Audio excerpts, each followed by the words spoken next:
Last time, we talked about hero design.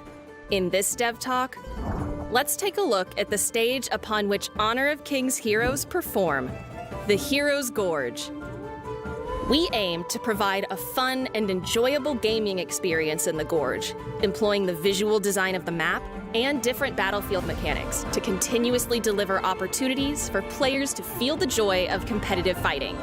To this end, we are always seeking answers to these questions. What features do players enjoy most? How can we make a MOBA map rich and interesting? Speaking of the visual design of the Gorge map, we use 3 principles: clarity, uniqueness, and balance. Clarity means that the environment itself clearly conveys the battlefield information relevant to MOBA combat. From the very beginning of a match, the natural environment and special effects change, guiding the players along their lane. After defeating the Clash Lane's teleportation flower, players can teleport to the center of the other side of the river, allowing them to roam and provide support more quickly. Textures on the ground help to show the attack range of the crystals and the towers, the movement range of jungle monsters, and more. Uniqueness means that the Gorge is based on the unique world of Honor of Kings, integrating multiple cultures and their special traits and symbols to create a one-of-a-kind combat environment. The design language of the red and blue sides of the Gorge, curved and straight, are derived from our thinking on the world's cultures. The curves on the red side are inspired by the symbols of ancient Neolithic cultures, reflecting humanity's imagination at that time, as well as their observation and worship of nature. In contrast, the right angles of the blue side incorporate Eastern Bronze Age concepts of machinery. It was at this time that humans began manipulating nature and evolved technology to craft things themselves. The endless vitality of the Gorge landscape is also another important feature. We want the Gorge to be lush with all kinds of life: evergreen pines, fish swimming in streams and the river, and leaves swaying in the wind. Not only should it be abundant with nature, but there should be signs of human life as well. Human activity is a highlight of all forms of life, so the gorge has a variety of human-made scenery. The stone of sorcery on the farm lane, broken bottles and jars, as well as other traces of the people who once lived there. Balance means that both teams have the same potential for victory, creating an atmosphere of fair competition for all players. The design language of both sides is different, but we work hard to ensure the overall visual feeling is the same, to avoid creating any psychological bias that might favor one team. From a standpoint of the design's visual intensity, the energy, technology, materials, etc. of both teams correspond exactly. Regarding resources, both teams' crystals, towers, and azure or crimson golems are placed in symmetrical locations on the map. Providing a fun, competitive experience for players isn't all about beautiful graphics. The design of battlefield mechanics is extremely important as well. The core design concept of the Honor of Kings battlefield is fun for all. Players on every lane can get a sense of achievement and recognition, creating an environment where everyone can have their highlight moments and contribute to the victory. Speaking of for all, we must consider the traits and habits of players on every lane, while also taking into consideration fun and competition. Regarding pacing, in a match that lasts around 15 minutes, players focus on self-protection in the early game. Laning players kill minions to earn gold, while in the allied jungle, players experience less damage. The quick resurrection time and the healing dew behind towers help ensure growth during the game's early phase. In the mid-game, players should aim to gain a gold advantage and look for chances to turn the tide. A fight over a core resource like the Overlord or Tyrant may be enough to break the rhythm of one side and give the other an advantage. In the late game, the crucial resource of the Tempest Dragon appears, provoking even fiercer combat.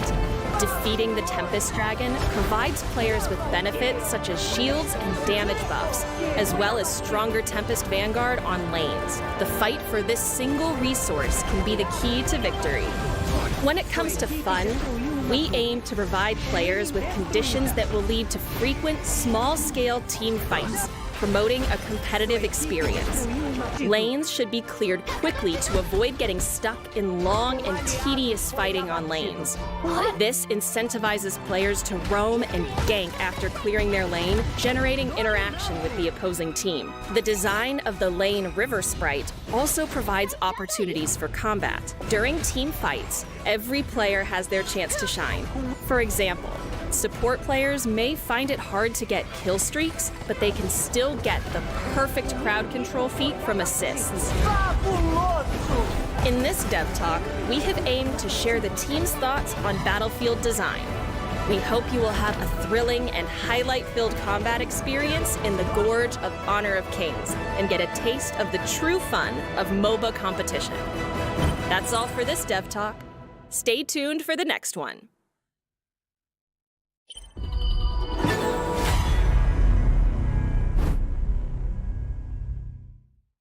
For more insights on version updates and improvements, keep an eye on Ying's column on our official social media channels. That's where we collect all of your questions and do our best to provide you with answers.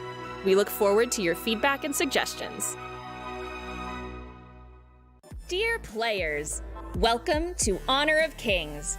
Born in 2015, Honor of Kings is the world's most played mobile MOBA with over 200 million registered users and 100 million daily active users.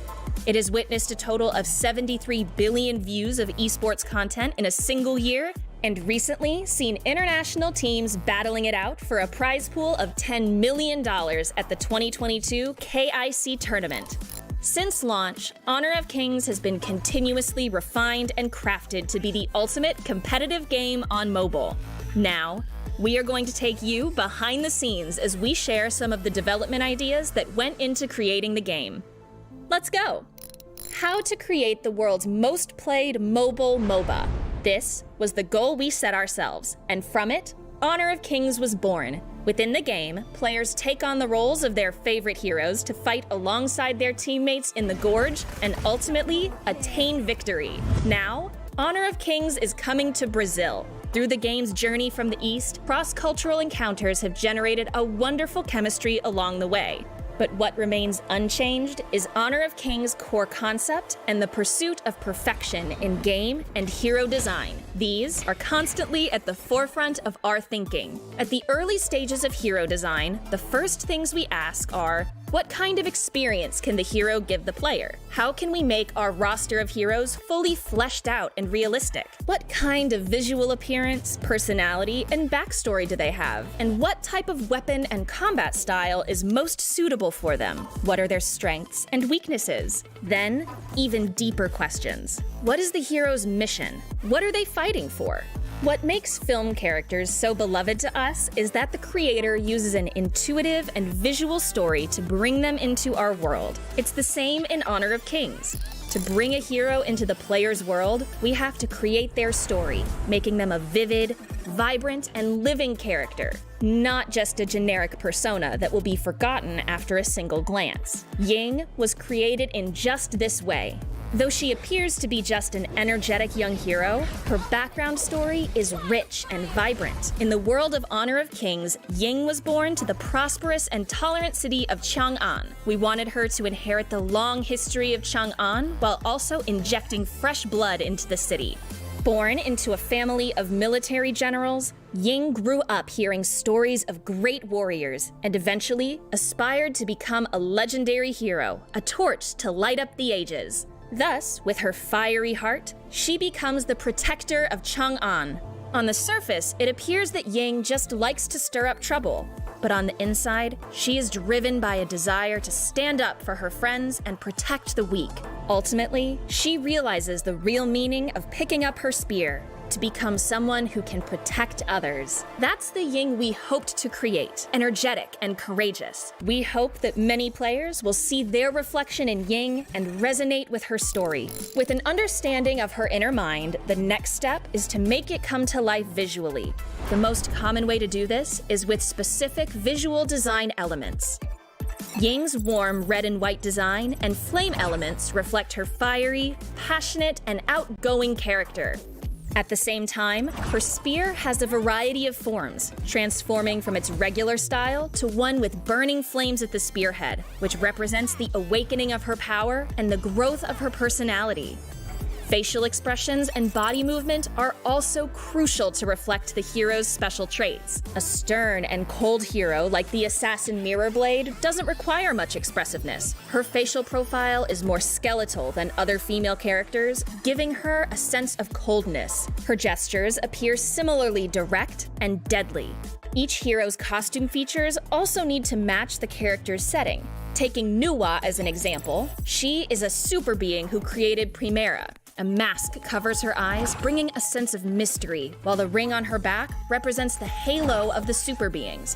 Her costume is composed mostly of circles and triangles, reflecting the connections with the ancient secrets of the game world. In addition to the story and visual design, we also have to produce the core playstyle for the hero based on their traits.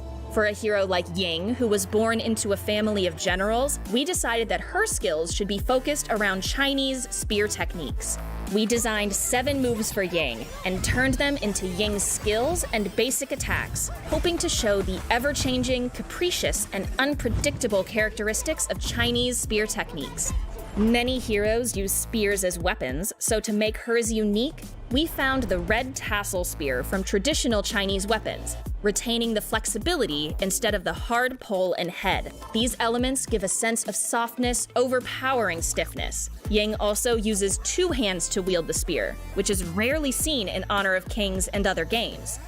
We cooperated with martial artists from Mount Hermé who keep these traditions alive, and integrated and used real body movements of Chinese kung fu masters in Ying's spear moves, giving players a realistic and engaging gaming experience.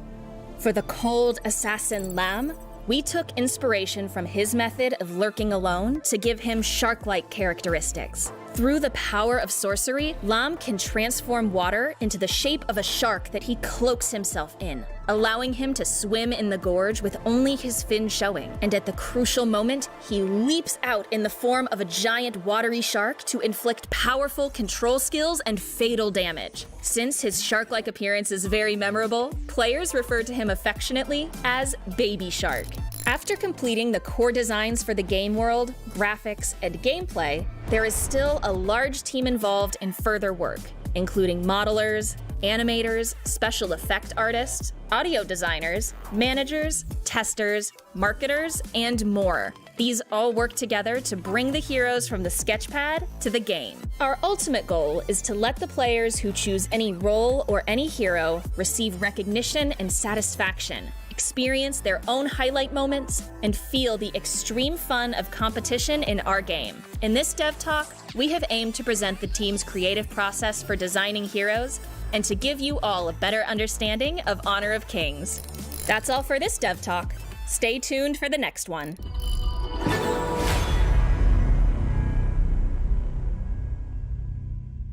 For more insights on version updates and improvements, keep an eye on Ying's column on our official social media channels. That's where we collect all of your questions and do our best to provide you with answers. We look forward to your feedback and suggestions.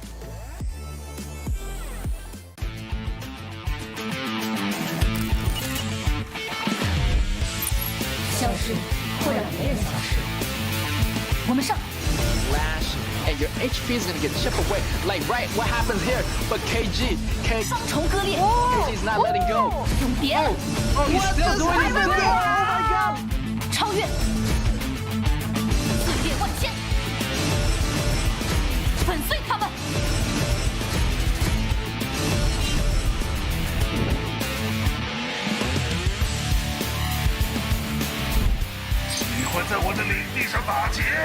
We are neglecting one point, like this Miyamoto Musashi is farming up like an animal. Like 1 versus 2, there's no problem doing this. And he can also take up another kill, I think, hide in the bush, losing the Wow, look at that. Go over to Miyamoto Musashi. 哎呀呀，何必用生命来迷呀？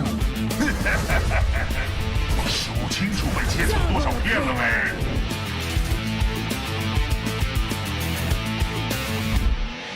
百恶除尽，万象更新，镇收邪祟，荡尽魑魅。当心，蛇舞回风，呀，来试试柔软的力量。瑞相在此，灾祸退散，送你冰心一片，荡尽魑魅。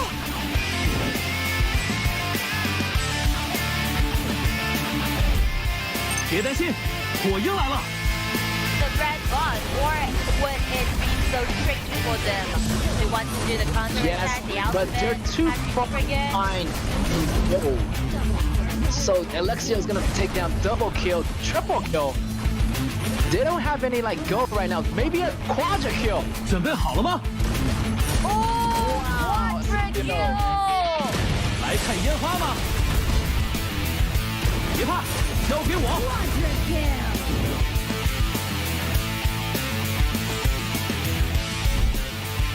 试试新发明。哎，我在这儿。 This fight 来看烟花吗？ at this point, whoever gets the overload, get the upper lead. Alexia goes in. Look at that damage. Look at that mini. 试试新发明。 chaining that. It's gonna get double, triple, quadra.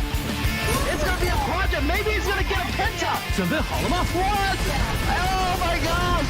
I cannot believe this. 别怕，交给我。火鹰来了。来看烟花吗？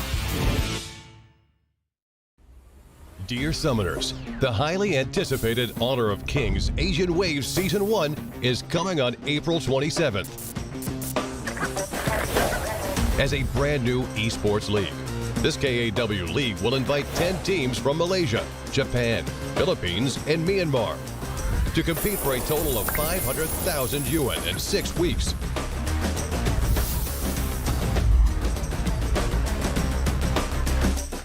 The global ban edge pick will be implemented in this league. Each team will compete in a double round robin BO2 format in the regular stage during 20 match days, with 3 points for a win, 1 point for a draw, and 0 points for a loss. At the end of the regular season, the top 2 teams will be qualified for the winner's bracket. Teams ranked 3 through 6 will be qualified for the loser's bracket, and the rest of the teams will be eliminated. Trying to take the kill. Constantly goes crazy with a double kill, and it's going to be game. As the regular stage draws to a close, the more brutal playoffs will be reignited on May 31st. The 6 teams entering the playoffs will play BO5 double elimination matches as shown in the picture, competing for a ticket to the finals over 3 match days. Finally, the much-anticipated finals will be held on June 3rd. The grand final will be a BO7 single elimination match, where the first to win 4 games will be the ultimate champion. In this late spring, who will stand as the champion of the 2023 KAW League Season 1? Looking forward to the birth of the new champion. Welcome back, ladies and gentlemen, to the Honors of Kings Asian Wave Tournament. And we got the match 1 for you guys today. It's going to be RCG against MAH. And it's going to be a rematch as they tie in the last match they competed in day 2 of this week 3. And everybody, we realize that we are still in our day 4 in our week 3 of the tournament, so you know things are about to heat up. We got RCG sitting at 14 points in rank 6. Also on the other side, we got MAH sitting in rank 7 with 11 points. They're so close together, but RCG, I feel like, you know, they're coming back really strong. They actually defeated one of the top teams, Nova Esports, with a perfect 2 point, taking all 3 points away from Nova Esports. That was unprecedented. Like, I thought Nova Esports would have the upper hand, but RCG actually, you know, they came back. They came back really strong. So, you know, big respect to them. And MAH, another awesome team, and they've been learning a lot. You know, they've been growing on me. They've been improving every single game. You know, even tying, you know, getting the draw versus in RCG. And these two teams, you know, they're pretty much at the same rank. You know, one is at rank number 6, one is at rank number 7. So it's gonna be a cool battle, guys. Like, I can't wait to see what happens here. But you know, I feel like the RCG is gonna have a little bit lead because they defeated Nova Esports, you know, which is the top team in yesterday's battle.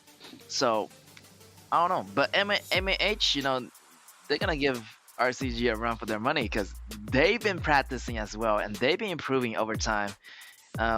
You know, things are looking so. They'll keep the ball rolling. You know, they're gonna keep their winning streak. They want to get that top 6 rank so they can move on into the competition, into the quarterfinals, into the semifinals. And as we know, you know, for all those people that are tuning in, these 10 teams are competing for over $500,000 RMB in the pool. So wow, that's a lot of cash, and everything is on the line, and we are halfway through the tournaments already. If you are not in the top 6, make sure you do, and make sure you do it right now, because the bottom 4, they gotta go home. I'm sorry to say, only the top 6 move on. And yeah, and we're gonna do the BO2 Robins, best of 2 Robins format. So yeah, it's gonna be go hard or go home. And we can see on the replays in the previous matches, RCG has been dominating, and with those rotations, with those tight teamworks and coordinations. I'm telling you, 10X and the rest of the crew, they're out for blood. They want to win this game a lot. They're really hungry for that championship, and I can see it in their eyes. Like in yesterday's competition against Nova Esports, they read their team, they read their opponent just like a book. Like it was crazy. Like it was unexpected. It was a super upset battle. So yeah, I can't wait to see what happened here in the against the battle against M8. Will they able to get that perfect score? Making their way into the top 5 or maybe even to the top 4. Because if they win this battle, they're gonna get 17 points, putting them in the rank 5. But MAH, they're not going up. They're not gonna give up without a fight. So let's see. We're gonna go into the BP phase. And just like that, Lady Sun's get banned because Lady Sun has been so popular in this tournament. And again, Taijun, he's getting banned out again. So we're not going to see these two duos in the first match. But, we're going to see them later. And yeah, like in yesterday's battle, for those who are not there, Lady Sun was dominating all day. And their best duo, it was Tai Jaren and Lady Sun. Like, they're the best duo, and they've been dominating all day yesterday. So I'm not surprised those heroes are being banned, by both teams. Both teams don't want to see either of those heroes on the playing field. And RCG is gonna lock down John Fei the Beast, and maybe we're gonna see a Yarya coming up for M8, but I haven't seen a Yarya yet. So yeah, definitely go with the choices, but again, they're not gonna choose it. They're just gonna tease us.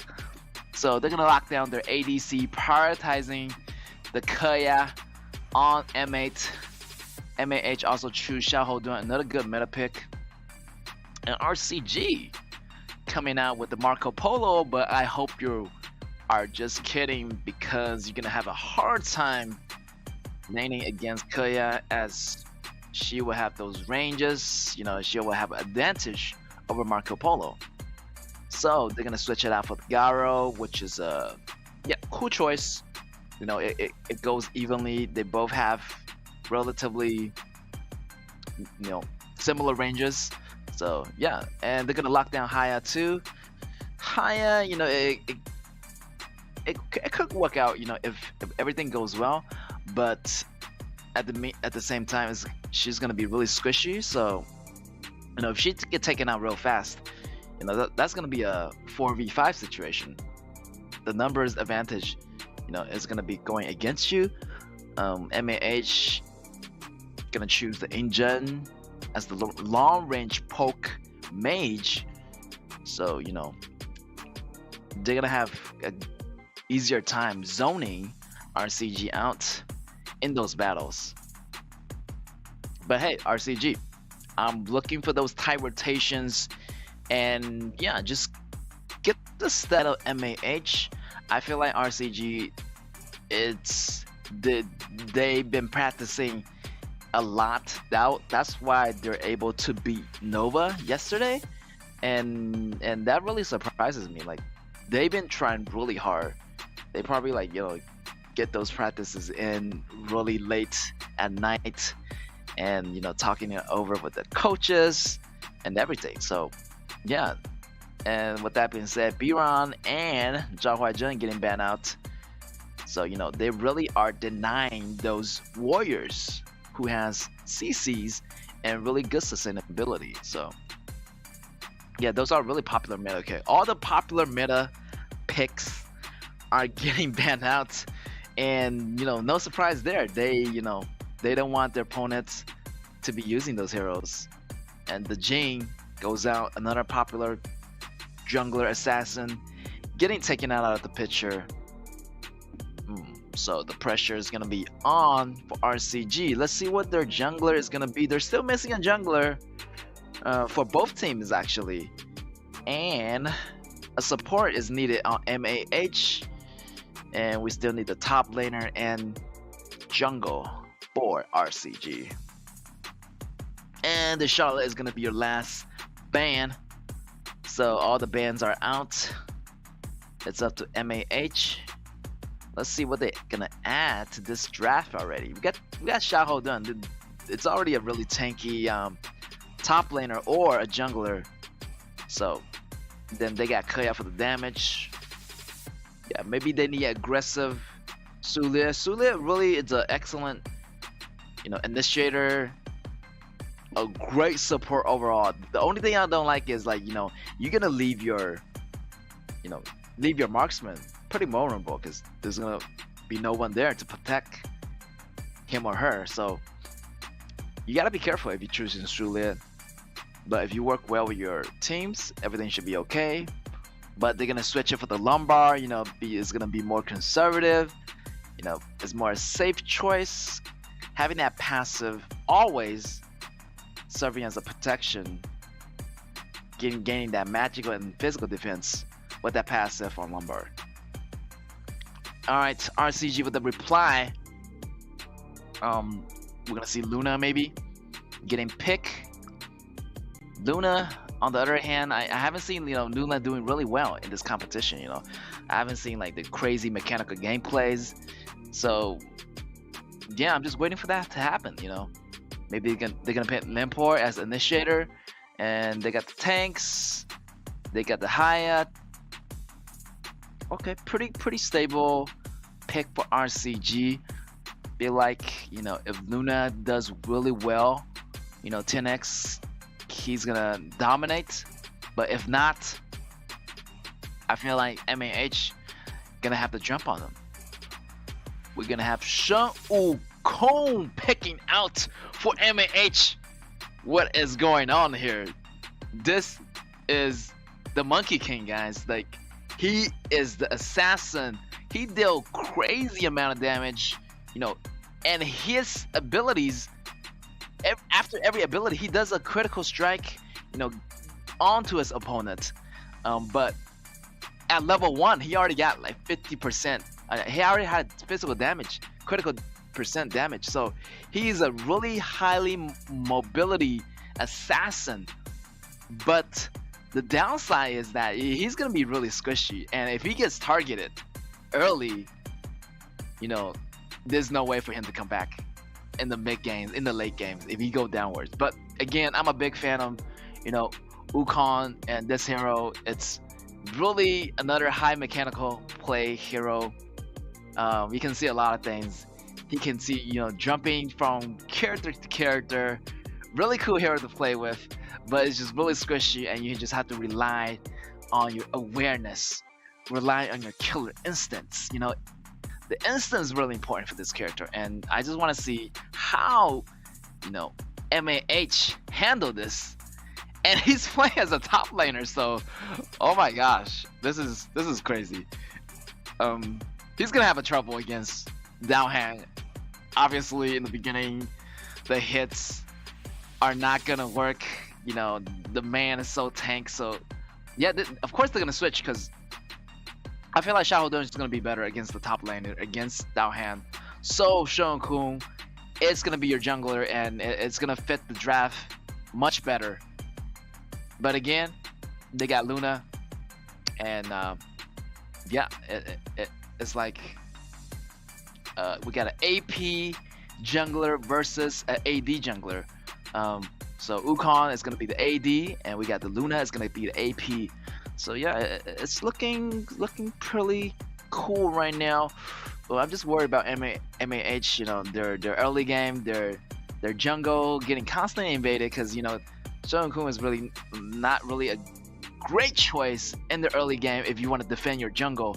So if they get invaded, it's gonna be bad news for MAH. But it's great to see Shen Wukong in this game match appearance for the first time, his debut appearance, and yeah, let's see how this goes. I'm really excited, and let's see what he can do.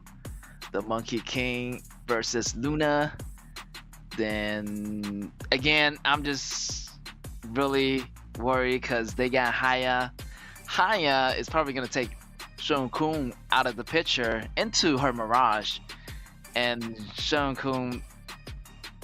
probably not gonna fight back in the Mirage because, you know, Haya is gonna be so strong within the Mirage, gaining almost 50% in cooldown reductions. Also, all her moves is gonna be in cooldown reduction and getting your moves really fast. And I feel like yeah, Heart is gonna dominate Sun Wukong inside the Mirage. But if Wukong get those farms, get those goals, and getting those kill early, you know, it could be like a butterfly effect where he gains so much gold and he just gains so much damage, and he just really starting to just like one hit, two hit, you know, the monkey came, the monkey bar just hitting on the opponent 3 times in a row, getting those kills easy. But the only deciding factor that if he can get the ball rolling, if he can get the gold, get the item, get his most core item early, like the Eternity Blade, it's gonna provide him with super crazy amount of critical damage, and it's insane. Like it's gonna be really insane damage on those squishy heroes like Haya, or like, you know, on Garo. But hey, RCG has 2 frontliners, so how you gonna you know, go against the frontliners? You know, facing them, you gotta face them first before getting to their back row. So all right, but you know, I'm just excited to see some new characters, new heroes being chosen for MAH, and yeah, it's gonna be a fantastic show. But RCG, again, you know, my confidence, my money is with them. I feel like they are gonna take the early games, and MAH has to be careful in those early games. You know, those rotations gonna be coming in. The pressure is gonna be on their jungler, on that Shun Wukong, and yeah, let's see how they're gonna handle this. And if they handle this right, it's gonna work out for them. But if they even make one small mistake, it could really cost them. You know, it could really cost them, and it's gonna go in a downward spiral. Things are getting out of control, and that Luna is gonna be dancing, flying through your enemies everywhere. So better watch out for that MAH. MAH definitely, you know, they're like really creative. They choose a lot of, you know, heroes that it's really unexpected. You know, they choose the new hero. Now there's the Wukong coming out, the Monkey King. So great choice. And yeah, I just want to see them battle it out. And the combatants are ready. And everybody getting situated, getting connected into their lobbies. And we're about to get the match underway for you guys. And no matter where you are, you know, watching it on your tablets, on your smartphones, on computer, and we're ready for a great show. RCG, MAH, and yeah, these two teams are, you know, relatively the same rank, so it's gonna be a cool battle, and match can be on the way. And yeah, I'm looking forward to the early laning phases, as well as how Shun Wukong, how he gonna, you know, react to this combo and react to this composition that the opponent has. All right, it's a beautiful day in the gorge, ladies and gentlemen. RCG on your left on the blue, and we got MAH on the right on the red. Seems like, you know, their KAW gonna help out Shun Wukong getting the farm early on that blue buff so he doesn't get invaded. But mid lane here already has the skirmish going on. First blood goes to MAH. Wow, you gotta watch out. Like, KAW is pretty squishy early, and you do not want to be in those battle zones where you're gonna get stun. And Injun's first ability early and second ability, Injun's actually second ability and first ability, also his auto attack does so much damage. And right there you can see the farms coming in for Wukong, and Wukong really needs to farm really steady. Like, he needs to take the lane, he needs to get the EXPs and the goals from every single lane as much as possible, you know, eating up that lane, eating the the team resources, maybe having other teams resources pouring in into their jungler Wukong, and so he can get that early item, early lead over RCG. MAH getting the first blood. They're feeling good. They want to put some pressure on the bottom lane. Alright, we're going to go to a pause, you know, as they're getting situated with the connection, you know. Technical team are standing by to fix that. And yeah, like, it was surprising that, you know, they got the first blood right away off the bat, and yeah, Haya was just getting caught in Lombard's second ability, and you know, she was slowed down for like 90% for 1 second. So all those auto attacks coming in from Injun, and the first ability, the AoE damage, you know, just brought her down, and yeah, the first blood already going out to MAH. RCG has to warm up, but yeah, it's literally the first match of the day. They're still warming up, and I feel like, you know, they're gonna do a good job. It's just first blood, no worries. Again, we're going to a small pause, but we're gonna get right back into the game as we speak. Again, I want to highlight on that hero, the Monkey King. Yeah, super assassin.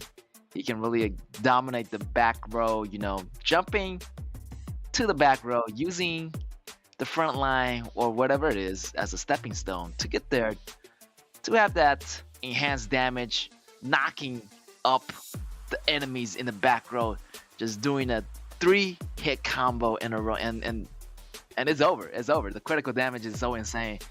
Every single hit is probably gonna land at like 2,000, 3,000 damages, and the back row, whoever squishy it is gonna go down just like in 2 hits, or maybe even 1 hit in the late game. So yeah, very dangerous character, but also squishy at the same time. But here's the thing, like, his first ability, you know, it creates a barrier. It creates like a immunity shield, like immunity shield over him, so he can almost block any single damage, any single spells. That's why he is the Monkey King, and that's why he's unstoppable if you get out of control. Alright, we're gonna go back into the game here. 2 minutes mark. Yeah, we're gonna see a small goal lead by MAH. You know, just a small goal lead, nothing to worry about. RCG still in the game, farming slowly on the bottom. Wukong try to come back down, but no, Wukong is gonna remain top. Haya is gonna pull one of the members of our MAH and getting that kill. Welcome committee is waiting for Injun to come back, and RCG got that kill. Now they're gonna peel back for now as they're pretty much low, but 10X and Dalheim are trying to clean up that mid wave as they going back to their respective lanes. You know, just try to take it easy for now.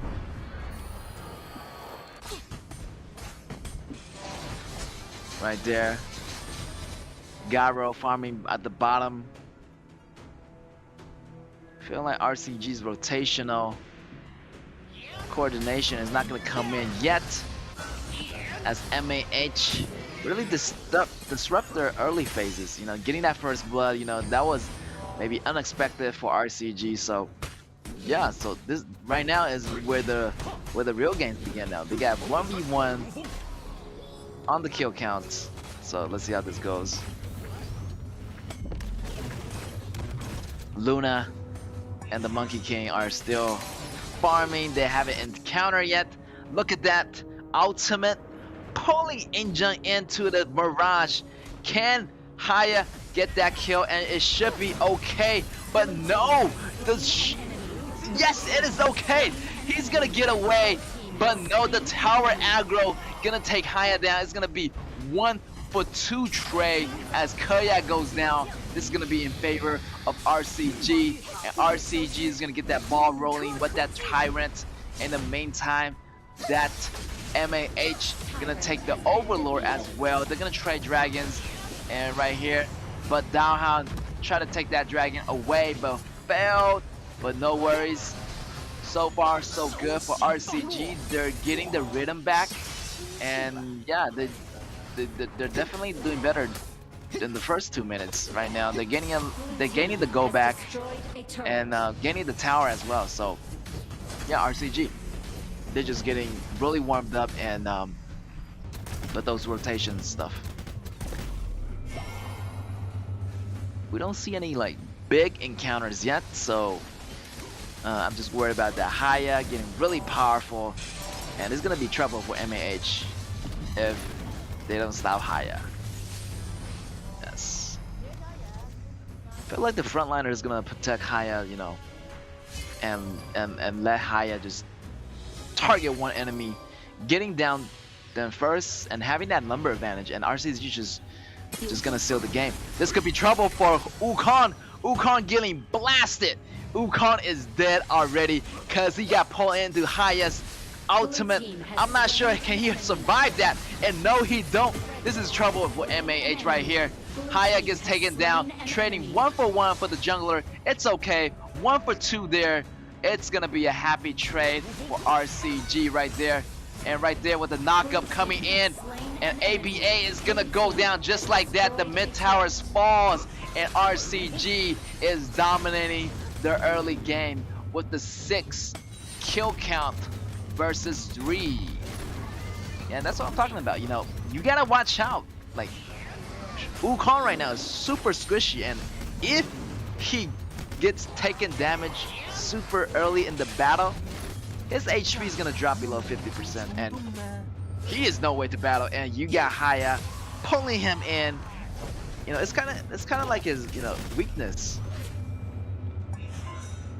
You know, Kaya's a kind of weakness for all the assassin junglers. So, you know, inside Haya's ultimate, the Mirage, and I don't think Wukong's gonna survive long enough. So Wukong needs to find his position like smart. He has to, you know, hide somewhere, hide in the shadow, and initiate like after his team initiated. So he's gonna go for the back row, and that's what he should be targeting. And watch out for Haya. Haya is also, you know, got that ultimate, saving that ultimate just for MAH's jungler, Shun Wukong. And yeah, RCG already got the upper hand here. They're gonna use that momentum to push, and they're always keeping an eye out for Shun Wukong. And yeah, and Garo is farming up, and I don't think MAH gonna break through that barrier. They got too many knockups, and not to mention even Janfei's ultimate is not even active yet. Right there, RCG is gonna dominate in the lanes, and they got the control over the river. They got the control over the jungle. RCG is on a roll. So, wow, this is trouble for Wukong and the rest of the member of MAH. Right there, the small skirmish, big skirmish happening right there. Sandstorm popping in, and the Janfei ultimate goes off, stunning 3 or 4 people. In the meantime, Luna is flying all over the place, cutting the back row, taking KAW down, but Limpor goes down as well. It's gonna be a 2-for-2 trade there. And yeah, Luna was like just going in, cutting a jump, but it wasn't enough, you know. He got taken down as well. Ooh, from the side, Haya try to get those pokes in, but there's still Garo there. don't forget about Garo, the main damage dealer of RCG. If he survives, I don't think MAH is gonna win. Like, they need to take down Garo somehow. Like, they need to break the barrier, break the front line, and have that assassin go for the Garo, and the rest of the member MAH, you know, buy Wukong some window for him to farm up and, you know, create that opening in order to secure some great team fight advantage.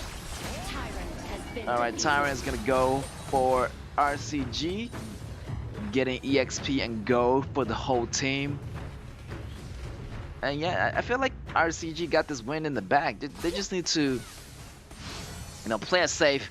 Just take Wukong down, or take at least one member down before engaging in. And it's gonna be, you know, it's gonna be a smash and grab, you know, easy win. But MAH, they're not quitting. They got the poke damages out. RCG putting the pressure on MAH. And yeah, RCG is really dictating the flow of the game right now. You know, kind of controlling the river, controlling the jungle. No buff for Wukong, and the fight is gonna be happening there. Jumping in, initiating with Limpo. The pokes are coming out of Injun. Wukong still trying to find his positioning, defending the towers, but the fight is happening up top. Luna goes in the mid. Ultimate from Limpo is gonna have some knockups.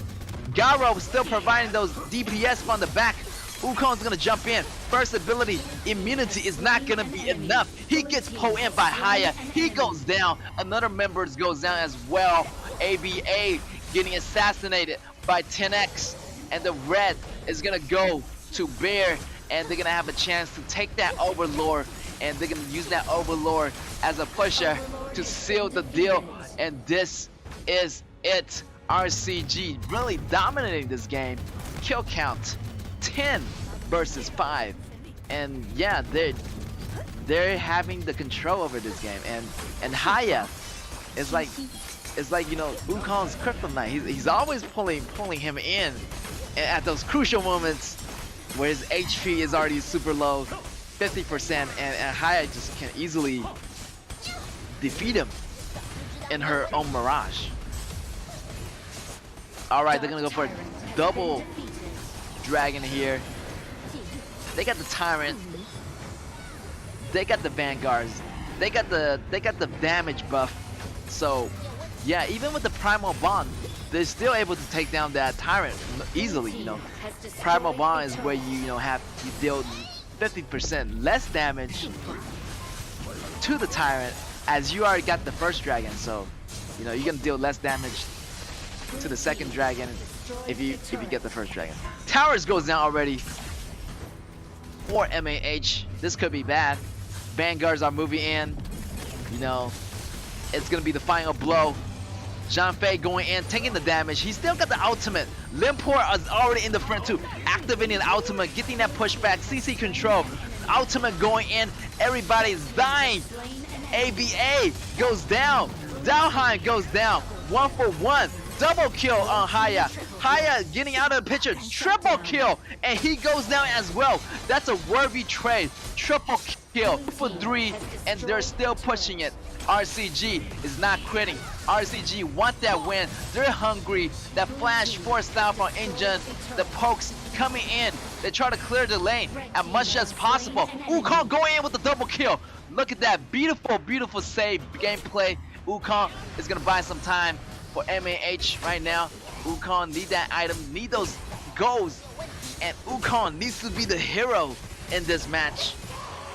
And MAH is going to survive a bit longer, but they're all their top ground towers. High ground tower is all gone, so this could be bad. Like, it's just going to be a slow push for RCG and to push MAH to death here. So yeah, just be steady right here. Luna feeling really confident, going in with those high mechanical gameplay, using those move markers, locking down on KAW, and with the ultimate from Limpor, he's gonna have that kill on KAW. He's not done yet. He's flying all over the place.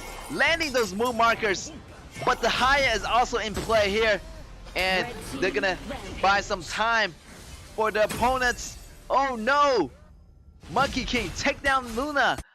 Monkey King, try to clear the lane as much as possible, buying some time, hiding in a patch of grass. Can he juke out RCG? Looking at Monkey King going for that kill, but it's not gonna be enough. The damage is there, but the tankiness is not there, and he doesn't have his ally with him to protect him. So, man, great play by MAH. You know, they're still hanging on to their life right now, but Garo just have too much damage, and yeah, and they need to take out Garo every single time if they want to have a chance at winning. And already RCG starting out that Overlord. Can MAH get this? Their jungler is not available. Luna going in with the ultimate, jumping all over the place. This is Luna's time to shine. Right there, the flash forced out from Injun. Monkey King going in. Bear is late to the battle, but it's okay. Members of RCG still surviving. The super minions coming in mid. The pressure is gonna be on MAH. Can they clear that minion in time? And yes, they will. And they're gonna hold on right now. Wow. The goal almost equalizing. This is good. Like MAH is putting up a huge fight. Going for the Dark Tyrant. They're gonna have the damage buff. So in this next battle, the buff is gonna be on RCG side, so they're gonna have the advantage, the damage buff, and yeah, it's recommended that MAH kind of back off until the buff is gone. But you know, they want that Overlord as well, so both teams gonna have their eyes on the Overlord, but you have to clear your minions first. And let's see MAH, can they get that Overlord? They were gonna try, but not gonna work. Wukong coming from the back, but will it be enough? Wukong needs to back off. He is late to the party, and he is getting targeted right now by Luna. Luna getting that attacks on Monkey King. Monkey King is in trouble, and the rest of the members of MAH gonna be in trouble as well. 3 members goes down. Monkey King goes down. This is it. Luna jumping into battle. Another member fall. Injun's gonna go down. Splinter coming out of Injun. Injun's gonna escape back in the towers. Back into the. It's not gonna be enough. Everyone goes down on MAH, and the crystal falls. Victory goes to RCG. Incredible gameplay, and yeah, it's cool. It's cool, like, cause you know, like, it's cool, like, to see like Wukong making it first appearance into the stage of the game of the KAW tournament. And again, you know, he was just too squishy. I know he has really high attack, but they have higher, you know, RCGs. You can just like pull that Wukong into the Mirage, and there's nothing he can do there. Like, you know, he's gonna be unless he gets like super farm and his items are there, but the damage coming out of Haya, it's crazy. And he even got that triple kill, like and the farm on Haya, you know, it was really sufficient, and he does a lot of damage. So yeah, and that's the only character, like, pretty much that was in Wukong's way, and not to mention the 2 frontliner protecting Garo. So MAH, you know, they stood up to the opponent. You know, they gave it their all, but in the end, there only can be one winner, and RCG took that win. Yeah, RCG. Yeah, I feel like it was an easy win for them, and especially that key factor was that Haya taking out Wukong constantly, and Wukong was constantly getting ganked. So yeah. Again, let's go to the statistics here. Like Wukong really got his items already. Like he got the Blood Weeper, Shadow Ripper, everything. Eternity Blade, Destiny, and not to mention all that damage coming out of Wukong. It is so devastating. He even got the Starbreaker, which is like a damage piercing item, provides 40% physical penetration, and that he got that item just for the front line, so he can burst down Limpor, burst down RCGs, Zhang Fei, and using those items, providing so much damage. He can really solo Luna if he really wants to, but Luna got some defense item too. He got some defense item just for Wukong, just for those physical damages. He got the ominous premonition on Luna, and that's gonna be a lot of defense. And yeah, like every time he take a hit, it's gonna reduce the attacker's attack speed by 30%, and move speed for 15%. So he just got that item just for Sun Wukong, and Sun Wukong pretty much can't do much that game. So, but big respect to MAH for choosing that character. You don't see a lot of Sun Wukong players in these matches, and even in the Kings Pro League, you don't see a lot of Wukong players. And normally in rank you can see a lot, but it's really risky character to play. Yes, then again, it's all for nothing. You gotta take your risk. And the MVP is gonna go to RCG 10x for having Luna with 4 and 2 and 7 across the board. And wow, this is the first time I see Luna and perform so well. And yeah, big respect for 10x, and as he lead their team to the win. Right there, Wukong gets ganked right there, and 10x just welcome him out. 10x jumping in, getting that kill. 10x is like jumping all over the place, and he's doing a really good job. He's doing really seamlessly, dancing around the opponents, refreshing those ultimates at the right time. Right there, Wukong tried to run, but even with the first ability, it wasn't enough. You only can dodge one spell at a time, and your spell is gonna be in CD. And right there, RCG just dominated. Even Angel got killed inside its own fountain. Like, wow, that was really devastating. And wow, what a pity for MAH.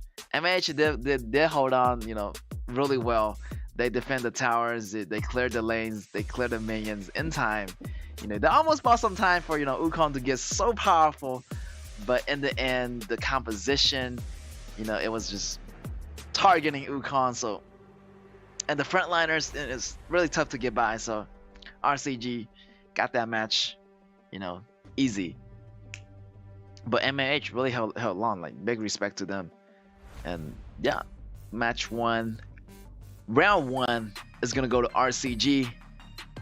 So they're gonna switch side right now. MAH gonna be on the blue, RCG on the red. We're gonna go into our round 2 of the BO2, and the BP phase is gonna be underway. What's it gonna be? What they are gonna ban out this time? KAW. Alright. Good ban. Not surprised there. Shunbing, always the ban. And yeah, these meta picks are always the ban on the ban list. And maybe a Shamanshi getting banned out here, but I don't think like Shamanshi has been picked yet. So either I feel like one of these teams is gonna pick Shamanshi if he's not getting banned again.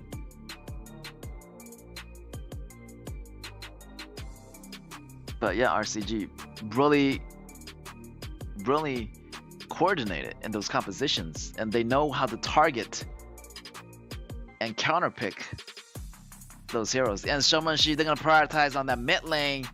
MAH getting that Shamanshi, and yeah, one of the most popular mid lane picks of all time. You know, Shamanshi, you know, he's really powerful in the early, mid, late games. He's just always there. He's just like an all-round mage. And your favorite combo here is gonna come out of RCG, Taijaren, and Lady Sun. And those are a scary combo. Like, those duos, you know, work so well together. And the money is rolling in. You know, you got Lady Sun getting those items.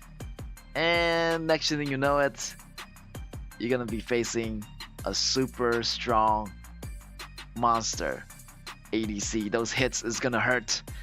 After 1 or 2 hits, your HP guard is gonna get chipped away, and next thing you know it, your screen is gonna turn gray and you'll be back in your base in no time.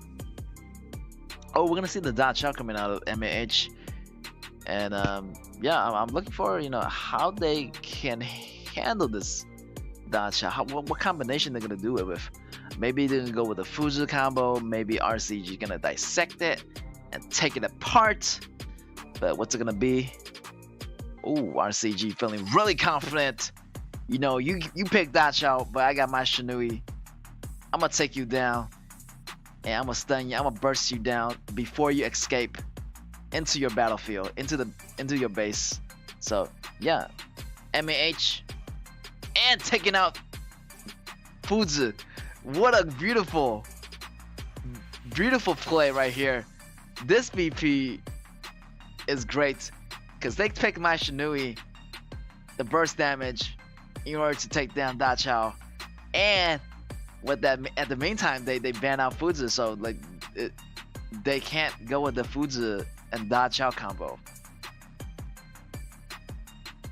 And that Dachao and Fuzu combo, for you don't know, like Fuzu is a really tanky tower pusher, and he can sustain a lot of damage over time. So he's a perfect match for Dachao, which he uses that tankiness to take most of the damage, you know, to push the towers. Then Dachao can really like send him back, and you know, to recover and bring him back again. You know, he's refreshed and coming back to the battlefield as a newly refreshed hero, fully healed, and he can push the towers once again. So those are 2 deadly combinations, and Dachao and Fuzu, and that's where they are, and they are well-known combo, you know, in the KAW tournament as well as the, you know, Kings Pro League tournament. So yeah, those are a dangerous combination that they always want to take apart. But playing Dachao is you know, it's also really hard because you gotta have that awareness, you gotta have that bigger picture, and yeah.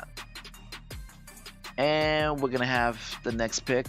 Ata is gonna be good. It's gonna be locked in. RCG getting some tanks, getting some burst damage, and the really powerful Lady Sun and Taijaren combo. All right, let's see how MAH gonna reply here. And yeah, maybe they're gonna go with Muntian as a top laner. You know, he serves as a backup for Fuzu. You know, he's also, you know, very tanky, got some damage, got some sustain, but they're gonna switch it up right here. MAH maybe getting some tanks, Limpo and Monkey, and they're gonna be locked in. And let's see how RCG gonna counterpick this.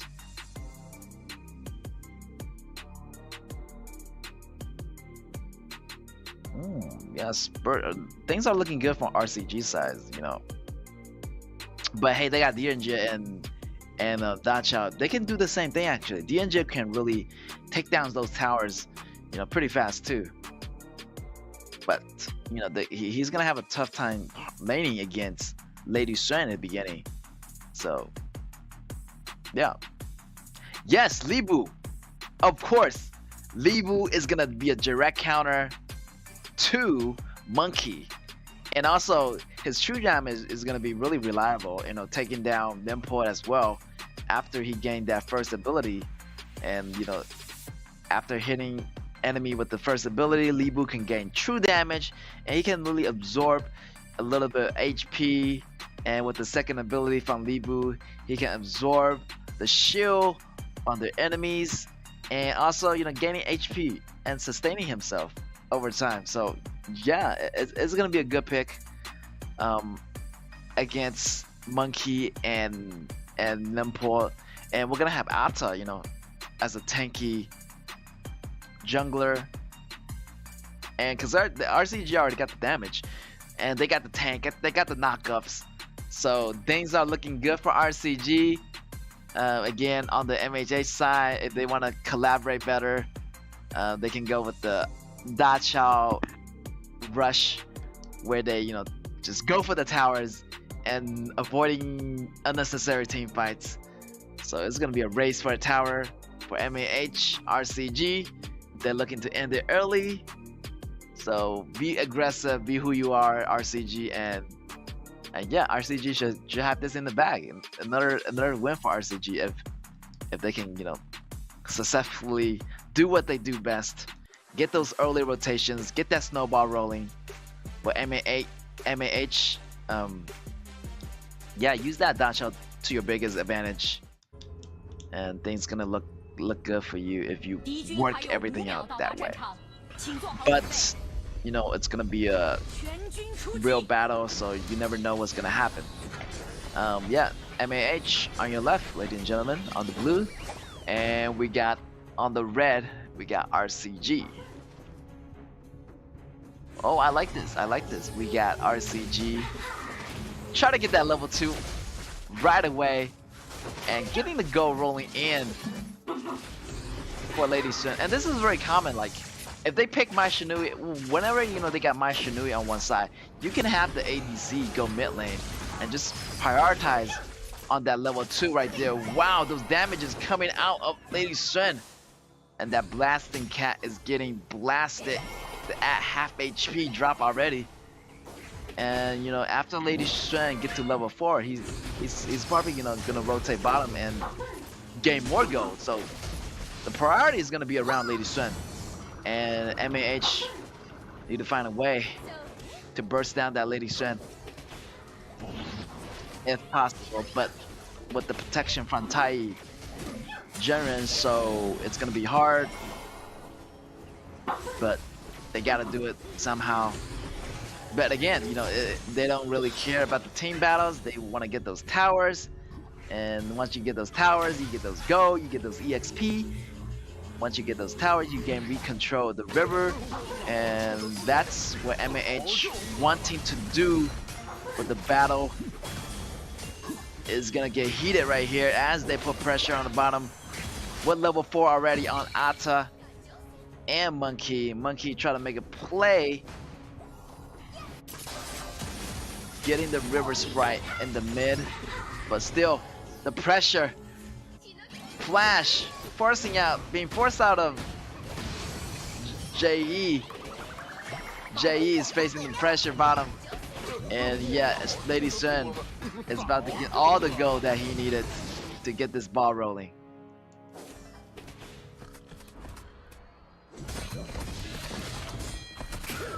Seems like they're gonna peel back for now. Ata just farming really slow, you know, just slow and steady wins the game, and RC just taking their sweet time right now.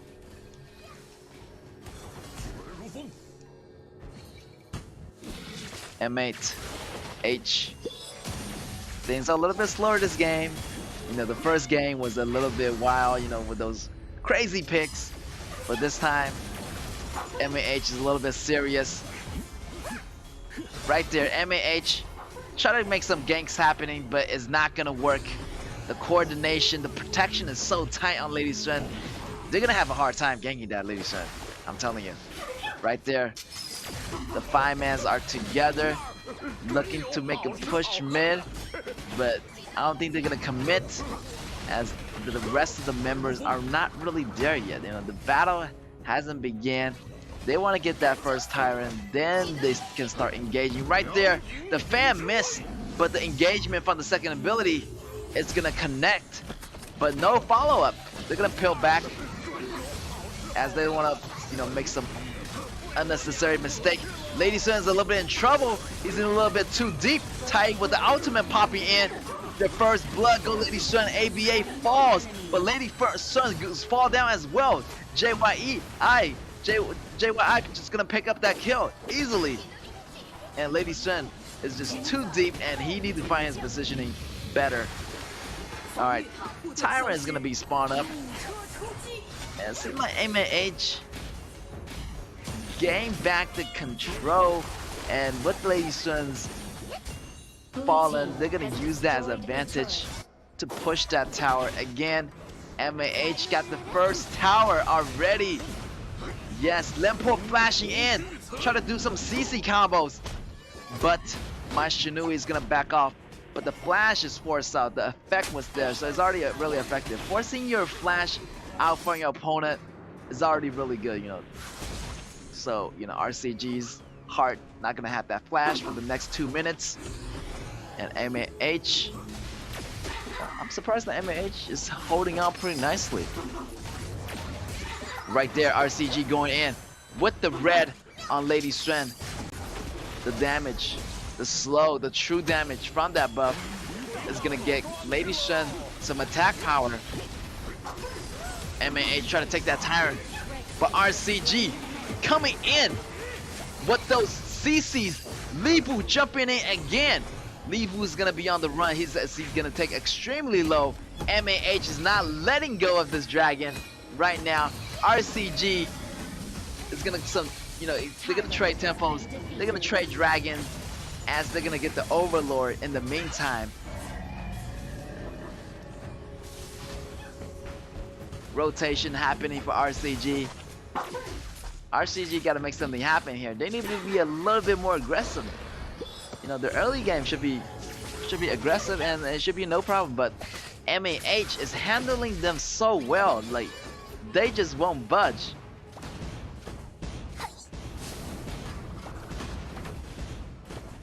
X getting super tanky. And just Lady Sun just have to watch out for this positioning. Another red on Lady Sun right here. They're gonna make that push for that top tower. The teleportation coming in, but they're fighting under the tower, so it's gonna be 4 versus 2. But Lady Sun just guns down one of the opponents. The blasting cat goes down. Lady Sun still applying those damages. This is crazy. MAH, you gotta back up right now, or you're gonna face a lot of casualties. And the Vanguard are already coming out for RCG. The push is happening. Has destroyed a turret. Red team already destroyed a turret, and that's gonna be even. RCG gaining this already a 3k gold advantage lead over M8. So again, RCG's doing really well, and they're getting the early games in. And MAH, they need to find a way, you know, just go for those towers now. If they cannot win those battles, just go for the towers and try to kite them back. Right there, RCG, another battle. This could be trouble for 10X. 10X gets knocked up, but you get the Taiyogena's ultimate. He's gonna be tanking up to survive those damages. RCG is still putting constant pressure. They still have the mid tower and the bottom top to take care of. So RCG, once they get those outer turrets, it should, you know, it works in RCG's flavor. Right here, Dalheim try to get some auto attacks in. He's getting taken kind of low. 10X facing 2 people on top, 3, but 10X is so tanked right now. And the ADC and Da Chao is pushing the tower. They're making it happen right now. Da Chao and Dian Jet, it's also another, you know, lane pushing tactic they're using against RCG. But that Lady Sun is getting too powerful. Already got the Master Sword, Axe of Torment. You know, the next thing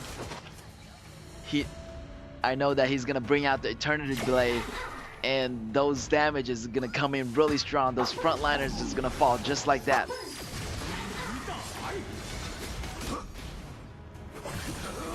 MAH try to stick together. Whoa, the Twilight Stream coming out of MAH. The poke damage is coming in. The Pure Sky coming out of Monkey. So they're getting pretty tanked too. You know, the items are getting really in. And mostly MAH, their goes pretty even. And they're looking for a fight right here. 10x blocking them with the shovel. Yuhan on the run. I don't think he got, yes, he got the ultimate, and he's gonna pop it off. He's gonna fake them out, and the rest of the members of MAH just gonna get annihilated. But can Lady Sun provide that damage? Yes, he will, with a clutch kill, double kill on Lady Sun, and that damage absorbed, the crucial damage absorbed is gonna go to Yuhan for taking those damages, and that's gonna be a 4-for-0 trade for RCG. RCG is so happy with that trade, and Taijana didn't even go down. So like, wow, that was a great investment right there. And RCG looking to end it, but going with the flash. I don't think that cat is gonna survive. The blasting cat goes down as he get assaulted by Libu and Mashinui at the same time. Wow, RCG really putting the pressure. And they really want to accelerate this game already, you know. Already got the outer turret. Now they got the river control. And slowly, you know, those objectives is gonna go to RCG. Right there, Monkey taking a peek of the grass. But you gotta watch out for Taijana. Taijana is always on the lookout. And right there, RCG gonna surround MAH. DNG goes down. And this might be over. Their ADC is gone. The tanks are just meat for Libu to take down. And the damage out of Lady Sun is getting crazy. Oh, a little bit trouble for Heart there as he going too deep. But it's okay. With the passive, he's gonna bounce out of there, no problem. Alright, Overlord is up. They're looking to, you know, get double dragon buff. They got the Talk Tyrant. Now they're getting the Overlord. Extra pushing power on RCG. Things are looking really good for RCG. They try to seal the deal, but can the Dachao Tower still combo still work? As they try to use that Dachao combination to push the lanes a little bit further, you know, to give MAH some time waiting for the goal to equalize. But as you know, RCG already have a 10k lead over MAH, and MAH, I'm not sure what that goal deficient. It won't be enough. Like, would it be enough to take down RCG? Look at that aggressiveness from Heart, just flashing in. Using the first ability, wow, he really want to get really aggressive. Just trying to get those knockups as much as possible. Right there, those items coming out of Heart. Everybody really itemized right now. And that damage counted out of Lady Sun. Oh my gosh. 1 hit, 2 hit. Everything just getting blown. And that Taijana providing the extra life protection is perfect. Again, with the showtime, Taijana gonna have those crucial moments in battle where he absorbed most of the damage. Wow, this is cool. Like, RCG is doing a really good job protecting his members, and you know, finding a really nice position for those DPS to happen. RCD still putting constant pressure.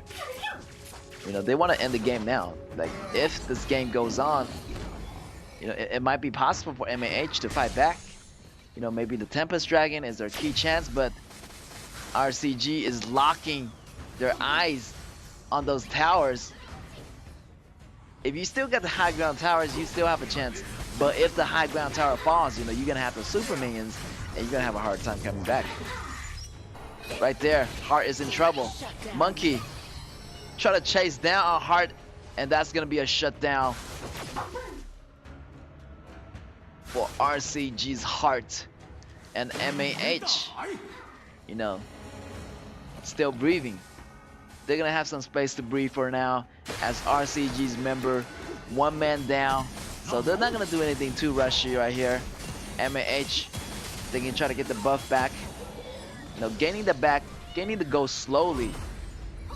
They're still like, you know, 10k go in deficit. So this is a good chance to fight back. Nemport jumping in, taking substantial damage from those ADC, but Dachao is gonna send him back. The teleportation coming in. He's a new warrior coming back, but he gets taken down again. The HP chipped away.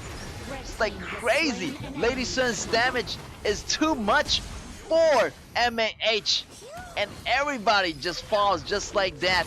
Only 2 men left standing. Monkey is gonna be trouble as well, as he's gonna get gunned down by Lady Sun. The big guns coming out of Lady Sun. Double kill is gonna be GG. Ace.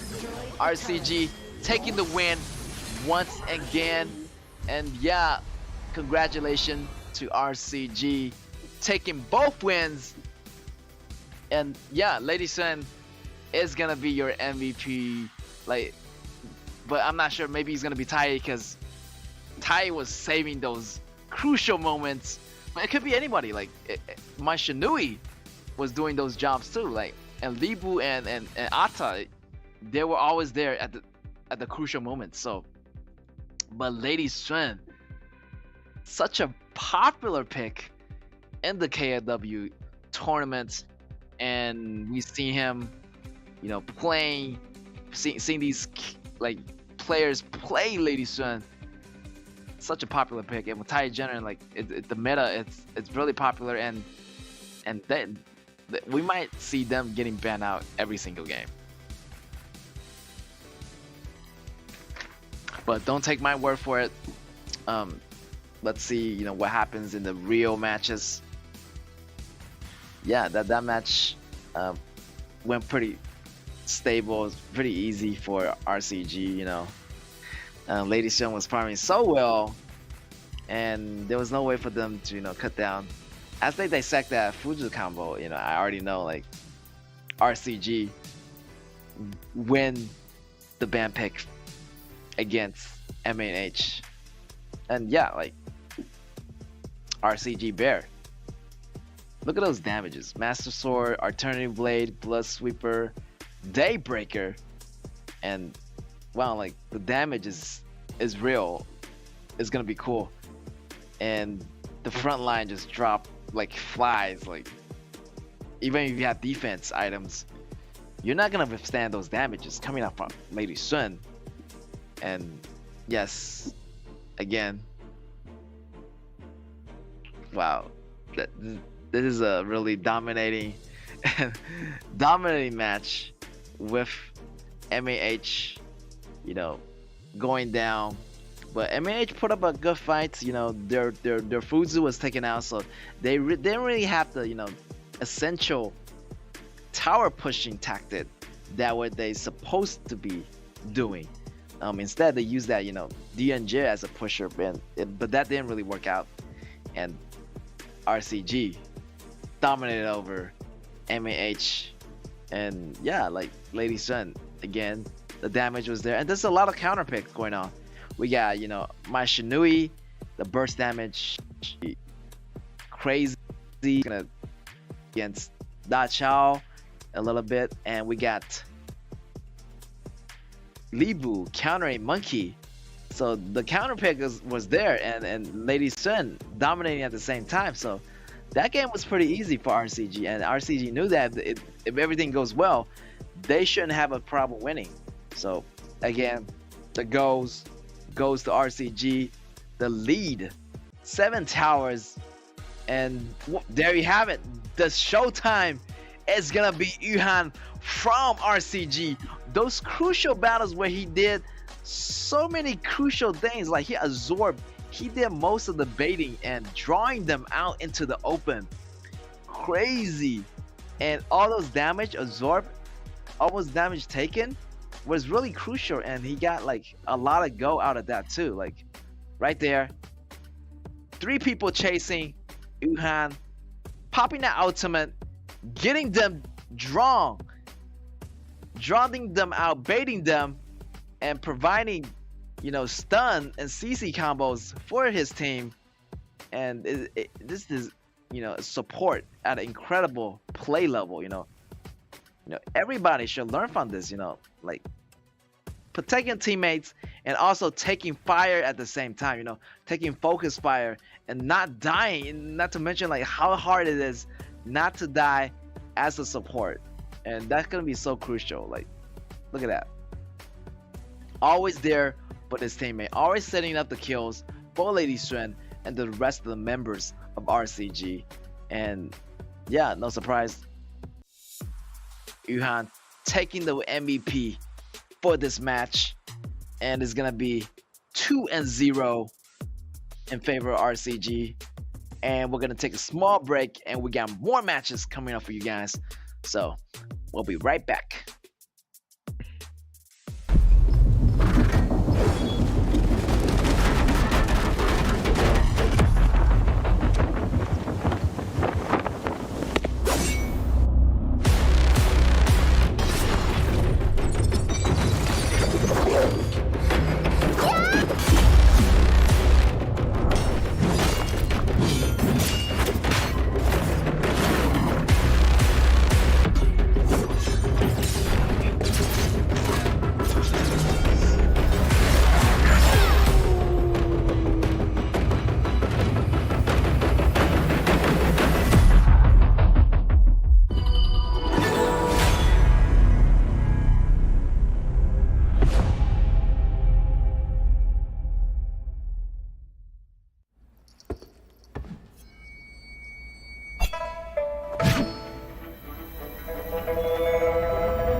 Welcome back, guys, to the KAW tournament, and we got match 2 for you guys today. It's going to be Alpha D Esports versus Scars.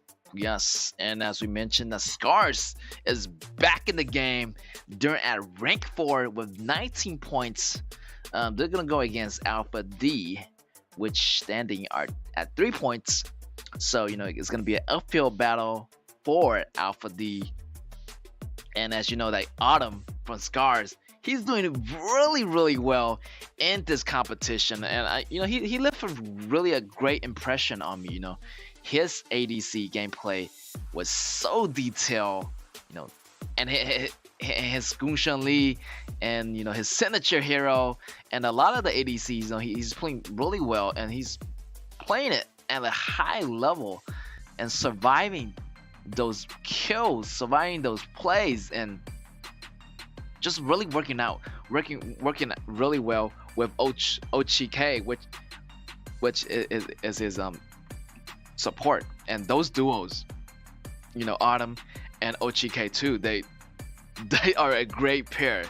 They always, you know, look out for each other in tough situations, and you know, really getting out of those sticky situations. You know, their support, providing the visions, providing the supports on Autumn. Yeah, so looking forward to Scars doing that once again. But for Alpha D over here, you know, they're still in the lower rankings, but you know, they came a long way as well.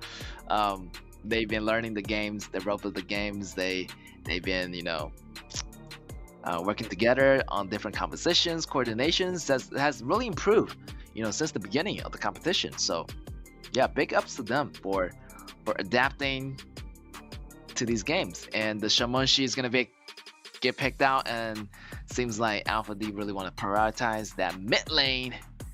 But let's see how Scar is gonna reply to that. With Libu, the Janfei Libu combo, you know, really classic. You can't go wrong with that. So Scars. And let's see what Alpha D is gonna choose here. The draft are looking really, you know, common right now, with being all the meta picks and the meta picks getting banned out. They're gonna go with, I'm surprised like they're not going with the Lady Sun and Tai Jiren combo, but instead their ADC is gonna be KAW, and he's gonna have that long range advantage early in the game.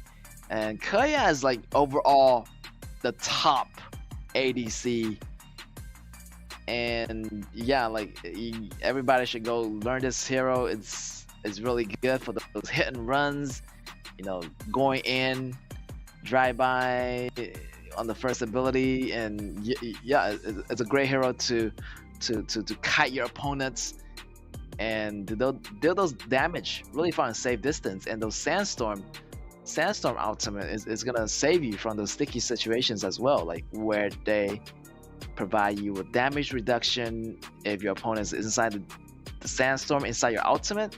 You know, they're gonna have their damage reduced, and you're gonna have a greater chance of surviving those fights. And with that being said, we have Scars picking out Miyamoto Musashi, and yeah, it's gonna be a counter to KAW. Miyamoto Musashi, like, you know, with those ultimates, he can dash towards an enemy. So he's gonna dash towards KAW. If KAW is in the back row, he's gonna use those, you know, dashing ability, you know, to close the distance in order to knock KAW up, and using that ultimate as a duel, a fight to the end, fight to death actually, which the opponent's gonna have less regeneration during those 5 seconds. So yeah, better watch out for Miyamoto Musashi. It's a dangerous jungler for the Scars, super aggressive, and we still gonna have the ADC left for Scars, and it's gonna be Lady Sun, the most popular shooter these days in the KAW tournament. Wow. But this time they're not gonna have Tai Jiren, but yeah, Janfei, it will do. as a protection for Lady Sun. So, you know, these picks are relatively really common, the meta picks. We got Lam, we got Charlotte for Alpha D. So yeah, the warriors, the popular picks are coming out of Alpha D for those junglers. The mid laners, you know, we got Alpha D, Shamanshi versus Injun from Scars. So relatively their lane clearing capability are pretty much the same. So we're gonna see some, you know, early rotations at the same pace. Let's see who does those rotations better. I know Scars, you know, it's winning those points back. They have 19 points. You know, they want to make that point going up to a 22 points. So what's it gonna be, Scars? And I feel like Scars is gonna have a good time this round, you know, facing against Alpha D. Alpha D once again. The team are really balanced now, you know. They have everybody playing their best positions, so you know it's gonna be better for Alpha D.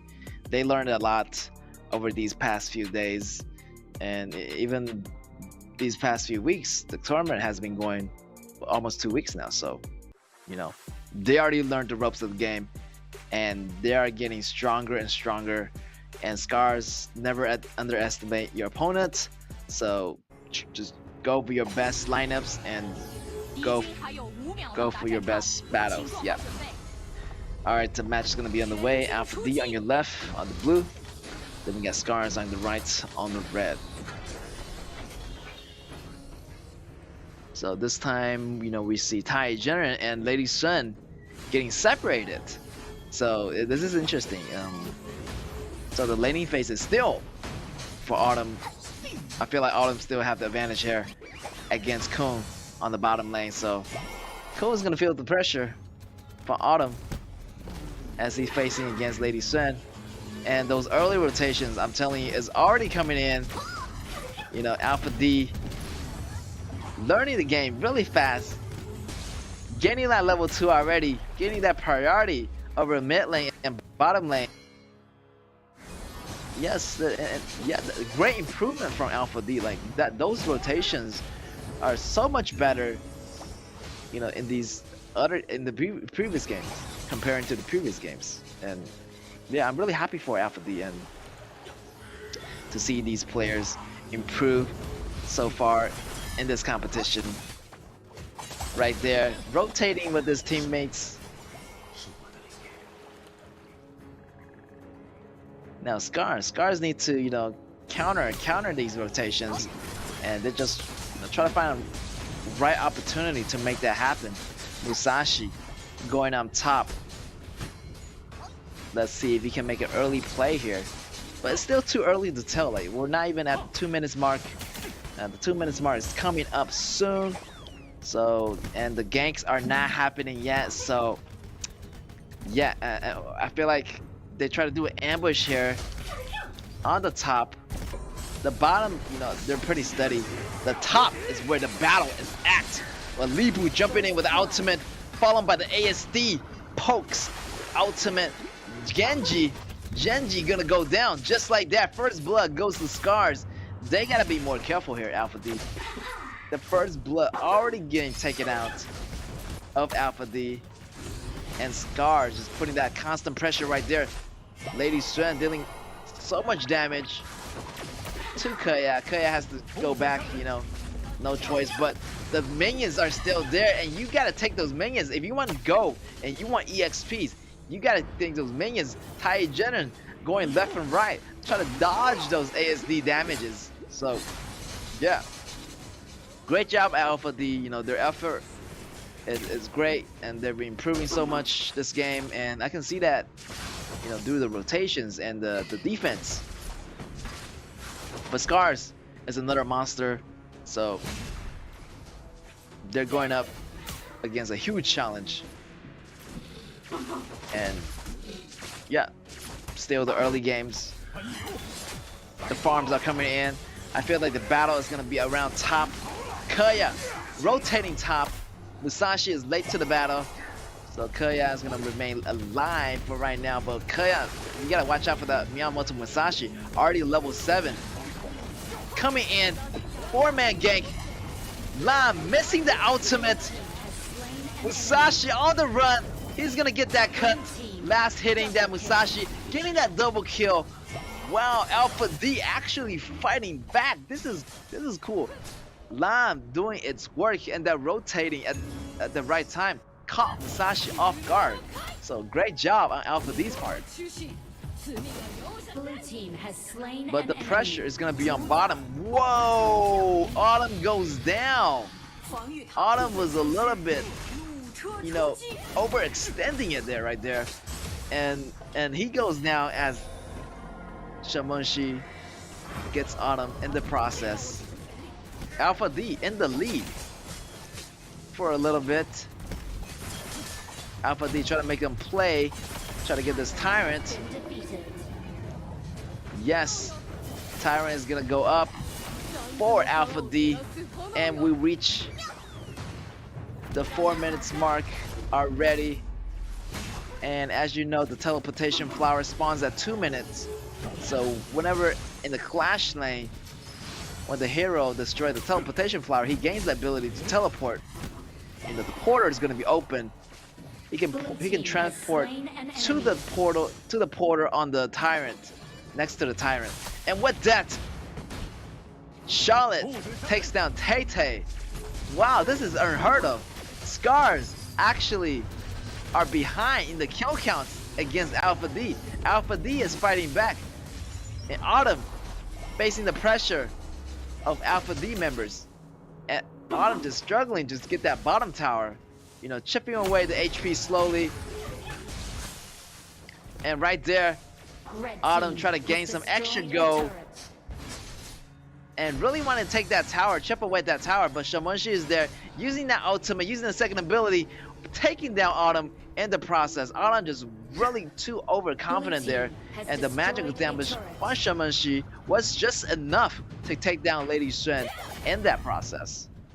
So things are looking quite good for Alpha D. This is interesting. You gotta watch it there as he flash out to avoid some damage without getting killed. Charlotte going in with the 7 sword gradient. He's still going in with the ultimate, the damage reductions. Charlotte gonna remain safe. He is still in the battle.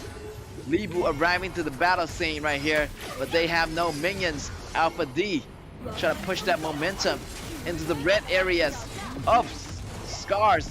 Right there, Libu has to go, or else he's gonna be a dead man. John Fei coming in with Lady Xuan, but they're not gonna protect the red, as the red is gonna go to Alpha D. Alpha D really putting the pressure on Scars. Scars need to back it up. They need to take a step back and regroup and think it over before engaging in any dangerous team fights. Musashi alone in the jungle. Lam waiting for an ambush, going in with the second ability with his teammates. He's gonna follow. He's gonna chase. And Musashi activates the ultimate. Musashi is in trouble. The rest of Scars is there. The ultimate popping in from Injun. The pokes, the damage. Charlotte goes down. Then that's gonna be a 1v1 for 2 trade in favor of Scars. I mean, I'm telling you, like, Scars is no pushover. If you kill them, they're gonna come back for you. Like, and Lam is actually doing really good. So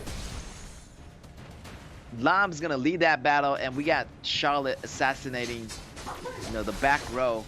And if all goes well, Alpha D gonna gain that upper edge with the pokes coming from ASD, clearing the lanes at the same time.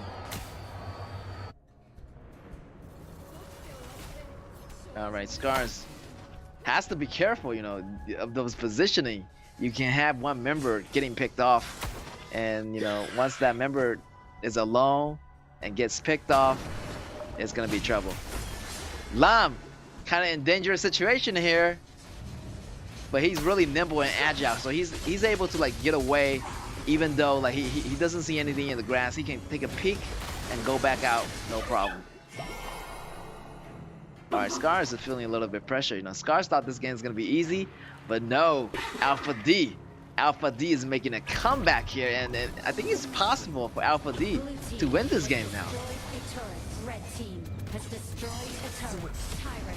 Yeah, with the Tyrant, they're gonna have the extra EXP and go for all the member of Alpha D. Alpha D is in the Go League.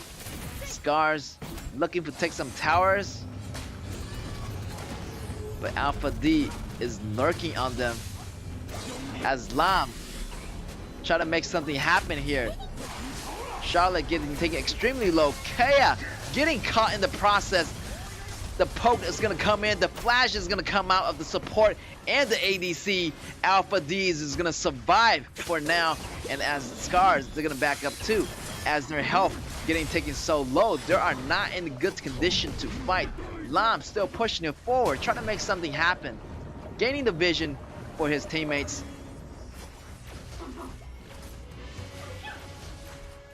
Slow and steady wins the game, and that's what Alpha D is gonna do.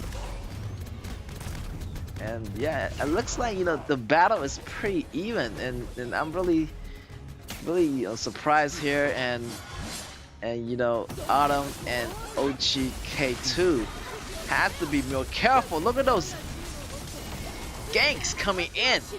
Is it gonna be enough? But their tower is low.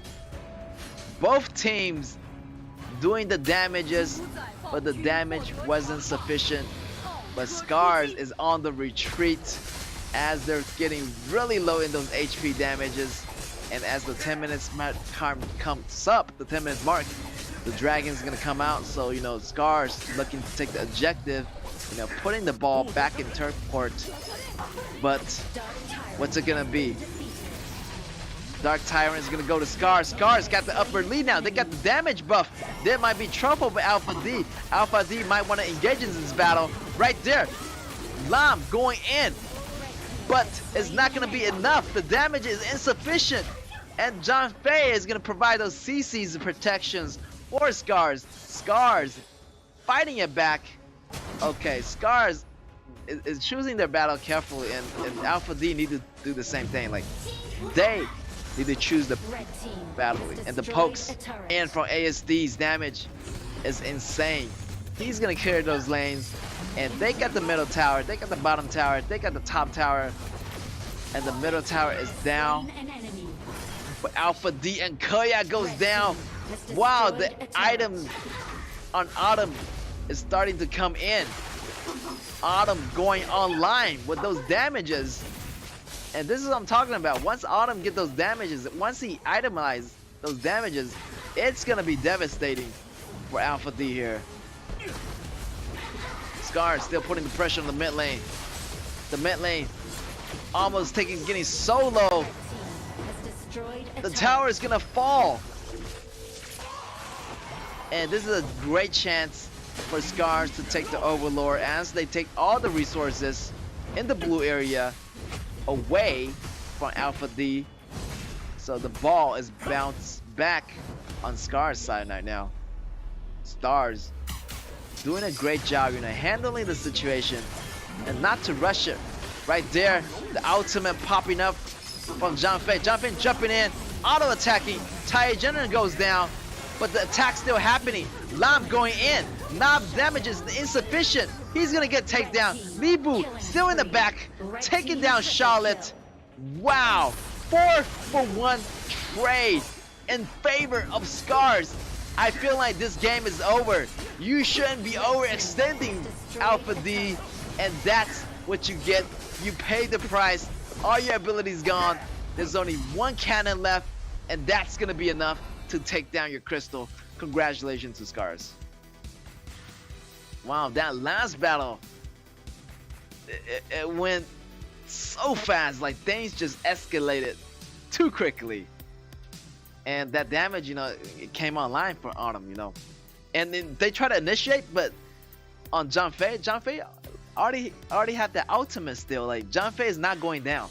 Even if you see a low HP John Fay, with those ultimates, he can gain a lot of health and a lot of shields in that critical moment. And yeah, and the combos just started to come together for Scars, you know.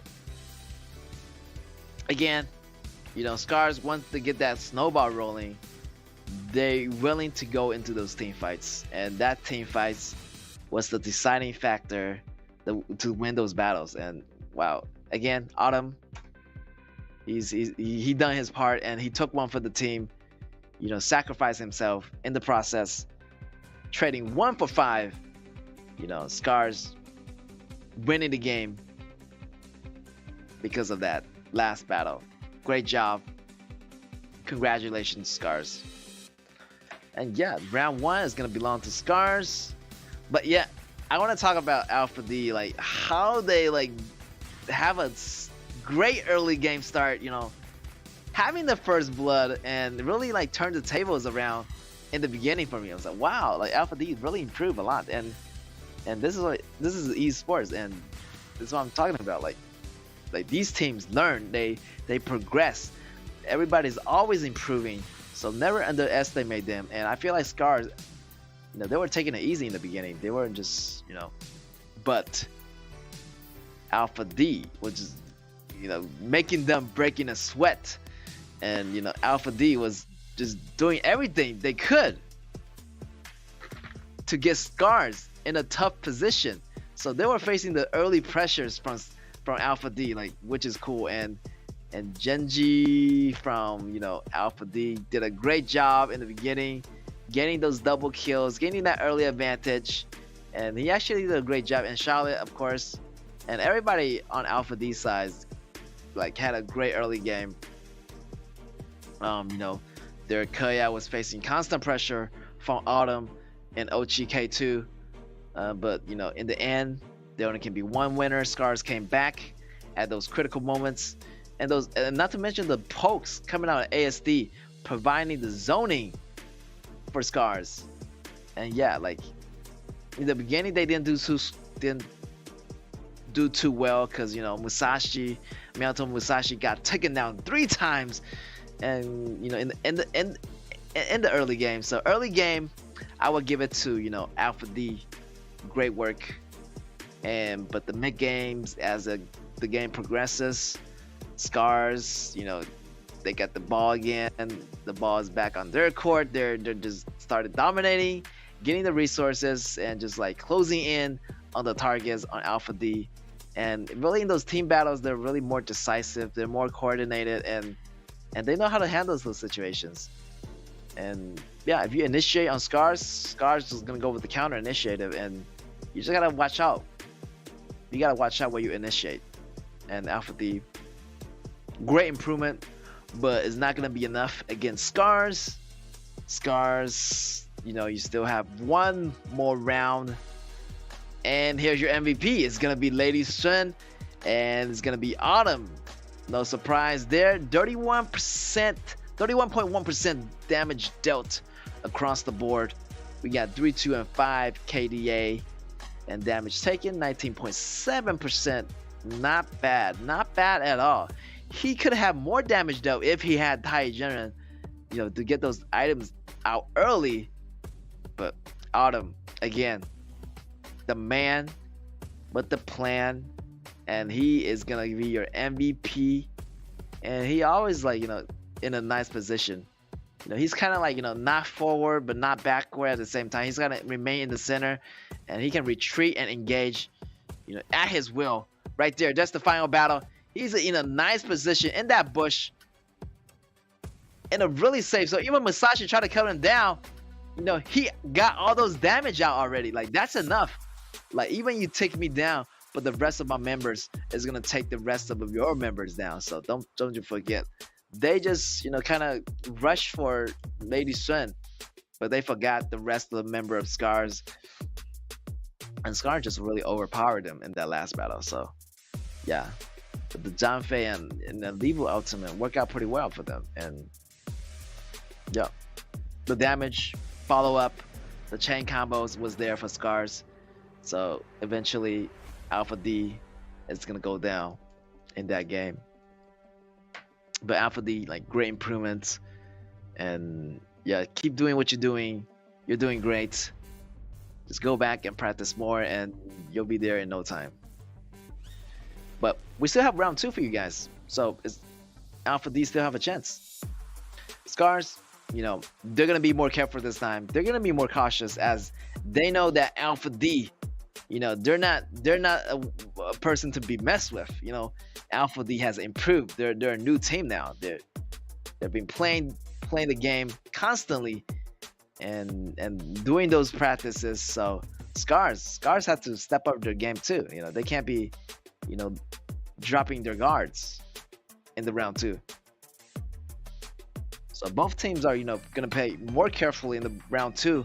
They're gonna switch sides. Scars on your left, Alpha D on your right. What's it gonna be this time? This time, both teams have a really nice expectation of each other. So Scars gonna pull out the guns now. Like, they're gonna be serious this round. They want this win. They want that 3-point. They don't want to draw. They want that 3-point. So Alpha D again. They had a great first game. The early game was great. The executions was better. The improvement was there. I see it. So keep doing what you're doing. You know, never give up. Go for Alpha D. We're gonna see Dan Chao and Shen Shi getting banned out. So they really want to deny those Da Chao combos and prioritizing the lane combos and those pokes. But we still have Zhao Jun up for grabs, so, you know, and Injun for Alpha D if they want it, you know. And my Shinui is gonna get banned out, so Scars really denying those bursty damage heroes in the beginning. And right now, the blue side for Scars is gonna have the first pick, and of course, gonna be your favorite Shenbing Time Mage. Great pick, great flexibility hero to go with all compositions, actually. Yeah. And Alpha D is gonna be on the reply with John Fei. Maybe they're gonna optimize. Well, Biron. Yes. Biron, one of the top meta picks in the current meta. It's a really, really popular hero right now. Go try it out for yourself. You're not gonna regret it. And Scars picking up the Gunshan Li for Autumn. This could be really devastating because, you know, Autumn is really, really good with Gunshan Li, and, you know, with a strong tank and a sustainable support. The combo is already there. Those 3, it's sufficient enough to do some major damage. So yeah, Alpha D better watch out. You know, they better be prepared for this. All right, they're gonna get some tanky frontliners and some tanky warriors. Zhao Huaizhen is a good choice, and he's gonna lock it in. And we're gonna go to our second part of the BP. As they choose Zhao Huaizhen, who they want to deny. I feel like they need to deny like a jungler or like a mid laner, because, you know, Scars haven't picked a mid laner yet. Maybe taking out Zhao Jun. Yes, of course. Zhao Jun is gonna get taken out. So Scars need to find a backup. But hey, you know, we have Quan Zhong getting banned out, as Alpha D don't have a ADC yet. And it's gonna be Alpha D's turn to ban a hero. Do they want to ban out more junglers, or they want to ban out more mages? But Joey's still up in the table for grabs. Oh, they're gonna ban out Haya. Okay, great. If I was Scars, I would pick up Joey or something, you know, that's wave clearing to have those early rotation early. They might ban out another ADC, but Scars here as Alpha D is still missing a ADC. The Consul is gonna go out, okay? And let's see what Alpha D is gonna choose. I'm very curious. Like, they're gonna have the Yukio Tachibana is gonna be out, but they already have Zhao Huaizhen and Biran, so maybe just waiting for Alexio, yes, or Garo. Okay, works. It works. Garo work with Janfei is a great combo, but maybe they're feeling Alexio in the process. Alexio has been really popular lately, and he's the only hero actually got the pentakill out of the whole competition in the KAW so far. And yeah, they're gonna go with that. Let's see what Scar's gonna reply.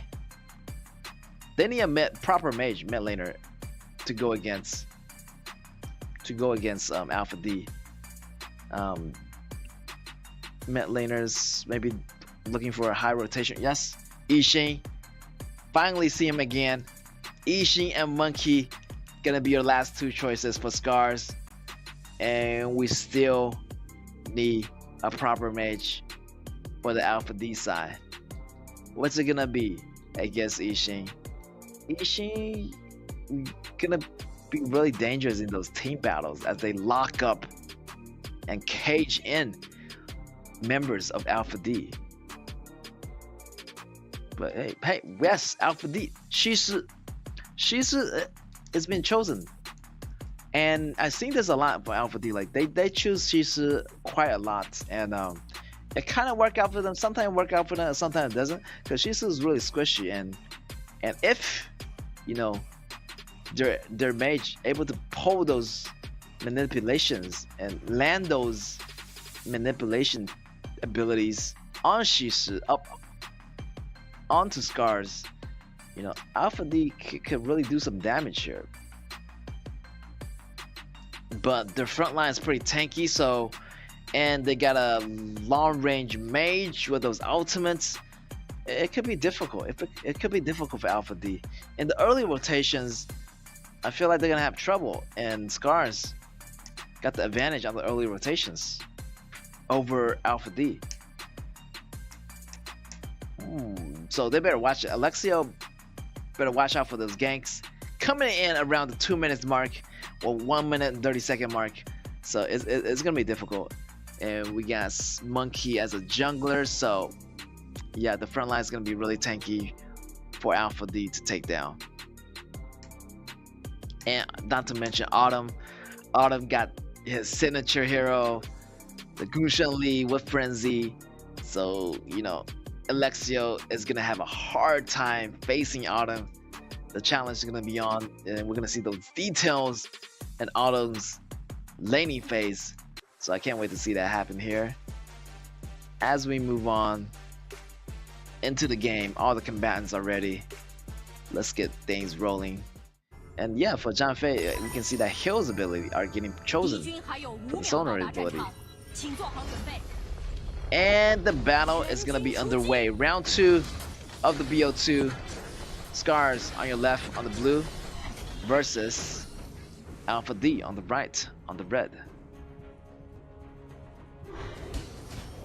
Everything looking really normal here. The usuals. Support with their mage, trying to gain that lane priority so they can rotate either bottom or top to help their top lane or their bottom lane in the process. And also, yeah, I like what the, you know, Ochi K2 here is doing, you know, going bottom, checking the blue to make sure that, you know, getting the information on Alpha D's jungler, knowing that their jungler is gonna go tops. So that information is gonna go to River. River knows that, you know, Zhao Huaizhen is gonna be top. The pathway is going to top. So yeah, that information is very crucial. That gives you side laners a heads up about the dangers that's incoming. Bottom gonna have a comfortable time farming a little bit because Autumn knows that, you know, Zhao Huaizhen is gonna be around the top area. So he's gonna go all in for that monster. Trying to get some early go advantage. Right there, diving in, activating the frenzy. Trying to get John Fei, but John Fei just too tank. They're gonna peel back right now. Can they get that monster? Yes, he will. Getting that monster, getting that extra go lead over Alexio. Alright, 3-man rotation mid. ASD, Rival, and the patch of grass there. But will it be enough against Biron? Biron just going in like a man, taking the damages, absorbing, sustaining himself, able to fall back. Monkey eating the lane together with the mage. Not much happening yet, you know, everybody just playing really cautiously, you know, be really careful. Right there, going in for that dive, Gushun Li. Will it be enough? Almost got manipulated by Shishi. And Autumn just gonna survive for now. Maybe he's coming back, maybe he's not. I don't think he's gonna go for that dive. That's too dangerous. Alexia try to go back, but he noticed that the minions, the lane, the wave is here. Oh my god! Yes, the ultimate! The execution effect coming in from Alexio. Alexio gonna take that first blood. Alpha D on the early game. Big ups to them. Wow. Autumn couldn't survive that. The torpedoes was out. The homing missiles was going after, and he cannot escape.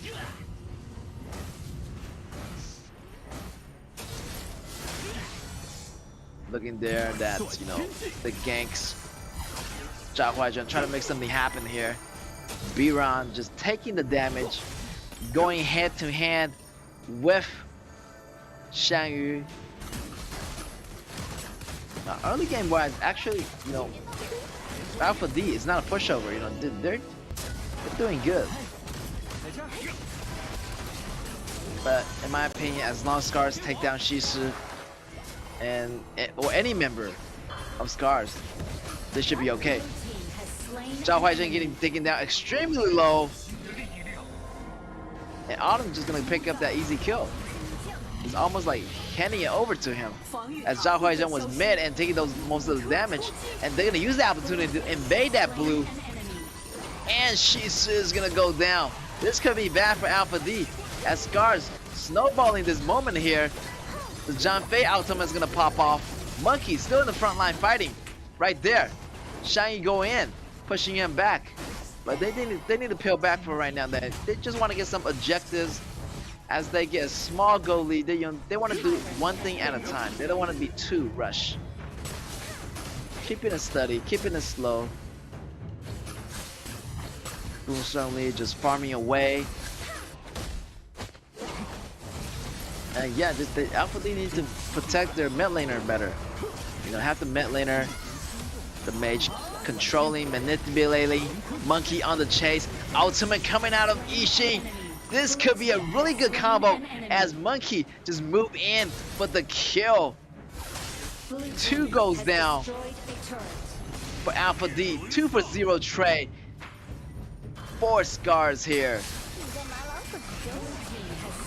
Ooh, right there, the combos coming out of Autumn. Alexio didn't even see that coming. Ambushing in the grass. Look at the damage already online for Gushun Li. Wow, the damage, the Doomsday already pack a punch in the early games. Autumn is doing his thing right now. He doesn't need the protection from Shenbin. Shenbin can just go on, you know, the more of the team fights, going with Shangyu, going with Ishin, and reuniting with Gushun Li together to invade the blue area. And yet that devastating ultimate coming out of ASD is crazy. It's gonna provide some zone. Right there, getting manipulated. Shangyu, he's gonna survive. He's super tanky with the compensation damage from second ability. He's gonna survive, and he's gonna go back and recover. And Monkey is still farming his way in the red area of Alpha D. Yeah, early game, you know, Scars is doing good. And let's see the replays right there. Autumn coming in with that 1 and 3 combo, teleporting all over the place. Frenzy, The man is doing tremendous amount of damage in 2 or 3 seconds. And Alexio just going down just like that.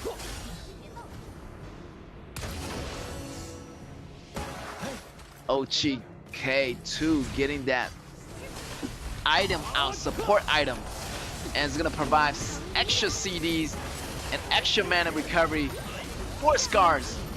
And the battle's gonna be happening. Monkey going in with the double kill, triple kill with the help of Shang Yu's CC control. Monkey getting the Master Sword. In the process, there could be trouble for Alpha D. Monkey already getting this itemized, and Monkey's pretty fair right now. His damage is over the top. And Scars looking to end this game early right here. You know, they got Monkey coming online, Shadow Ripper coming online for Autumn. Blue team just dominating right now. Tower is going down one by one. They want to join the fight. Alpha D still want to fight. What's it gonna be? It could be dangerous for them if they're not careful. Wow, Monkey taking down Alexio.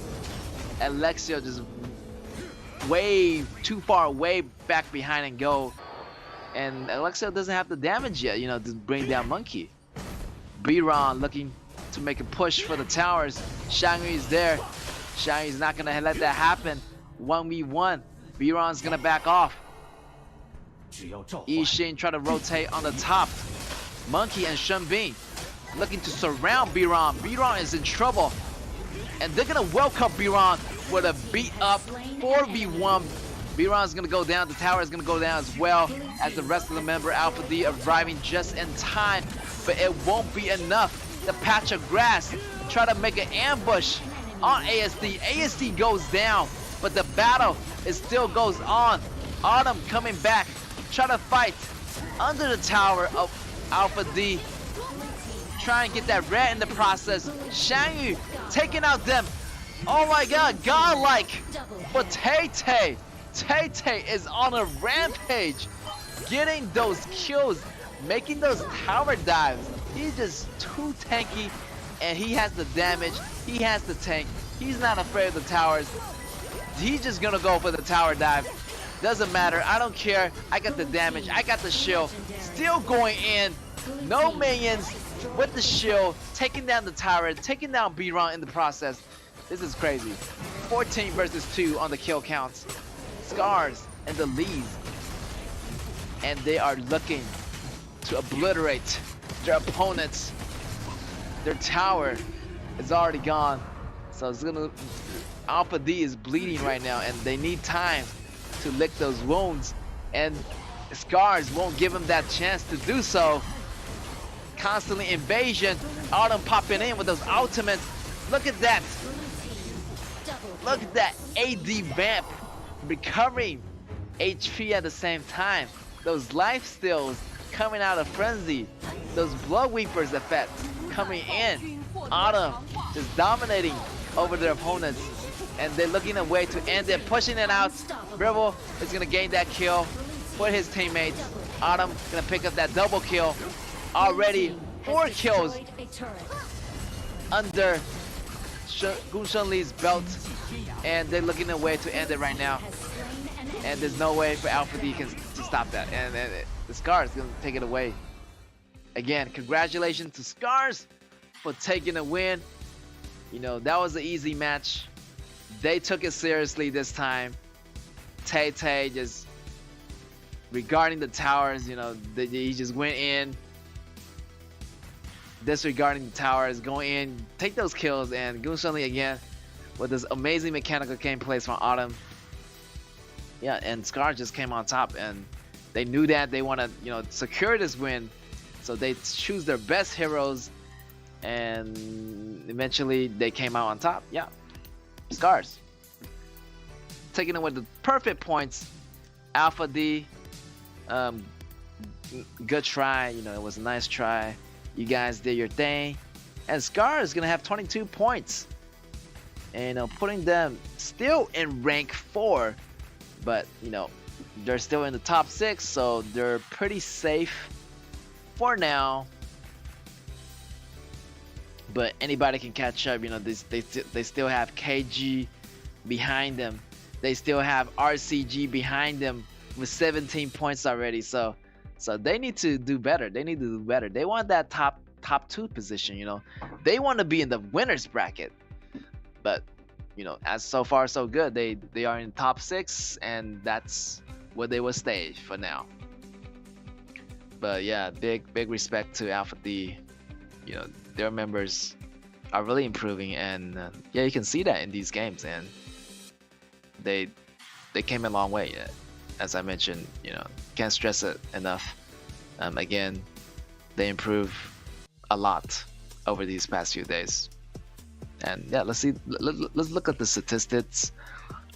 You know, their jungler was getting constantly taken down for Alpha D, and Shisu was okay, but too squishy. Like when Shisu went down, like there's nobody there to manipulate their enemies, Scars. And Autumn was pretty much, his mobility was so fast, you can't even catch a glimpse of him. You know, teleporting all over the place.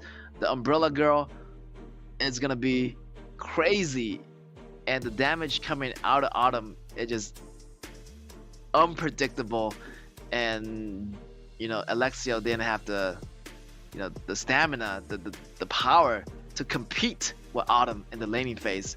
So it just went downhill for Alexio, and also for, you know, Shishi, and constantly getting taken down by Tay.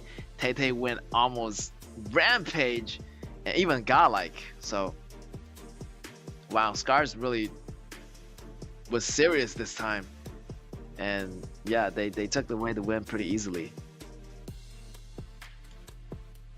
And look at that damage dealt by both their damage dealers, like Gunshan Li and Monkey, both over 30% in damages, and that's gonna contribute for most of the team damages. And wow, the goal lead is significant, like 10k goal lead at the end of the game. They didn't even get a single tower out of that. So that was a dominating play by Scars over Alpha D. And here's gonna be your MVP ASD with those lockups, with those cage in those crucial moments. I remember there was a time, you know, he did an ultimate which in locking up multiple members of Alpha D and allowing set kills for Monkey. A lot of times, you know, he was there. KDA 2-1 and 10 across the board, and this is it right here. I remember here locking up right there, locking up Shishi and Zhao Huaizhen in the process, so they can't go nowhere. And Monkey was able to take them down so easily. Again, using the ultimate, providing those chain stuns, and they can't not escape. Right there, Tay just go in with triple kill, easily, setting up kills for your teammates, and that's what Ishin is there to do. And yeah, that was match 2, so 2-0. Scar's gonna have 3 points, and we're gonna have more matchup for you guys today, so don't you go away, and we'll be right back.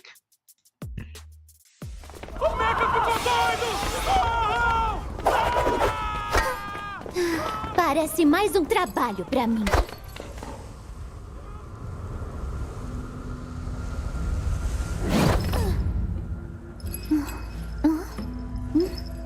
Cadê você? Ai, não podem me ver aqui.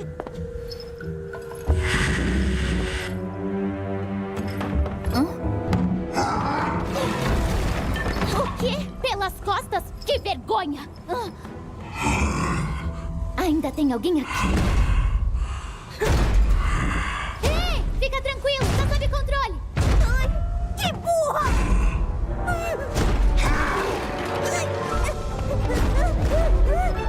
Deixa comigo!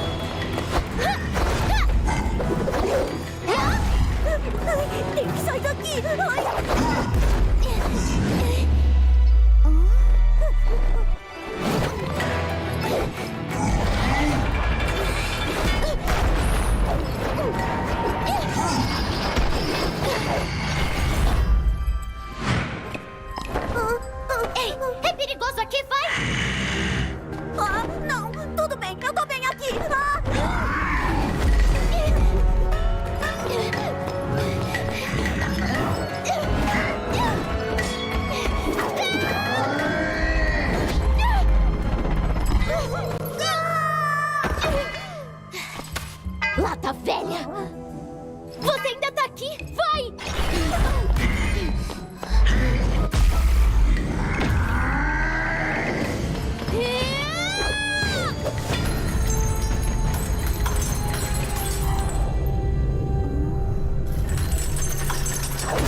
please.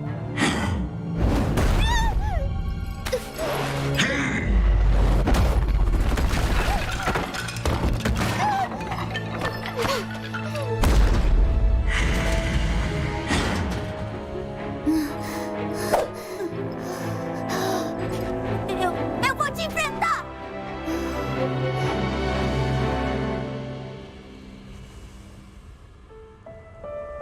Yin, você não deve se importar. Se sua lança partir, não é ela que te torna uma heroína. O que faz? O que faz? De um herói um herói. De um herói um herói. É a luz em seu coração. Uma luz brilhante que queima mesmo sem fogo.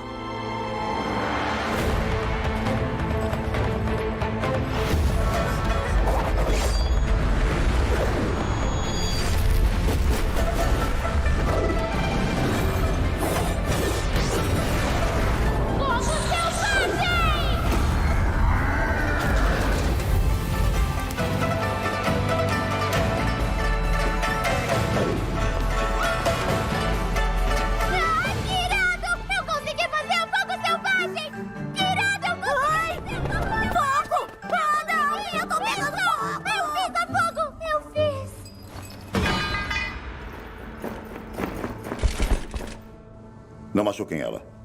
Só peguem o mecha.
Welcome back, ladies and gentlemen, to the KAW tournament. We got match 3 for you guys today. It's going to be KG versus Fennel. And as you know, KG it's been good for them. They're 15 points on the rank. They're at rank number 5. But RCG just passed them today. So, they in rank number 6 right now, but that's going to be all up to this match. If they can catch up with RCG, they try to make this game an evenly playing field. They're at 15 points. They want to make it 18 points, but it's up to today's matchup if they can patch up. And they want to be in that top 6 rank as well as the other players. They want to be in the quarterfinals. They want to be in the semifinals, and they've been really closely working as a team. Killer Gaming, I know their Shane is one of their great jungle players, and he's a great Jhin player, and his Jhin is being constantly getting banned out by multiple multiple enemy teams, as they were against M8 M8 ban all of the Jhins in their game. So Jhin was out of the picture for a long time. But yeah, it's gonna be a rematch. Again, they won against Fennel last time, so again on Fennel side, they're really prepared this time. I feel like Fennel is gonna, re-strategize their matches this time because they lost to Killer Gaming last time. So yeah, I just want to see how Fennel improve so far from last match. And again, that Jhin is gonna be banned out. I'm sorry, Shane. you gotta, you know, you won't able to see that Jane ever again in this tournament. I'm sorry to say, because of your performance did so well with Jane in the first 2 weeks of the KAW tournament. So yeah, Jane goes out. Bye bye, Jane, and Charlotte goes down. Zhao Huaizhen goes out too. Seems like KG really want to deny those warriors and tankiness from the side lanes and jungler.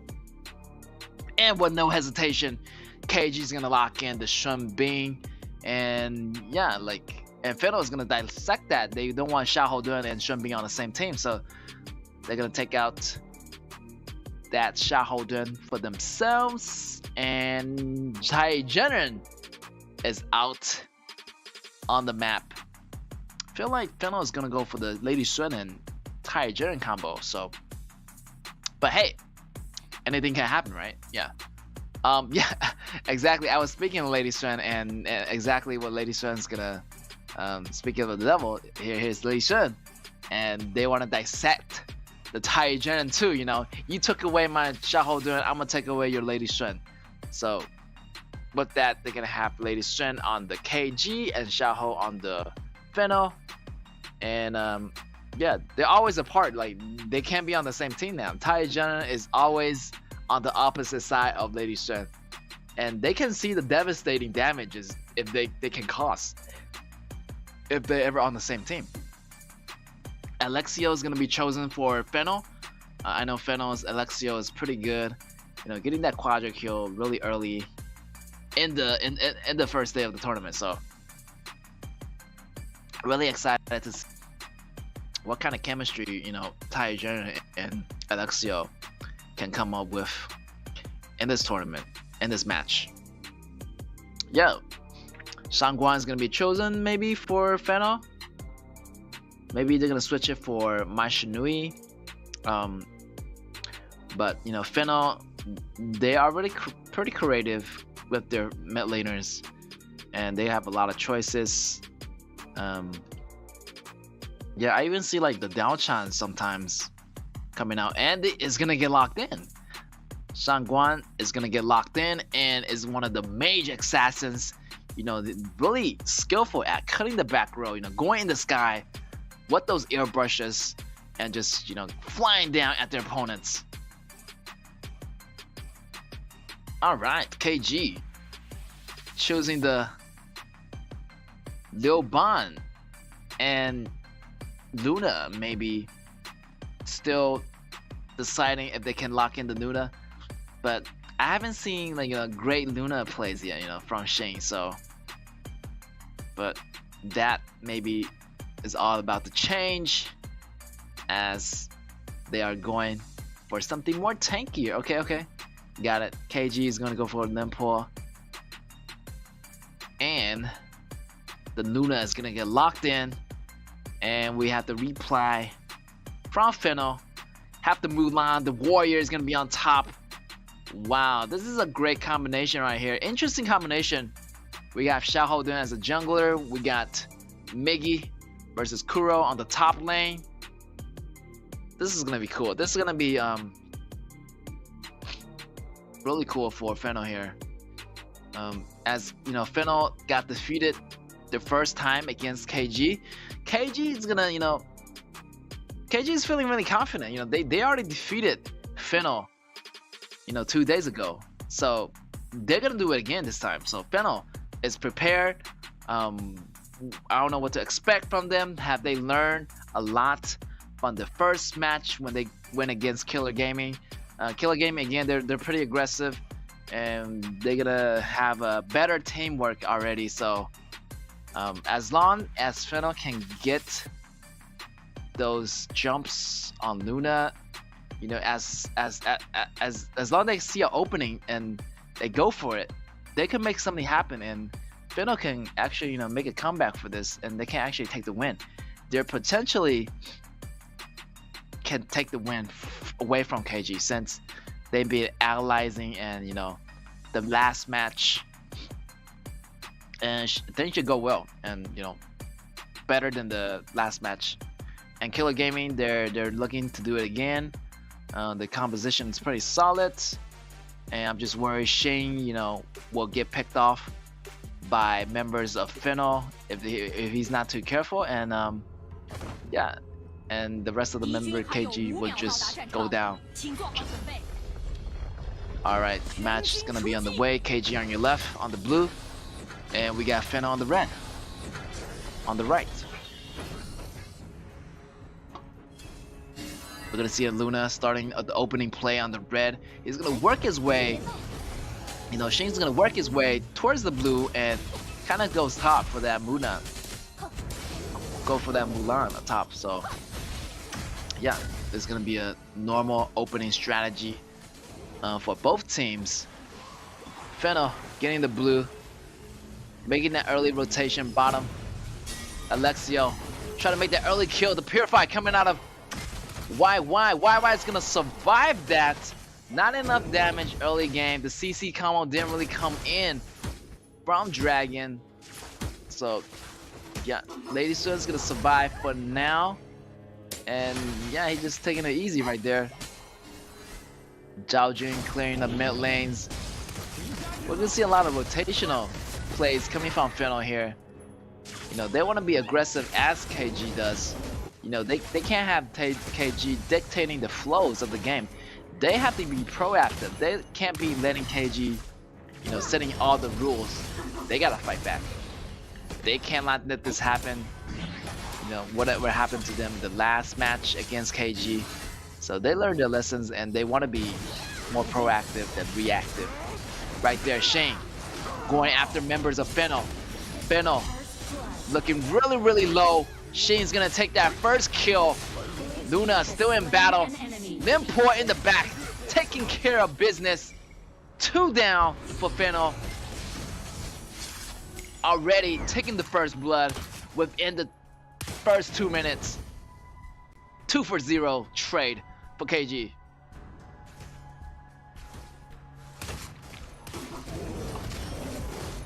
Wow, KG actually being really aggressive, you know.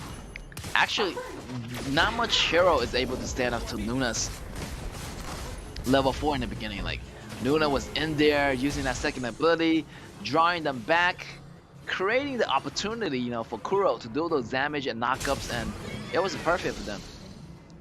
Shane always denying their resources.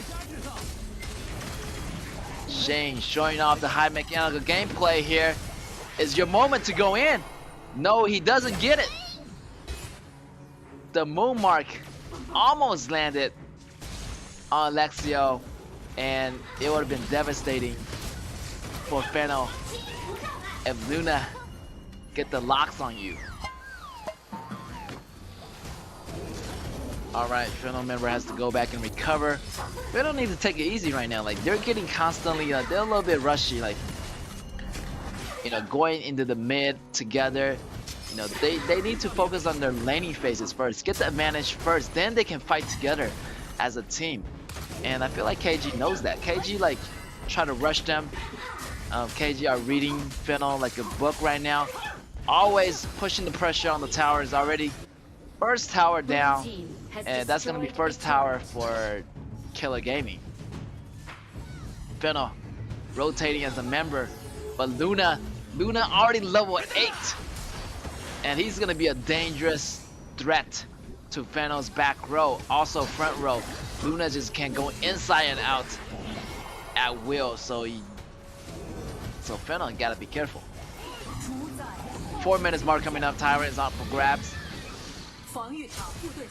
And Luna just gonna grab that easily.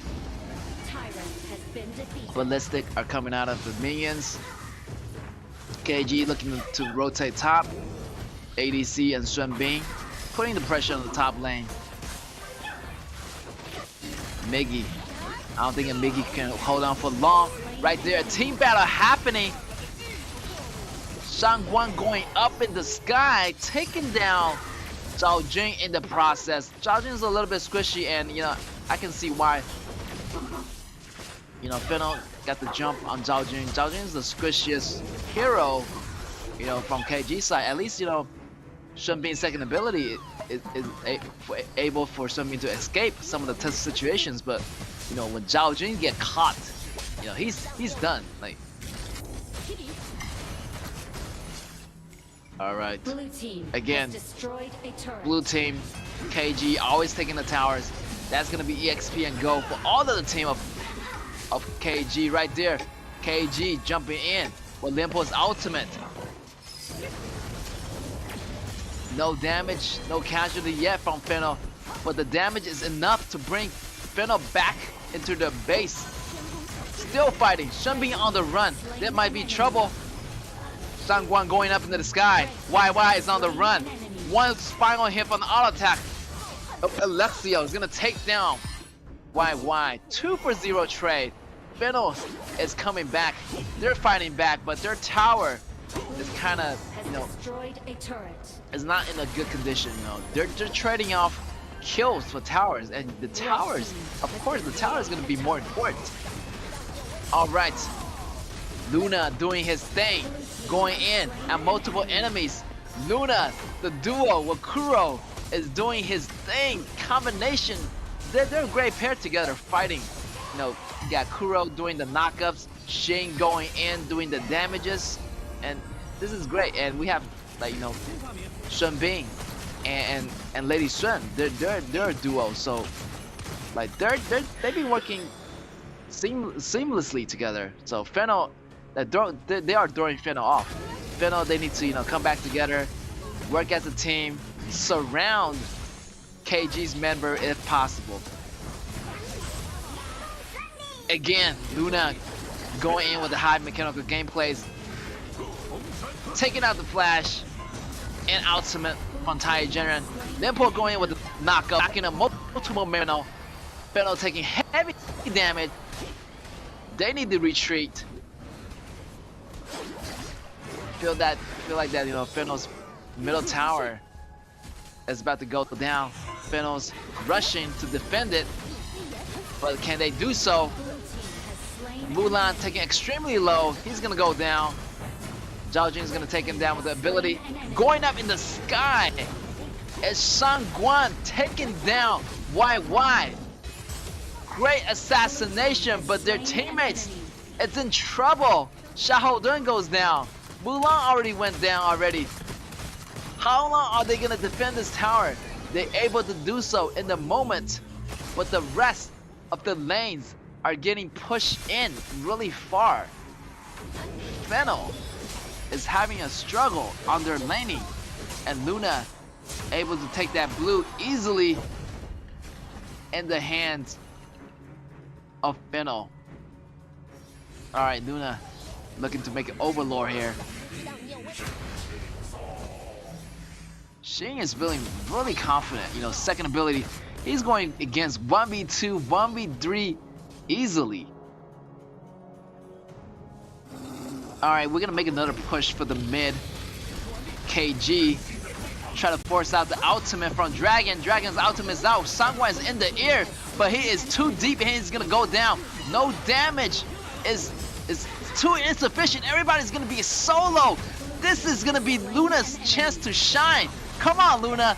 Luna's gonna have those 1 kill, 2 kill. This might be a double kill. No, the damage wasn't enough. Only 3 members went out. 3-for-1 trade for KG. KG almost had that triple quadruple kill out of Luna, but you know the damage was not quite there. You know, it was tempting. Luna went all in, but only got 1 member out of those Fennels. But nice try for Shane. Shane's just getting warmed up here, and yeah, Fennel's feeling the heat still. Fennel's not doing so hot here. KG getting another tyrant in the process. With that buff, Limpo is gonna go in, doing the initiation, tying with ultimate, extra life on Xiahou Dun. The Xiahou Dun life is gonna go down again as he revives.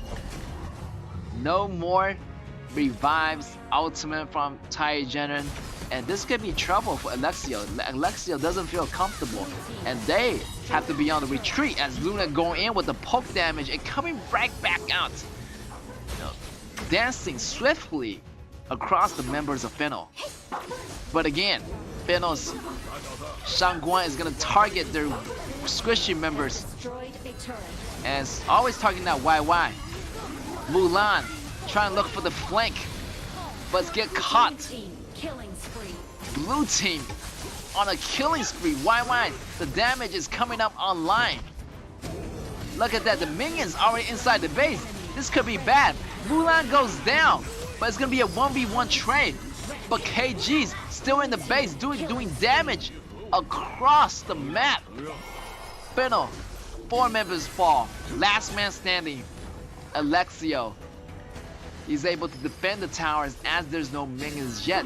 But the super minion is coming out the bottom for KG. KG got the lead, and they're gonna use that lead as an advantage to take that middle high ground tower, and as well as their jungles. And right there, being so aggressive, going with the flash. Limpo just doesn't care about anything. The man is so tank. The follow-up damage, following by KG, was on point. Lady Shen getting those auto attacks in. 17 versus 6 on the kill count. 2-man standing for Fennel. The minion's already in. It's gonna be GG if they don't stop this minion. The combos AoE coming out of Zhao Jun, and this is gonna be it. No member is gonna be surviving for Fennels, and KG is gonna take down the towers, take down the crystals, just like that. Congratulations to Killer Gaming for taking the win. Wow, they take the win swiftly, and again, the victory belonged to Killer Gaming. Wow, Limpo was doing a lot of heavy lifting. Like, he was in there doing the knockups for Lady Shen, and also for for Shane. That was great. Like, that was great teamwork. You have Limpo for the knockups, and that's why they traded Limpo for Liu Ban, because Liu Ban, they already have the damage, but they don't really have a knockup. Like, they have a CC but no knockup. So Limpo was like a great choice, in addition to Zhao Jun, where the AoE was there, the knockup was there, the compensation was there, the healing was there for support. So we got kind of like 3 supports supporting 2 damage dealers. We got Luna, coming in and out swiftly. Then you got the core player. The core damage is gonna be Lady Shen. So the draft pick, I would give it to KG. But Fennel, did a great job. They learned from their previous mistakes. They gained a lot of knowledge over these past games, but it was just not enough against Killer Gaming. Killer Gaming still has the edge over Fennel, but don't you worry, Fennel, you still have one more round to prove yourself. Alright, round 1 goes to Fennel, and let's see the scoreboard here. Like, we got Kuro. Wow, like, the man never dies. Like, he went in taking all that damage, and his passive, it has damage reduction. So with that damage reduction, and he's so tanky, and look at those items that he got, like the magic defense, the physical defense, like the damage was there, the Lone Knight Guardian, and the ominous premonition. So the man is so tank, and there was nobody have enough damage on Fennel was able to take him down. Like, and like Shangguan was just targeting YY, targeting Zhao Jun, but once he lands after the ultimate, Shangguan was just like a sitting duck, and he just got targeted and focus fire, and super squishy goes out just like that. And again, like Luna, didn't see really a lot of crazy action I was expecting to see, but maybe my expectation for Shin was too high on Luna. So the higher the expectation, the more it's gonna be in your disappointment. But anyways, KG still take it away. Their teamwork was still on point, and yeah, at some point they were rushing a little bit, but still, like, Shane, crazy, just dancing everywhere over his opponents. At almost one time I thought he's gonna get like a quadra kill, because most of the members was really low at that moment. at one point of the game, and they were just under the tower. They just looked so tempting, and Sheen really want to go in and take those kills, and I would do the same if I was him, and just going in, using my abilities, and just do everything. Right there, Sheen in the beginning, getting the first blood, providing that damage, and getting the kills for Kuro. Kuro still have that knockup damage, going that, wow, perfect teamwork right here. Fennel was, the rest of the member of Fennel was really late to the battle, so. And again, providing the knockups of Limpo, and the Luna is gonna go in from the flank, from the left. Look at that damage across the map.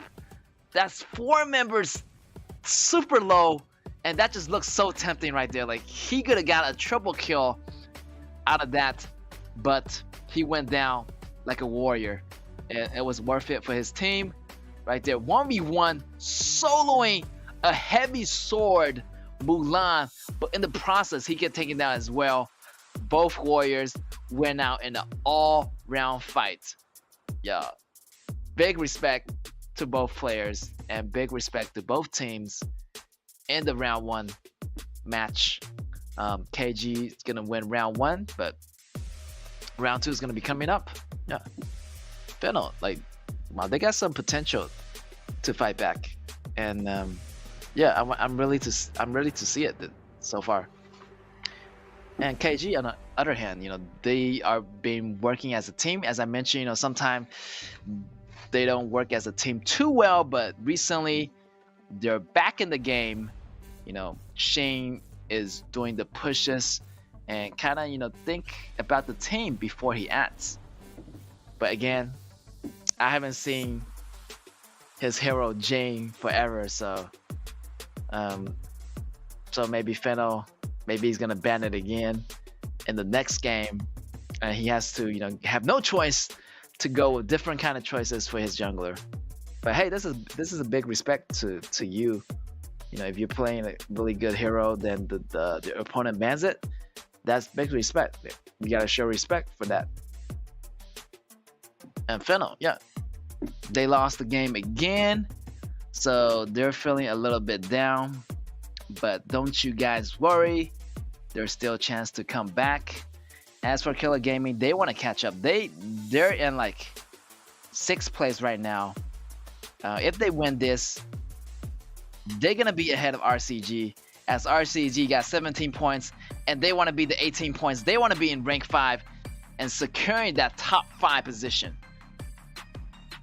All right, Fennel again banning out Jane. Oh my gosh, I feel so bad for Shane. But hey, yeah, that just shows how much respect you have for the player. Gunshun Lee getting banned out, Charlotte getting banned out, Shen Bing getting taken out as well. So these common meta picks are getting banned out. No surprise there. Fennel's gonna lock in the Zhao Huizhen, no hesitation. KG with the reply. Second game. Are you gonna be more safe? How are you gonna play it? Are you gonna be more aggressive? Locking down Shamanshi in the process. Still deciding, yes, they will. Shamanshi is absolutely, you can't go wrong with that hero. Shamanshi as a mid laner with Zhang Fei. Really safe choices. Very good choices too. And main is gonna go out for Fennel, and we got Zhao Jun. Seems like Fennel is, you know, doing a different strategy this time, and let's see how, you know, KG is gonna counter this. So they know that, you know, main and Zhao Huizhen is gonna be their top lane and jungler. So how are they gonna counter it? You know, main is really powerful in the early games, so they're gonna counter with Miyamoto Musashi, also another highly crazy jungle contender. So yeah, the super contender. So yeah, it's gonna have, you know, late game power, early game power. Miyamoto Musashi, great choice. Now we're gonna move into the second round with the ban pick. DNJ goes out, Libu goes out. So what's left here, you know, is their top laner. You know, what Fennel is gonna choose. What out? Maybe, you know, they shouldn't ban Libu because they already got Zhao Jun to counter Libu. But yeah, but Libu is still scary. Like, the knockups, the true damage. I can see why. All right, they're gonna ban out the shooters, and also Kanshoyu is gonna get banned out, and Liuban is gonna be banned out. But no worry, KG still have Xiahou Dun, the current meta strong pick. So Xiahou Dun is gonna go as a top laner. Maybe he's gonna go against Main. Main is gonna be a really, really powerful top laner in the beginning, but you know, Xiahou Dun is really tanky, so you know he can survive those hits in the beginning. So he's a good counter in the beginning to Main, as he's gonna sustain in those lanes for a long time. Maybe we have a Marco Polo up in the air, hovering, still making the decision. Ooh, this could be dangerous. And he's gonna lock it in. Fennel, Marco Polo, and Lombard, the duo. What's it gonna be? KG with the reply with Alexio. And John Fei? Laning phase is gonna be tough for Marco Polo. So let's see how this is gonna work out. And KG still deciding if Alexio is the proper choice, and he's gonna lock it in.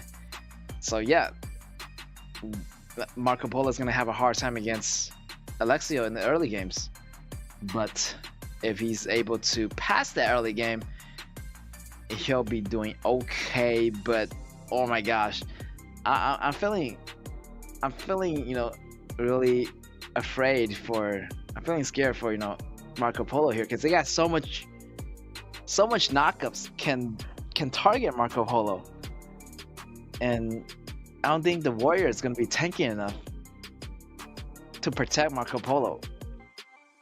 So there's a lot of pokes damage coming out of KG right there. If Shamanshi lands that ultimate on Marco Polo, you know, he's gonna have less participation in battle. He has to go back to the base to recover. And yeah, he better get that purified, because you know there's a lot of things, a lot of knockups, a lot of damage coming for him.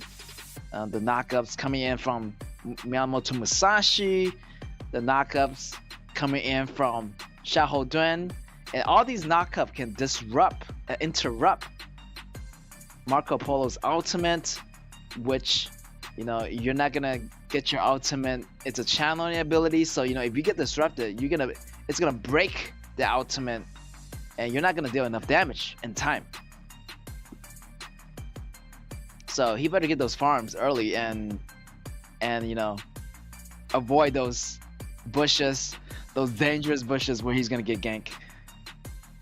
And let's see how this work out. And yeah, KG again, solid composition. Fennel on the other hand, a mix of compositions, maybe laning phase, a little bit difficult for Fennel, but late game, if they make it to the late game, it's gonna be okay. But late game, main doesn't really scale really well, so late game could be trouble for Fennel too. So even in the early games, it's trouble. So Fennel's gonna have a hard time this match against KG. Alright, match gonna be on the way. Fennel's on the blue on your left. We got KG on your right on the red. And look at that, Shamanshi new skin. I love this skin. The pink hair goes really well with the outfit, and I've seen it. And you know, this skin is my favorite skin so far. And it's a KPO skin too. Like, wow, very stylish. And he's gonna get knocked up. Welcome from Fennel. Oh wow, Shamanshi is not quitting. He's getting that level 2, but he still got that flash. Can he get out in time? No, he can't. The auto attacks fall up, and that's gonna be first blood already for Fennel in the first minute. KG getting super aggressive early game. He thought he's gonna survive, but the slow from the Lombard, you know, second ability. Shamanshi is gonna go down just like that, and their jungle is getting embedded, harassed a little bit, but should be okay. Should be okay. KG just, you know, calm down and be less aggressive, because the early game I feel like Fennel still have the upper hands here. You know, they got May, they got Lumbar, you know, with the early passive tank. Alright, KG's just taking it easy. Fennel trying to make something happen here.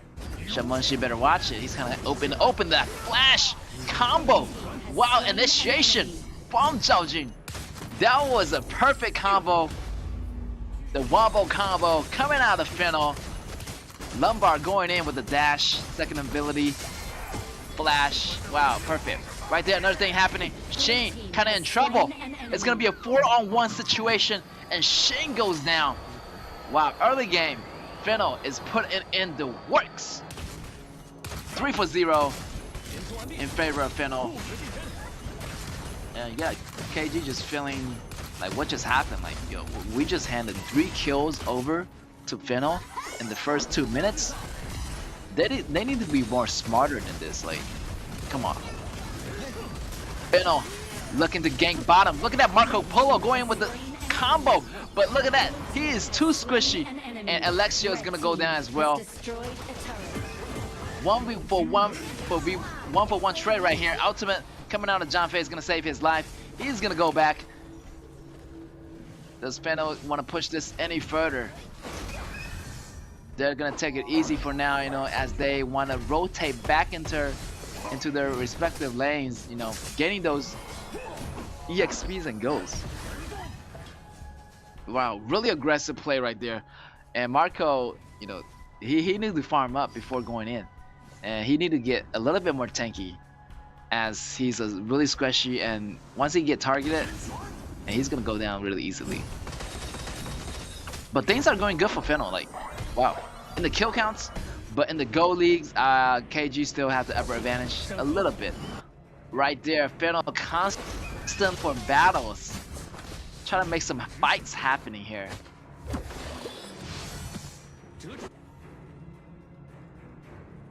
Bottom tower already gone for Fennel. So KG here, they definitely got the tower and Go advantage. And it's gonna slowly build up, and you know, if KG stop making mistakes like those, it should be okay for them to take this as another easy win. Alexio putting those cannons, but the ganks are coming in. Alexio is gonna escape KG, but the initiation, Zhao Huaizhen is gonna go down. Musashi taking him down, and he's gonna work on that dragon in the process. But Fennel is here. Fennel is, are they trying to make a move? No. KG putting extra pressure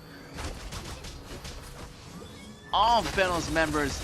Wow, Fennel just walked right into that. They put all their skills, you know, try to take down YY, but YY got out in the last moment.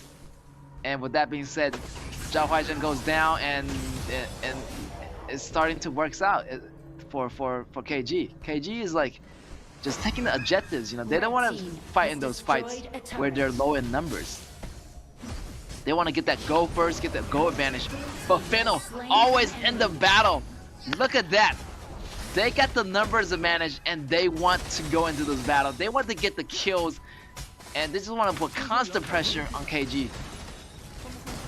Right there again, going into the red. Try to take that red right here. Yes, it's gonna be good. Another battle happening. Alexio using that jump to go behind the wall. It's gonna save his life. Main kind of in trouble. 50% below. And KG just constantly taking towers right now. They don't care about the big fights. KG can survive using Jump Fade. And YY as leverage as the rest of the member of KG just push towers. Fennel, you gotta realize that your tower is gonna getting pushed one by one. And once those towers are gone, your jungle is gonna be up in the open right now. So Fennel, you gotta watch out for your towers and avoid those unnecessary team fights. Even though you can get a kill, but your towers goes down, and this game is all about the towers. Right there, Fennel, go in with the strength. Punch and grab coming out of Miggy. They need to retreat as KG's members are pushing their towers one by one, and they don't really have a hero that can clean the minions except for Zhao Jun. You know, Zhao Jun's AoE ability, I don't think it's gonna be enough to stop those minions.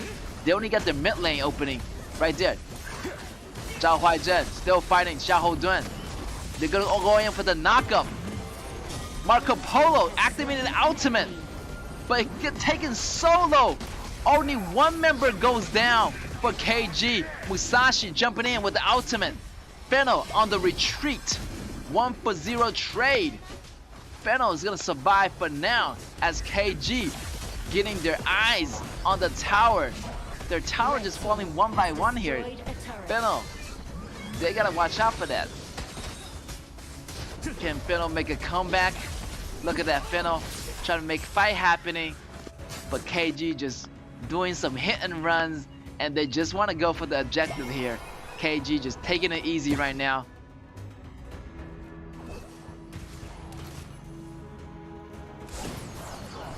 Fennel trying to make an attempt to smash and grab this red, but it could be a mistake for them. Main on the run. Musashi chasing down the knockups coming in from Lombard. They're getting super low right here. Fennel has to retreat now or something is gonna go bad for them. Mid lane, Musashi chasing Main. Main running so fast, activating, getting serious, gaining 3-bar maximum bar, and he's gonna get away. And again, like their base is getting constantly invaded. The resource is getting constantly denied. It's gonna be the same thing as last game. Fennel is gonna be, you know, in starvation. The resource gap is gonna widen, and Fennel is gonna be the same result as last game. KG looking to dominate the red area, getting the red golem, having the red buff. Actually, Arise got the red buff just in time. Alright, KG still trying to go for the objective. KG is really smart here, you know. In the battles, in the early game and mid game battles, like they know that they can't compete with Fennel. So they have a lot of warriors. They have a lot of, you know, attack power in the beginning. So they just want to go for the objectives here. And slowly, you know, they want to, you know, widen that goal gap so they can have the resources to take on Fennel in the late games and the mid games as well. Right there, Miggy on the run like a ninja. Main doing some damage. Shane trying to walk around the back, dashing his way towards his opponent, using the ultimate. Will it be enough? The help coming in from John Fei. He's gonna survive. He's gonna go back. Wow, 4-man gank. Still won't able to take down Musashi. Right there, Main's in trouble. He used up all his ability. He's gonna go down just like that. Xiahou Dun using the flash to get out of there. It's gonna be 1-for-1 trade. Wow, exciting battles going on right there. Shane just going in. It doesn't care. Like he can get in and out anytime he wants. Like, this is amazing. And the sustainability is great on Shane. And with the help from John Fei in time, and Shin was able to survive that battle. Arise, trying to make something happen here. Lombard, is he gonna go in? He missed that second ability. Ultimate being procced on Arise. Fennel still feeling pressure. Fennel might have the kill counts, you know, over KG, but KG has the tower counts as well. Look at that battle. Battle is gonna be going to Fennel. KG needs to avoid those careless battles right there. Fennel now has got the upper hands right now. They're gonna take the objective, looking to even the gap of the goal. Right now, the 10 minutes gap. The Dark Tyrant is gonna venture out of its pit, but coming back again. So it's gonna reset its HP, but Fennel is not letting it go. Fennel want this Dark Tyrant. They want the Dark Tyrant buff so they can get the extra damage in the next battle. Team fight wise, I feel like Fennel is doing really good. They got the knockups, they got the early damages, but that is about to go away because, you know, KG's gold is on the rise. They got the tower advantage. They got the river control advantage, and they got the lane advantage on 2 lanes. And you know, Fennel needs to, you know, have their guards up. But I want to see Fennel do something like that again, like where they took 2 members of KG down in one of those battles. So yeah, they still have a chance here. Kuro going in, taking all those damages. The knockups coming in from Lumbar. But look at that, Musashi jumping in the back row, getting frozen in the process. He's still cutting down the back row. He's gonna go down and change the allies for a rise. 1 for 1 trade, actually 2 for 3 trades in favor of KG. KG still pushing that tower with the ACC of Lexio. And this is really smart. KG just want to engage in fights and pushing tower at the same time. High ground tower already super low for Fennel. Fennel Azar still defending that tower. Can it be possible? They still try to take down the high ground towers, but they need to back up right now as the rest of the members of Fennel are back. They just want to take that red and peel back just for now. Yes, the red's gonna go to Alexio, but Arise still on the chase. The rest of the member of Fennel is up already and they're ready for combat. But they have to watch out for those dragons. Those vanguards are marching in. But that's gonna be the last wave of vanguards as they're gonna wait for the next overlord to respawn. Fennel gonna have some chance to breathe here. Everybody just sticking around in the bush, waiting for a fight to happen. KG gotta choose this fight smart. They know that Fennel, you know, Marco Polo, they still got the ultimate. Marco Polo can really shred those HPs as we're moving on to the late games. Vision is so important right now. Look at Main coming in the back row. He tried to go for the back row kick. Try to go after Alexio. And look at that, same thing. Shane going in with the kill, but it's not gonna be enough. They're too tanky. Alexio still on the chase. Does he have the ultimate? But no. Alexio can really finish the remaining members, but he doesn't have the damage enough yet. Kuro and Shane get taken out of the picture. Team fights advantage goes to Fennel, but the go advantage still belongs to KG. Okay, it's a fight to the end. If Fennel manages to kill everyone on KG's side, it could be a great battle. Right there, Miggy, Flash going after YY. YY just bounced right out of that behind the walls with his auto attack sticking up in the air. Look at that, bouncing over the walls. He's gonna use the ultimate. Can he get that lockdown on that Zhao Huaizhen? Zhao Huaizhen activates his ultimate to save his life. Look at that flash from Kuro. Kuro gets frozen. The battle is still on. Fennel is on the retreat. KG looking for an opportunity to take the Tyrant in the process to end the game. Can they do so? But Dragon is waiting in the bush, keeping the eye on the Tyrant, trying to make a steal, but it's not possible. KG getting the Tyrant, and now they got the Dark Tyrant buff. It's gonna be tough for Fennel. Fennel gets the jump on Xiaoho as the CC is coming in from Zhao Jing. This is gonna be a really exciting battle. 4v5. What's it gonna be? Fennel try to take this Overlord? Maybe not, as they do not have enough vision and minions advantage. KG won't let this dragon go down so easily. What's it gonna be? Will they go for the steal? KG Shane, can he smite it? No. Zhao Huaizhen get the dragon. The big fight happening. The Zhang Fei proctored out the ultimate. Shane still cutting down the back row. Shane goes down. Wow, the battle's still on. Marco Polo on the run. Fennel on the retreat. YY just bouncing over the walls. The Splendor coming out of Zhao Jing. Zhao Jing get taken down by Alexio. Alexio still on the chase. Look at that blasting cat trying to go dive just for that Marco Polo, but it's not gonna be enough. 3 for 2 trades in favor of Killer Gaming. Killer Gaming, wow, that was an exceptional chase.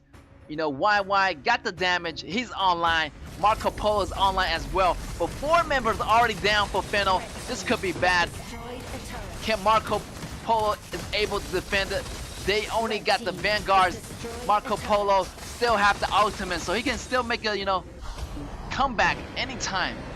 As long as he doesn't get taken down. There goes the Super Vanguards coming out, taking down the mid lane. That's gonna buy some time for Fennel.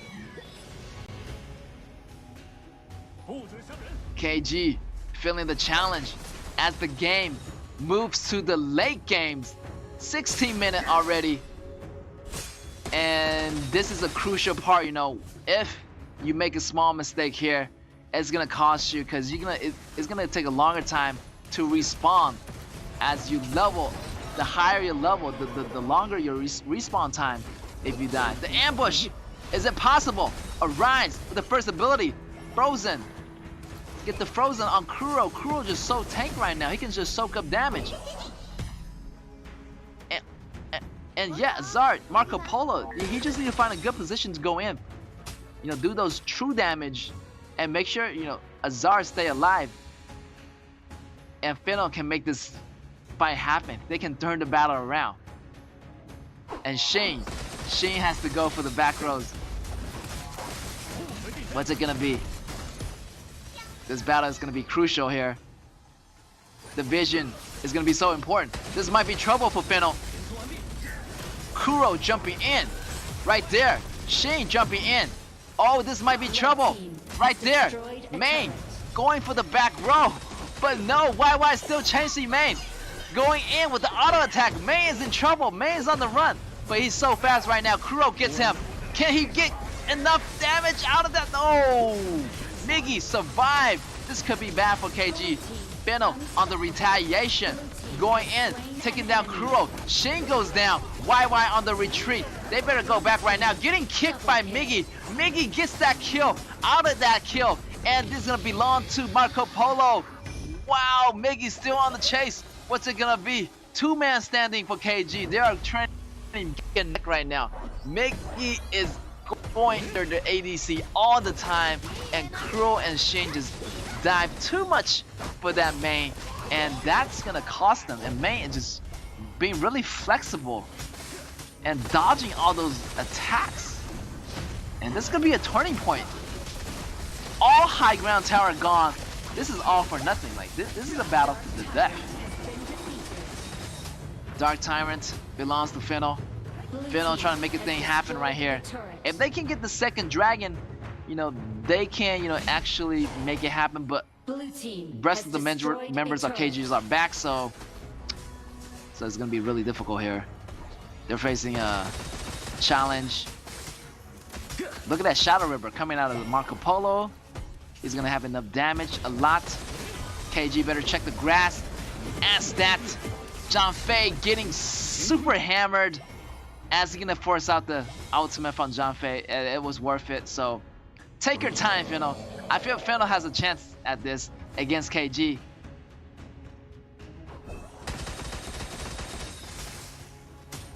Looking to make a play, try to make something happen, Shane rotating bottom, hiding in the bush.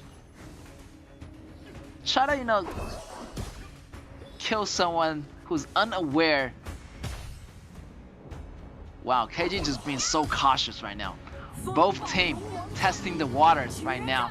Everybody got their eyes on that Tempest Dragon. It's already the tournament's mark. Tempest Dragon's out. Look at that Fennel. Now it's a fight for vision and fight for control. Mid lane, but the super minion is just gonna get stronger as time goes by. So KG definitely got the upper hand if the games goes on forever. Fennel gotta make something happen here. Look at Miyamoto Musashi here. I think he's going for the back row, but now he's going back because he know that Miggy's going for the back rows too. So Musashi has to come back. Look at that kill. Marco Polo goes in. YY falls. Shane falls. This could be bad for KG. This is a chance for Fennel to take the Tempest Dragon. But their lanes, their minions, their wave is really bad right now. KG has to go back. Can they go attempt to get the Tempest Dragon or not? They send someone back to protect the base, but Yes, they will get the Tempest Dragon. This is a really close battle, guys. Like, keep your eyes open. Do not blink. Stuff are happening super fast. And Fennel right here, they're gonna make a tie. The turn of tide has begun. Like, they're gonna make a comeback here if they manage to survive this next fight. You know, Marco Polo's damage is coming online right now, and it's scary. Like, once that Marco Polo, you know, use the ultimate, KG is gonna have a tough time surviving that damage, and the AOE's coming in from Fennel could be devastating. But right now, you know, looking for a good initiation. I want a good initiation from Zhang Fei, because, you know, in the previous battle, Zhang Fei don't have his ultimate. You know, he got his ultimate forced out when he tried to check the bushes. So this next battle is going to be crucial, as they got the Tempest Dragon buff. So the advantage is going to belong to Fennel's side. Fennel trying to make something happen. The Tempest Vanguard is in effect, looking to take down the mid tower here. Tier 2 tower getting so low with the Tempest Dragon. Tempest Vanguard already in the zone. Now that the Struck is in effect too. This is trouble for KG. KG has to go on the defensive. Fennel trying to take down the tower. And I got my eyes on Marco Polo. You gotta watch out for this damage right now. He can shred almost anybody right now with those ultimate. And they just need to protect Marco Polo right now. And Main can just go for YY. I know, like, Main does a lot of damage in a couple of seconds. Right there, Shing goes for Main. But don't you forget, there's Zhao Huaizhen in the back row, waiting for Shing to make it happen. Shing is in trouble. He takes down Shing. Main gets the kill. Now one member down. Right there, everybody's gonna jump in. And they got extra life right there. Marco Polo with the sweep, but he gets taken down. Main popping up with the extra damage, but it's not gonna be enough. Fennel's on the retreat. KG 1-for-1 trade. Wow, this battle is going neck and neck. Lombard going back in the grass. Everybody's on the retreat right now. But as the game progresses, as I mentioned, KG gonna have the upper advantage, as they had 3 lanes of super minions just versus in 1 lane of Fennel's super minions. So yeah, this next Tempest Dragon is gonna be another key moment here. KG try to regroup their skills, try to regroup their strategies. They do not want to rush this. KG got the upper hand right now as their minions are moving in from the bottom lane and from the top lane as well. Everybody got their eyes on this Tempest Dragon here. The Pure Sky, upgraded Pure Sky, coming out of Shane. Shane's gonna have those ghost collusion. He can walk through walls now. This could be awesome for Shane. Shane can go for those back row really easily. And let's see what Shane do here. As the Tempest Dragon goes down below 50%, Shane goes in. Will he get frozen? Who's gonna get this Tempest Dragon? It's gonna go to KG. KG get the upper lead, and they're gonna have the Tempest Dragon buff. They're gonna choose to go for this fight. Marco Polo getting that extra life. Miggy goes down. YY is on the chase. Double kill for Alexio. They're still on the retreat. This is bad for Fennel, as that the Tempest Vanguard is coming in hot. And KG right now is feeling really good. And the extra armors. How this gonna end for Fennel? When they go down, they're not gonna go down without a fight. The Tempest Vanguard is already inside the base. KG already dominating, getting that kill, getting the Tempest Vanguard, and they gonna take down the crystal just like that. Wow, ladies and gentlemen, what a fight. Wow, that was a close battle. Like, for real, I thought like Fennel was gonna make a comeback, and which they almost did. But in the end, Killer Gaming came back, as the long game, you know, the waiting game for them is better because they got the early towers, and yeah, of course, yeah, the super minions came out for them, and yeah, But when Fennel got that first Tempest Dragon, I was like, whoa, they actually can win this game. But wow, the jump on Miggy and as long Main got taken down and the rest of the front line got taken down, KG was able to break through the front line and actually take the rest of the member of Fennel down as well. And once they take down the front line, they got that second Tempest Dragon, and it was just an easy win in the back. Again, congratulations, Fennel. Wow, that was a battle to remember. That was almost this is the second longest battle. Because I remember last time there was a battle like this, and there was like almost 3 Tempest Dragon that came out. So versus this one, only 2 Tempest Dragon was out in the opening. And yeah, congratulations for KG for taking that win. That was a amazing battle. Crazy actions. It could go both ways, and KG came out on top. And yeah, KG was hungry. They wanted that win. So that's gonna put 3 points for KG. They're gonna be back. They're gonna still be in the top rank. They're in 5th place with 18 points. Wow, this game took a while, and we're gonna go into the scoreboard and let's look at the statistics here. Wow, both ADCs are decked out, selling all their items, selling their boots, for an extra attack item. Wow. And crazy, the tanks, the front tanks, they're super tanky. But in the end, it doesn't matter for Marco Polo. He's gonna shred you down. But a lot of time, Marco Polo jump in, KG was able to dismiss those damages right away, locking down Marco Polo, taking him out before he does too much damage.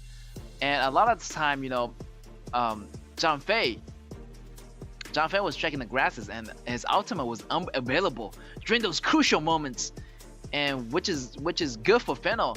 But once John Fei had those ultimate, good for the initiation, it could buy some windows for KGs to take down Fennel in those process. But yeah, overall, Fennel did a great job in the early games, constantly ganking, KG, forcing them into some team fights. And KG really didn't want those team fights. They just want to take down towers. They just want to play it safe. But Fennel was just being super aggressive, and they almost got it. They almost did. But what a pity, though. Like it came really close. And yeah, like Fennel almost had it. I was just cheering for them. But in the end, KG came back really strong. And yeah, KG just taking a win again. Look at that damage dealt by both teams. Like, it's incredible. Like, everything like pretty well distributed across the plays. But look at that Shamunshi, 36.9 damage dealt. And look at that Alexio, 31.5% dealt. They are the main damage dealers for KG, and the splash damage of the AoE, the ultimate damage coming from Alexio, just crazy. Alright, the tower counts are pretty much, relatively the same. Go count almost evenly equalized in the end. Fennel was kind of, behind, but they got the kill count lead in terms of, the kills, team battles. I would give it to Fennel, but KG, the tower count, the lane pressure, the map control, in terms of map control and everything else, I give it to KG. And KG just came out on top. They had the long game. The long game was there. They were patient enough to wait till the end. And look at that. John Fei is going to be your MVP. Sumitsu from Killer Gaming. Damage dealt 7%. It doesn't matter. Damage taken almost 30%. And he was just there for his teammates all the time, checking the grass. And he was the only one checking the grass and able to survive all those damages. And he was getting focus fire. But he was there with Killer Gaming all the way, protecting Alexio, protecting the rest of member of KG. And yeah, the man was just all over the place. getting protection right there. The Splendor pop-up, it wasn't enough. Look at that. John Fei, it was everywhere, providing constant vision. And look at that Smite. Getting the dragon, getting the crucial dragon that wins the game. Like, what more can a John Fei do? Like, this is amazing. Chasing down. Once they get the buff, they get the Tempest Dragon buff, which is gonna create a shield and, you know, thunderstorm, you know, aura that's gonna damage your opponents, and according to the highest percentage of their health. And again, wow, spectacular battle here. It's gonna be 2 versus 0 right there. KG is gonna be a winner. We're gonna have more matches coming out for you guys. We're gonna take a small break and we'll be right back.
Welcome back, guys, to the KAW tournament. I'm your host and caster for today. I'm Gigit, and we're gonna move on to our match for you guys today. It's gonna be Nova Esports versus Alpha Esports. I mean Archive Esports. They're gonna go against Nova Esports, and it's gonna be an uphill battle. As you know, Nova is gonna be one of the top contenders in this competition at rank number 3 right now, and with 24 points they are number 3 on the chart, and they are looking for another 3 points, and it's gonna be hard for Archive Esports in this battle. So as you know, Archive Esports are at the 0 point at the bottom of the ranks, but they came a long way too. You know, they've been growing also as the other team, you know, similar to Alpha D. They grown a lot so far. So without further ado, we are gonna jump into the BP phase for Nova Esports against Archive Esports. Banning out Musashi, Miyamoto Musashi in the first rounds already. The Mai Shinui getting banned out. Yes, the Da Chao getting banned out. These are really common ban picks right here. Choose, you know, denying all this like highly mobility heroes like Mai Shinui, like the jungler Miyamoto Musashi, and also the support that is Da Chao. And we're gonna see Sunbin. They're gonna prioritize on that support, the T0 support. Sunbin getting picked up by Nova Esports, and Archive Esports with the reply. What's it gonna be? It's gonna be a tough battle, so they just need to hold on. But Archive Esports is not giving up without a fight. They're gonna show them how much they have improved so far, and they're gonna still go with the safe choices, the meta pick, Shamanshi, and try to get that priority on the waves on the mid lane. Yep, but Nova is getting really aggressive as it is, and they're gonna go with Xiahou Duan with Biran. Yes. Whoa, this might be one of the KPO picks, and they got 3 members already, and they just need 2 more members, but those members gonna be taken away. They're gonna be on our Archive Esports side. So yeah, they're gonna dissect that combo. They don't want them to get all those meta picks. So we're gonna move on to our round 2 of the BP. Seems like they're gonna ban out some ADC here. Maybe Kung Shun Lee is gonna get banned out. Those top ADCs. But you know, Nova Esports, they have a lot of choices. Their proficiency in a lot of heroes. Their hero pool is pretty deep, so I wouldn't be too worried. They're gonna ban out Diao Chan, and they're looking to ban one more hero. Actually, Ming's gonna be a ban out, and yeah, Nova is feeling good over here. Like Nova is at rank 3, and they know their enemy Archive Esports is at rank 10, so they're gonna take it easy. They wanna, you know, but they wanna remain aggressive and be cautious at the same time, because in the last round I thought, you know, Killer Gaming was already had the lead. You know, but Killer Gaming actually had a hard time against Fennel, which I wasn't expecting that. So you know, this might be the same way. You know, Archive Esports might fight back, and anything can happen in this matchup. But Nova Esports, I got really full confidence in them. They're gonna do really well. Archive Esports is gonna be a really challenging battle. So, but no matter what's the results, yeah, they're gonna walk away, you know, learning something, taking away something from the battle. And Gun Shunli is gonna get chosen out here. Great pick, as well as they're gonna switch it for Garo. Okay. And Haya is gonna get picked, as they still are deciding which mid laner and ADC are getting chosen here. They have a lot of choices both choices are okay. And with that said, they're gonna lock it in. Munchi getting the Gunshan Li, and the mid lane Hui getting the Injun, as to speak. And the Archive Esports is gonna reply with the counter pick. What's it gonna be? They need a tanky support, and Zhang will do. Safe choice is gonna be partnered up with KAW, and the Zhang Li Bu combo is looking really good right now for Archive Esports. They got the damage, they got the pokes, they got the jungler, Zhao Huaizhen. So yeah, and it seems like they're gonna rotate roles again with their top laner playing ADC and their ADC playing a top laner. So this is, you know, really common for them. I've seen them doing it in the past few matches.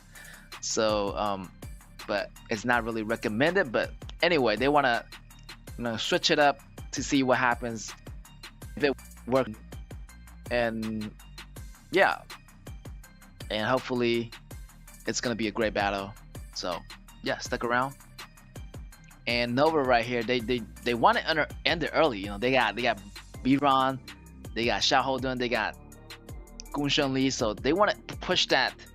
They want to push it to the edge. They want to end that game early, make those early rotations, getting that lane priority with Injun in the beginning, and using that Injun's AoE ability to zone out their enemies and to push those towers, really gain an advantage on those river controls. And once you get those river controls, you gain the controls of the jungle. Once you gain control of the jungle, you're just slowly surrounding your enemies, denying those resources, and their second tier tower is going to drop. And before you know it, you're at the high grounds. And then the high ground tower falls. Then there goes the objectives, the tyrant, the overlord, and the game is just going to go easy as that. So sometimes it doesn't really go as planned, but that's the image you want to have in your mind. Alright, ladies and gentlemen, Nova Esports on your left. On the blue, we got Archive Esports. On the right, on the red, it's going to be a beautiful day in the gorge again. And we're going to see, you know, Zhao Huaizhen trying to go for that red, maybe not. He's going to get capture here. It's gonna be, he's gonna get some free hits out of that, and he's gonna go really low, but it's okay. He still can jungle. And I like this, you know, this opening again by Nova Esports. They're gonna have Gunshan in the mid, getting that level 2 right here, making those early rotations, maybe top. And they're gonna have Injun in the bottom, so against KAW. And yeah, they want to put that pressure on that top lane against Li Bu. Li Bu goes really low. He got to flash out here, but no way. He gets taken down by Shen Bin. Probably the first ability of Shen Bin got him, and he flashed out, and he just got taken out, like, by the first ability, the after effect of Shen Bin. So already first blood drawn for Nova Esports. And they're gonna get the first blood right there. Shen Bin's first ability, it's gonna finish him off just like that. The healing dude then came back in time, and Li Bu's gonna fall, and he's gonna be a little bit behind, so he's gonna be facing extra pressure from members of Nova Esports. So Li Bu is pretty much like a weakness, an opening wound, so they're gonna use that to their advantage and capitalize on that. Look at that. And yeah, Gunshan Li still farming his way in the mid, trying to put extra top pressure on that Li Bu. Archive Esports, better watch it. They need to do a better protection of the top laner. As the top laner, you know, Biran gonna have a great time against Li Bu. Li Bu still level 4 right there. 4-man. Try to rotate bottom, maybe not. 3-man rotation here, putting the pressure on Archive Esports. And as you can see, like, you know, they switch already. You know, once Gunshan Li get to level 4, He can come back to the farm lane. As you know, the farm lane you get more gold. For look at that, 1v1. Both players gonna activate the frenzy. Only one player comes out on top. KAW still gonna get that extra range, a little bit advantage over Gunshan Lee, but Gunshan Lee already on the retreat already. John Fei popping out the ultimate, but it's not gonna be useful as Gunshan Lee already went back to base here. Trying to fight for the river creep. John Fei is gonna use that smite to gain that resource. Again, they putting extra pressure on Libu. Libu actually is playing really smart. Whoa, John Fei taking extra low. John Fei is gonna jump out. Libu is gonna jump in with the ultimate. Nova taking down KAW at the bottom on the other side of the map. Wow, Xiao Dun jumping in like crazy. He doesn't care. He's a man. He's a monster tanking those damages. KAW taking extra pressure from Munchi on the other side of the map. Right now they're looking for an invasion into the blue area of Archive East. This is gonna be bad for Archive Esports right here. They try to secure this blue. Is it possible? The Sandstorm be popping in, but it's not gonna be enough. Here is gonna get that blue, and he's gonna just escape, getting out of there. Byron looking his way to make something happen. All right. Nova Esports so far so good. They just try to get the objectives and try to get that goal rolling first before engaging any, you know, super team fights. We're gonna go into the pause, and we're gonna fix that connectivity issue, I guess. But no worry, we're gonna be back shortly as the teams are going into a pause. And yeah, Nova Esports just dominating the early games and getting that first blood early. I thought, like, you know, like Archive Esports was able to escape, but I guess the calculation was a bit off there. You know, you still have Shunbin's first ability, that time bomb, and once that time bomb, you know, timer runs out, it's gonna be boom, and there's gonna be bye bye Libu. Yeah, and yeah, he just got out of there in time.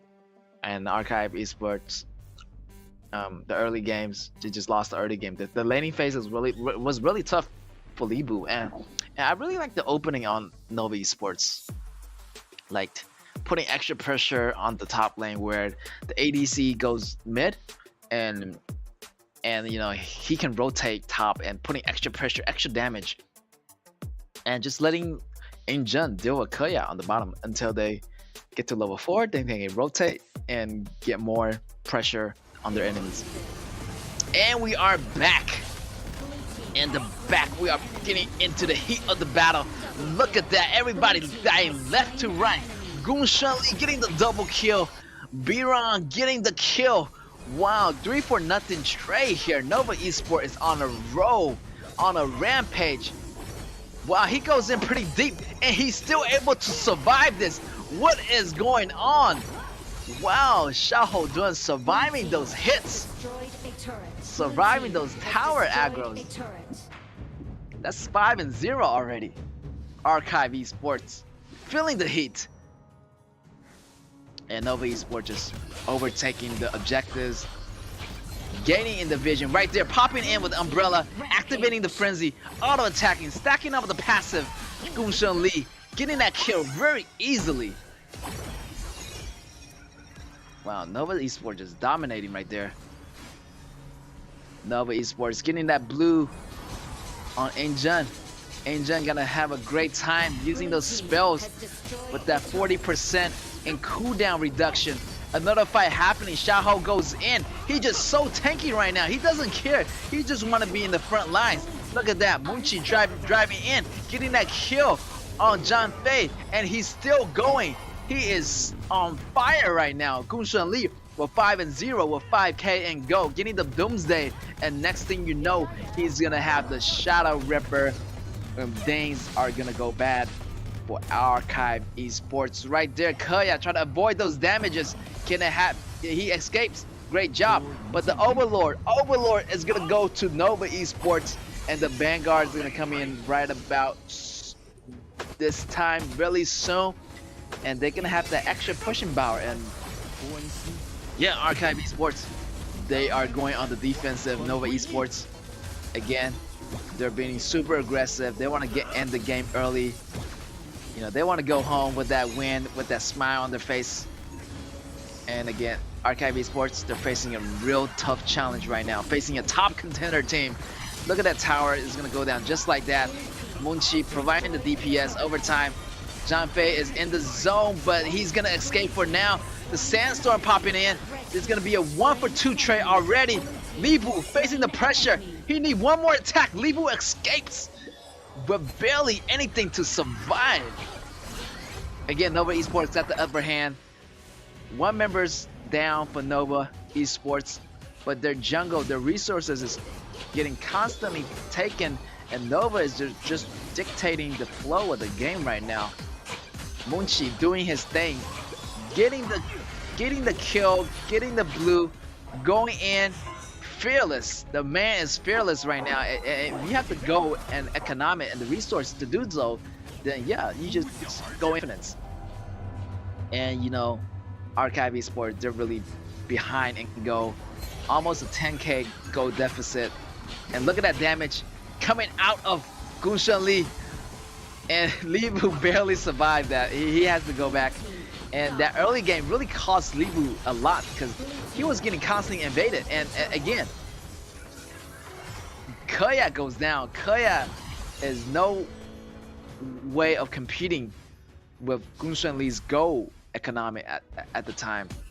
So bottom lane is having trouble, top lane is having trouble. This is so bad. Look at that. The damage is coming out of Nova. It's crazy. Two members getting taken down. KAW coming back, but the high ground tower won't fold. Jumping in with the Xiaoho done, soaking up all the damage while Gunshan Lee pushing them back. AS putting damage, DPS across the board, and that's just an easy win right there. They're just gonna go for the tower, go for the crystals as they chip away those HPs on the court just like crazy. And here's your victor, Nova Esports. That went by so fast. They didn't even need that 10-minute dragon to make that push. So congratulations to Nova Esports. No surprise there. They're taking it pretty easily, and yeah, respect to Archive Esports for holding it out. And yeah, they have improved, but not quite there yet.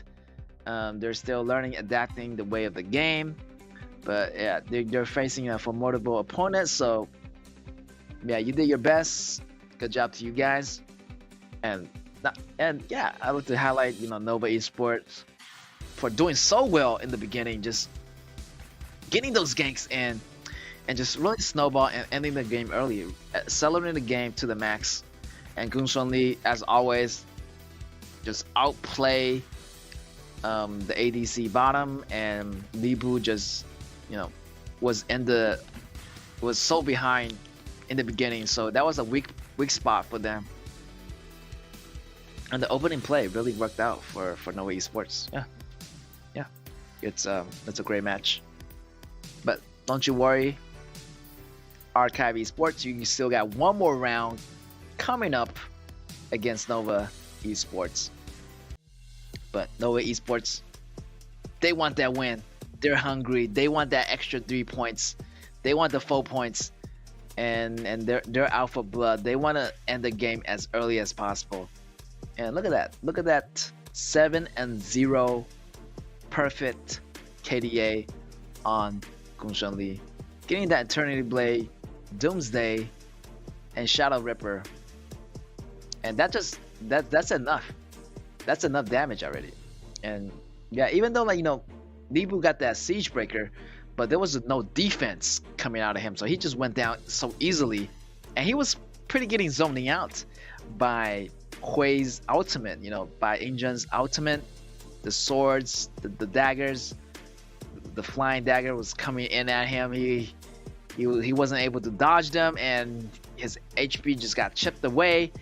and he got to go out of battle every time. When he tried to jump into the battle, and he couldn't because his HP was not capable to do so. So every time he tried to go into the battle, then the next thing you know, he has to go back to base and recover.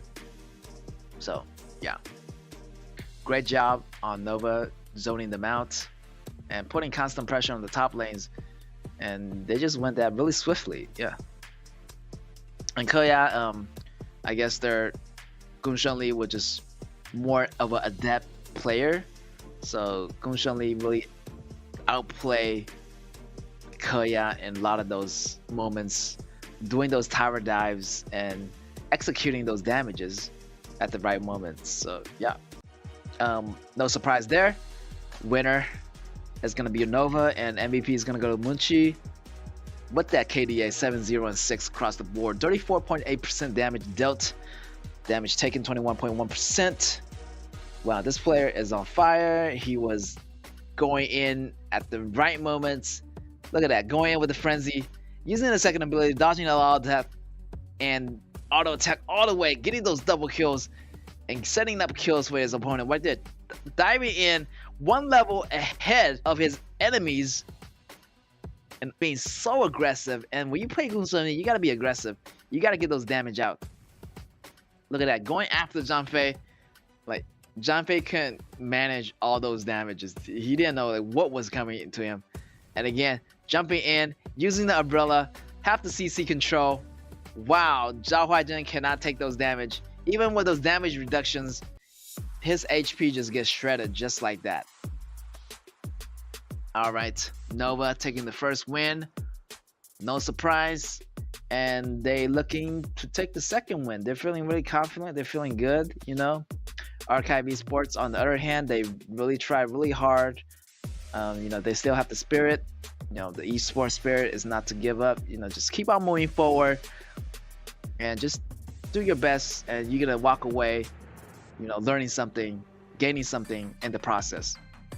All right, well, without further ado, we're gonna jump into match 2, round 2 of the BP phase, and we're gonna have Archive Esports on your left versus Nova Esports on your right.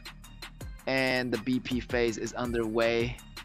We're gonna take out Zhao Huaizhen. They want to deny those CC control heroes, tanky heroes, you know, those initiative heroes that can do a lot of crazy amount of damage and also really tanky at the same time.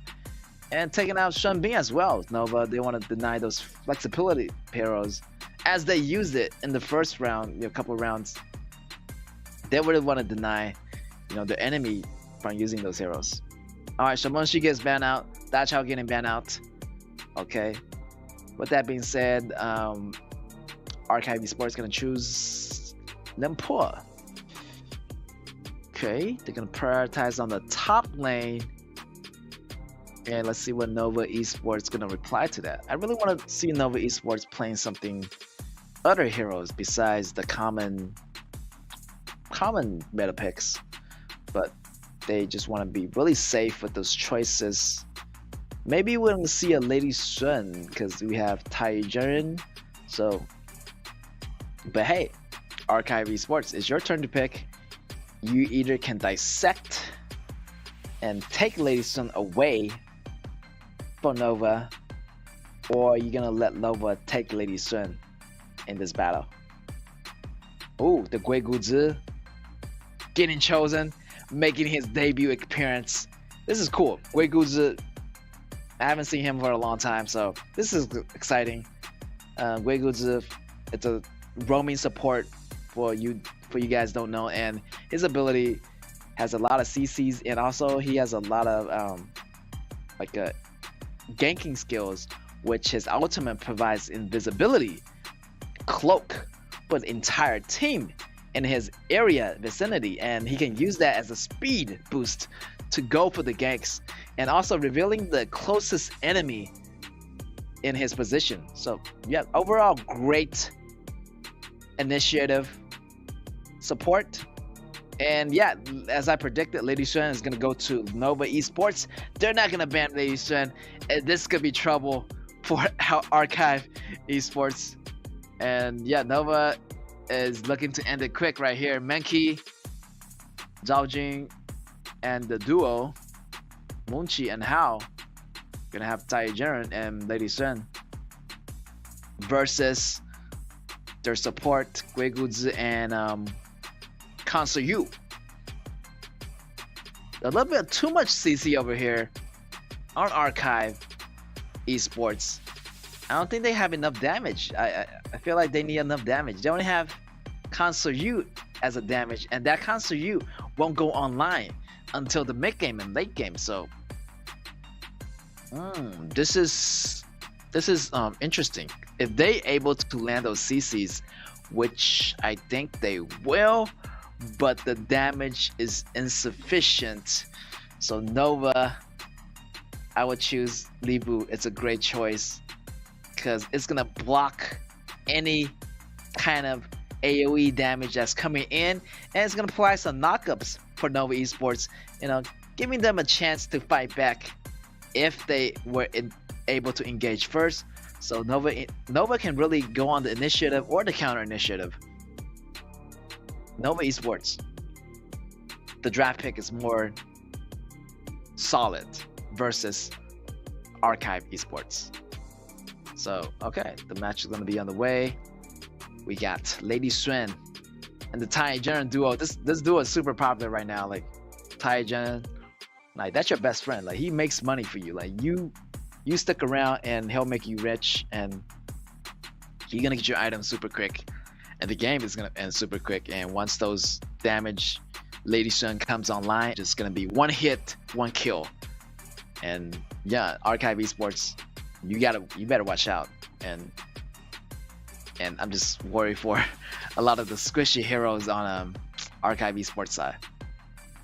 Yeah, they only have like one frontliner, and that's Gimmick, and the Limpo won't survive a lot of the damage coming in from Nova Esports. And that Kansu Yu, that Kansu Yu, he's gonna block some of the damage, the physical damage, but you know, once you get into the late games, you only can dodge only certain damages, and you still have magical damages coming from Monkey, magical damage coming from Zhao Jing, and not to mention the support Tai Jiren is also magical damage though. So Kansu Yu is gonna face a lot of pressure as well. Alright, match gonna be on the way. Archive Esports, ladies and gentlemen, on your left on the blue versus Nova Esports on the red on the right. Alright, let's get ready to rumble. And yeah, seems like everything's pretty normal. Yeah, Tai always gonna go with the ADC, you know, for the extra go in the beginning. So Kansu Yu is gonna face a lot of trouble, a lot of pressure, and AE Archive Esports already getting that level 2. As they clear the lanes right away, they're gonna move into those boars camp, getting those early jungle encampments resources from Nova Esports. Good try, good beginning, but this might be trouble for Guiguzi. He had to use that flash, the flash coming in from Libu. Libu is gonna have that first blood right away. Yes, that's why you do not want to overextend early in the game. And if you see those people missing from your map, you're gonna be in trouble. Like, you're gonna be in trouble. Alright, right here, everybody just farming really steadily. And yeah, Nova Esports got the upper hands already, you know, getting the first blood. Guiguzi try to pull in, you know, try to save that beak, but Monchi got that monster out of that and getting the extra go that he needed in the start. He's just farming away. There's nobody to stop Lady Xuan's farm, and they need to stop him right now before he get out of control. Monkey moving his way on the top. You know, Zhao Jin just there, just as a backup in case he need it. Already, Nova got the 1k gold lead. Musashi tried to teleport bottom, but he realized there's a lot of people there. You know, he canceled his teleportation. Uyama to Musashi, trying to make something happen here. But as the rest of the member of Archive Esports is here, is not gonna do, because Libu got that knockup on 3 enemies as the rest of the members of Novas are here to take down Archive Esports. As they're gonna peel off right now, as the damage is not enough so far. You know, they don't have the damage yet. So Nova just gonna back off for now and back to farming. Now farming in the early phase is really important. Like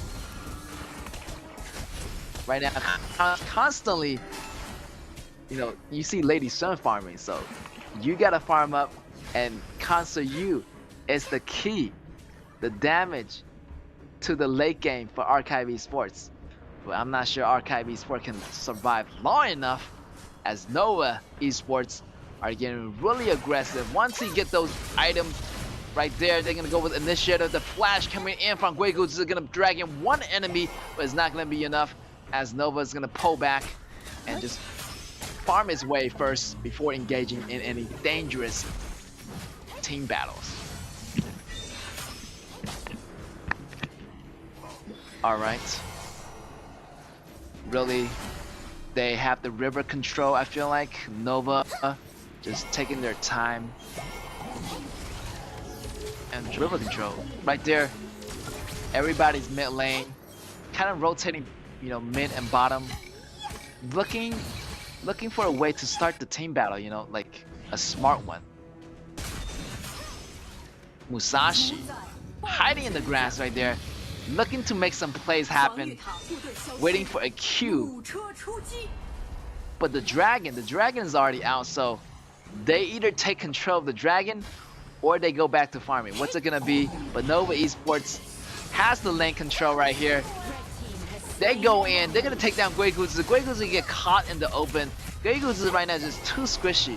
I mean, the good thing is about Guiguz is you can like really engage, but you're so squishy, and if you fail those engages, wow! And you're just gonna go down just like that. Choco Bomb going down, Libu going with a flash, aggressiveness, using that flash and auto attack, taking down Shisu in the process. Munchi and Hao going bottom, back to their farming. This is not looking too good for Archive Esports, as Nova pushed their way into the jungle, denying the resources. Monkey always farming, and this is an AD Monkey. Look at that. He has the boot of this dexterity, and he is going full AD, and those auto attacks is gonna hurt coming out of Monkey. Alright, still farming up, still in the early phases of the game. The ballistics is actually gonna come out, and the tower show is gonna go down for the towers, so making it easier for those heroes and minions to push the towers. They're looking to trade towers here, as Nova Esports is already at the 2nd tier tower. Wow, Nova Esports putting the pedal to the metal right here, and they still have Libu, so it's gonna be hard for Archive Esports to get through that barrier, as Libu got the knockups, you know, and once Guiguz goes in, Libu can just avoid all the damage and have that counter initiative going on. So Guiguz need to initiate smartly, you know. You need to engage with them port in order to have that chain knockup. But look at that counter initiative by Nova Esports. That's gonna do a lot of damage on Archive Esports. The tower goes down, 3-member goes down, 3-for-0 trade, but Hao's gonna have that tower aggro on him, and he's gonna go down 3-4-for-1 trade in favor of Nova Esports. And this is really going well for Nova Esports right here. Nova Esports looking to take those jungle monsters and gaining extra resources from Archive Esports' jungle. Wow, the damage is already coming online for Monkey. Look at that Axel Tournament already on Monkey, and the damage coming online for Lady Sun pretty soon, because he has a lot of go right now, and I don't think anybody from Archive Esports is able to sustain those damages. And yeah, the AoEs and knockups are just the supports for Lady Xuan to set up the kills. Alright. Guiguzi, better watch it. Better watch your positions. And Limpo, as long as they take one member down, I feel like Archive Esports is gonna fall apart. They need to engage at the same time in order for them to have a one person get caught, Guiguzi, and Guiguzi is gonna go down. And look at that crucial initiation. The showtime is gonna be on Nova Esports with the player performance with extra 60 go. And with that being said, they're already inside the base already. Musashi activating the ultimate with the knockups from Limpo, but it's not gonna be enough as people are dying left to right. Everybody dies, and Guiguzi come back. 2 members goes down for Nova. That's 4 for 3, 4 for 2 trade, and Nova is using that minions to make the final push. I'm not sure Archive Esports can defend this. All they need to do is attack the towers, and this is gonna win the game just like that. Victories go to Nova Esports. No surprise, as Nova Esports are the top contender, the top teams right now in the KAW series. Yeah, like big ups to Archive Esports for defending, even though they are facing a formidable opponent. So, yeah. And again, Lady Xuan and Tai Jun combo, it's been super popular lately, and it always worked out like for these matches. So I haven't seen a match where they didn't work out as well. So yeah, make sure you go try that combo. It's great, and yeah, just try it with your friends, with your partners, and go test it out in ranks. It's gonna be good. It's gonna be good. All right, victory goes to Nova, and yeah, the monkey was there. The damage coming out of Nova was super aggressive. You have Libu damage, you have monkey damage, you have Lady Xuan damage, and you have the two supports, like, you know, Zhao Jun is almost just like a, you know, CC support, and also the CC coming out of Tai Jun was also there. So there was a lot of things going on there, and yeah, Nova taking away once again. Nova, I feel like they're gonna be in first place right now with 27 points, but you know, we still have one more matchup for you guys today. But who is gonna be tied with Nova in the first position? Will Nova remain in the first place? Maybe they could, you know, if the next match, Impunity versus RTZ, if they tied, if it is a draw, then, you know, Nova is going to be in first place, but we might never know. All right, this one is going to go to Nova, taking away both wins for the BO2. And look at the statistic here. Like, oh, look at that. Zhao Jun was there almost all the time for Nova Esports. But then again, you know, Shisu was also there in the team participation fights and dealing a lot of damages. But look at the damage dealt by Zhao Jun. The AoEs, it's crazy. 26.2% damage on Zhao Jun. That's a lot. That's a lot of AoE damage.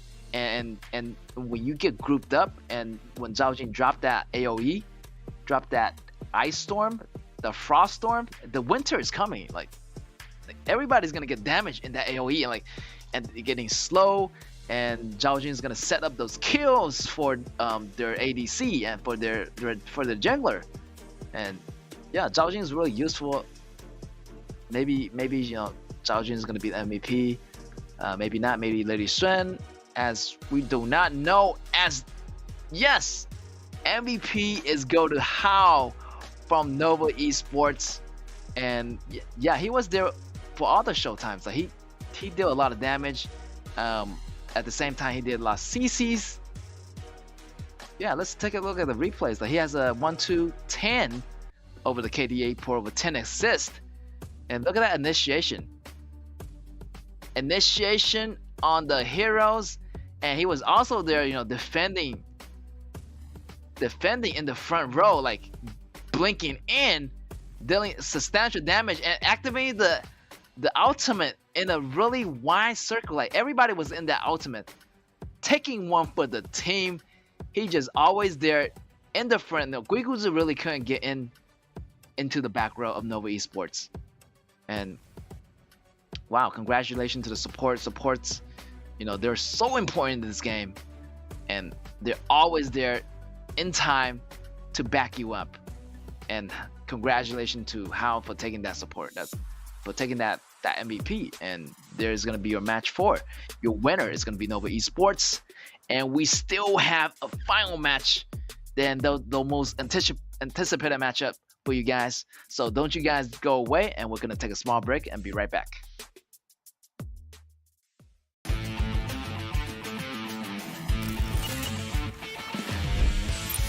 消失会让别人消失。我们上。Flash, and your HP is gonna get chipped away. Like right, what happens here? But KG, 双重割裂。 KG's not letting go. 永别了。 Oh, he's still doing it. Oh my god. 超越。碎裂万千。粉碎他们。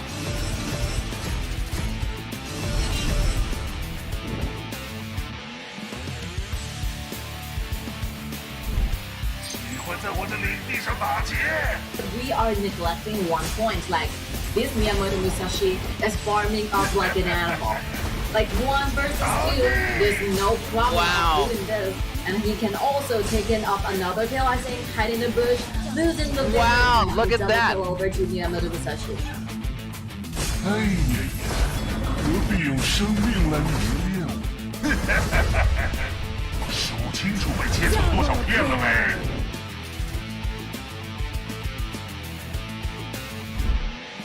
百恶除尽，万象更新，镇收邪祟，荡尽魑魅。当心，蛇舞回风，呀，来试试柔软的力量。瑞相在此，灾祸退散，送你冰心一片，荡尽魑魅。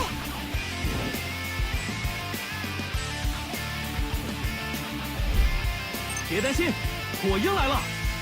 The red bond, or would it be so tricky for them? They want to do the counter attack, the but ultimate, they're too attack far frigate. behind. So Alexia is gonna take down double kill, triple kill. They don't have any like gold right now. Maybe a quadra kill. 准备好了吗？ Oh, quadra kill! 来看烟花吗？别怕，交给我。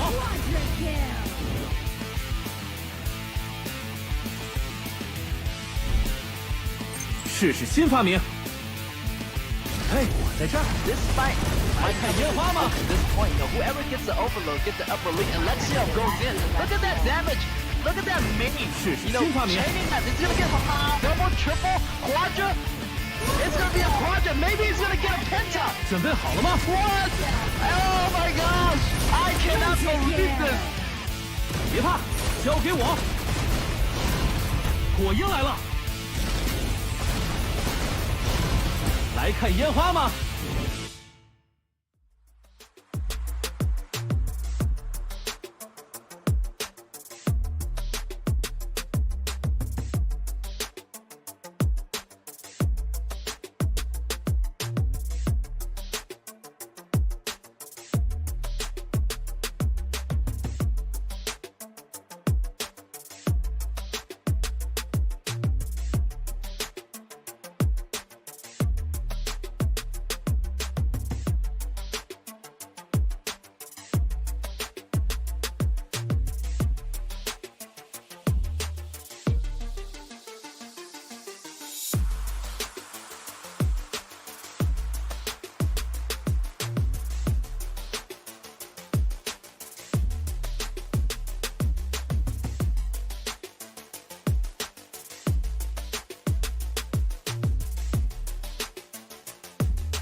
Welcome, ladies and gentlemen, to the KAW tournaments, and we have one more match for you guys today.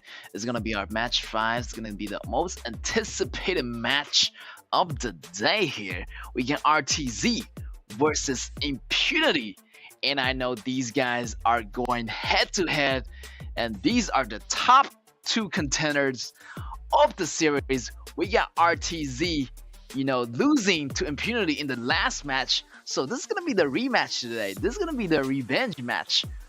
RTZ, for their tight coordination and their tight teamwork and gameplays. Like, look at that. Like, Wave pick going in with the kill, and RTZ are known for their top gameplays and fries, and their mid laner is incredible. So they have a lot of incredible players, and their top player Juan, like, doing really incredible work. So they want to get the revenge on Impunity, as the Impunity took the first win. They took the first win away from them yesterday, so they ended up with their first loss of the series. So that is crazy. Those points, they want to take them back right now. They're sitting in with 24 points right now in rank 2. So they want to be there with Nova Esports, who just won their last match, sitting in at number 1 place at 27 points. So yeah, it's going to be a lot of pressure for both teams, actually. Both teams want to be up there with Nova Esports. Is it going to be Impunity? Is it going to be RTZ? We might never know. So it's going to all deciding factor into this match is up to them. And let's find out. And Impunity, once again, they're really aggressive.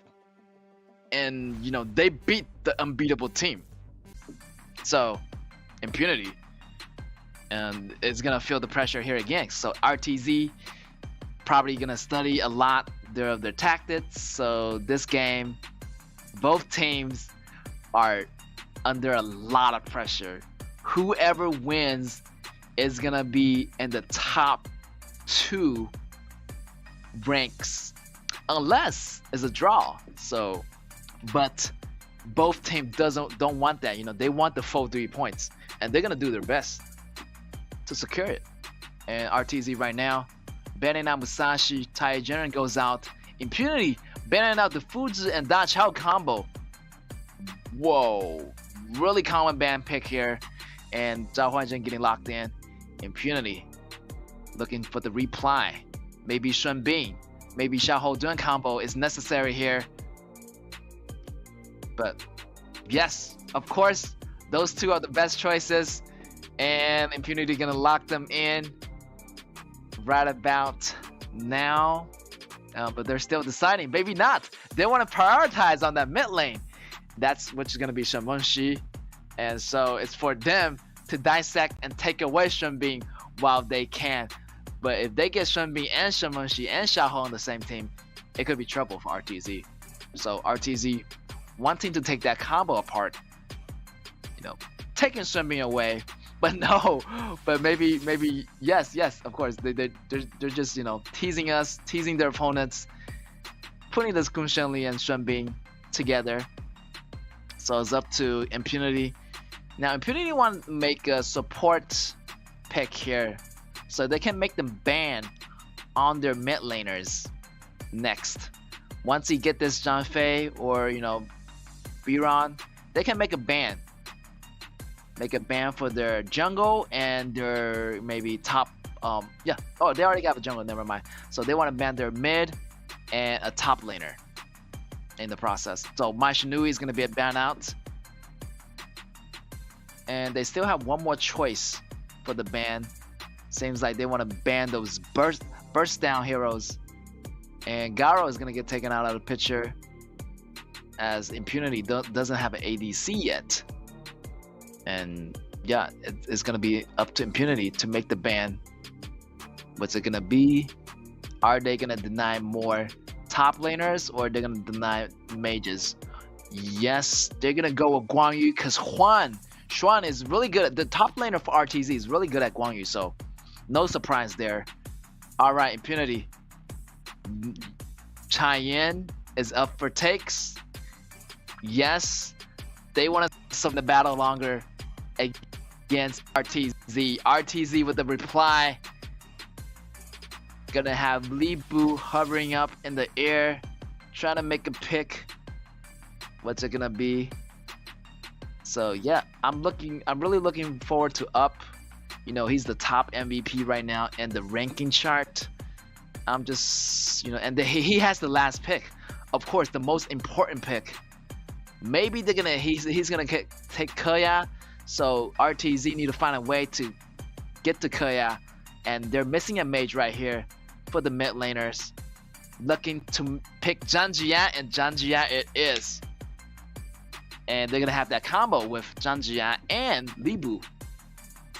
Alright, last pick is gonna be an ADC. KAW is a great choice, always.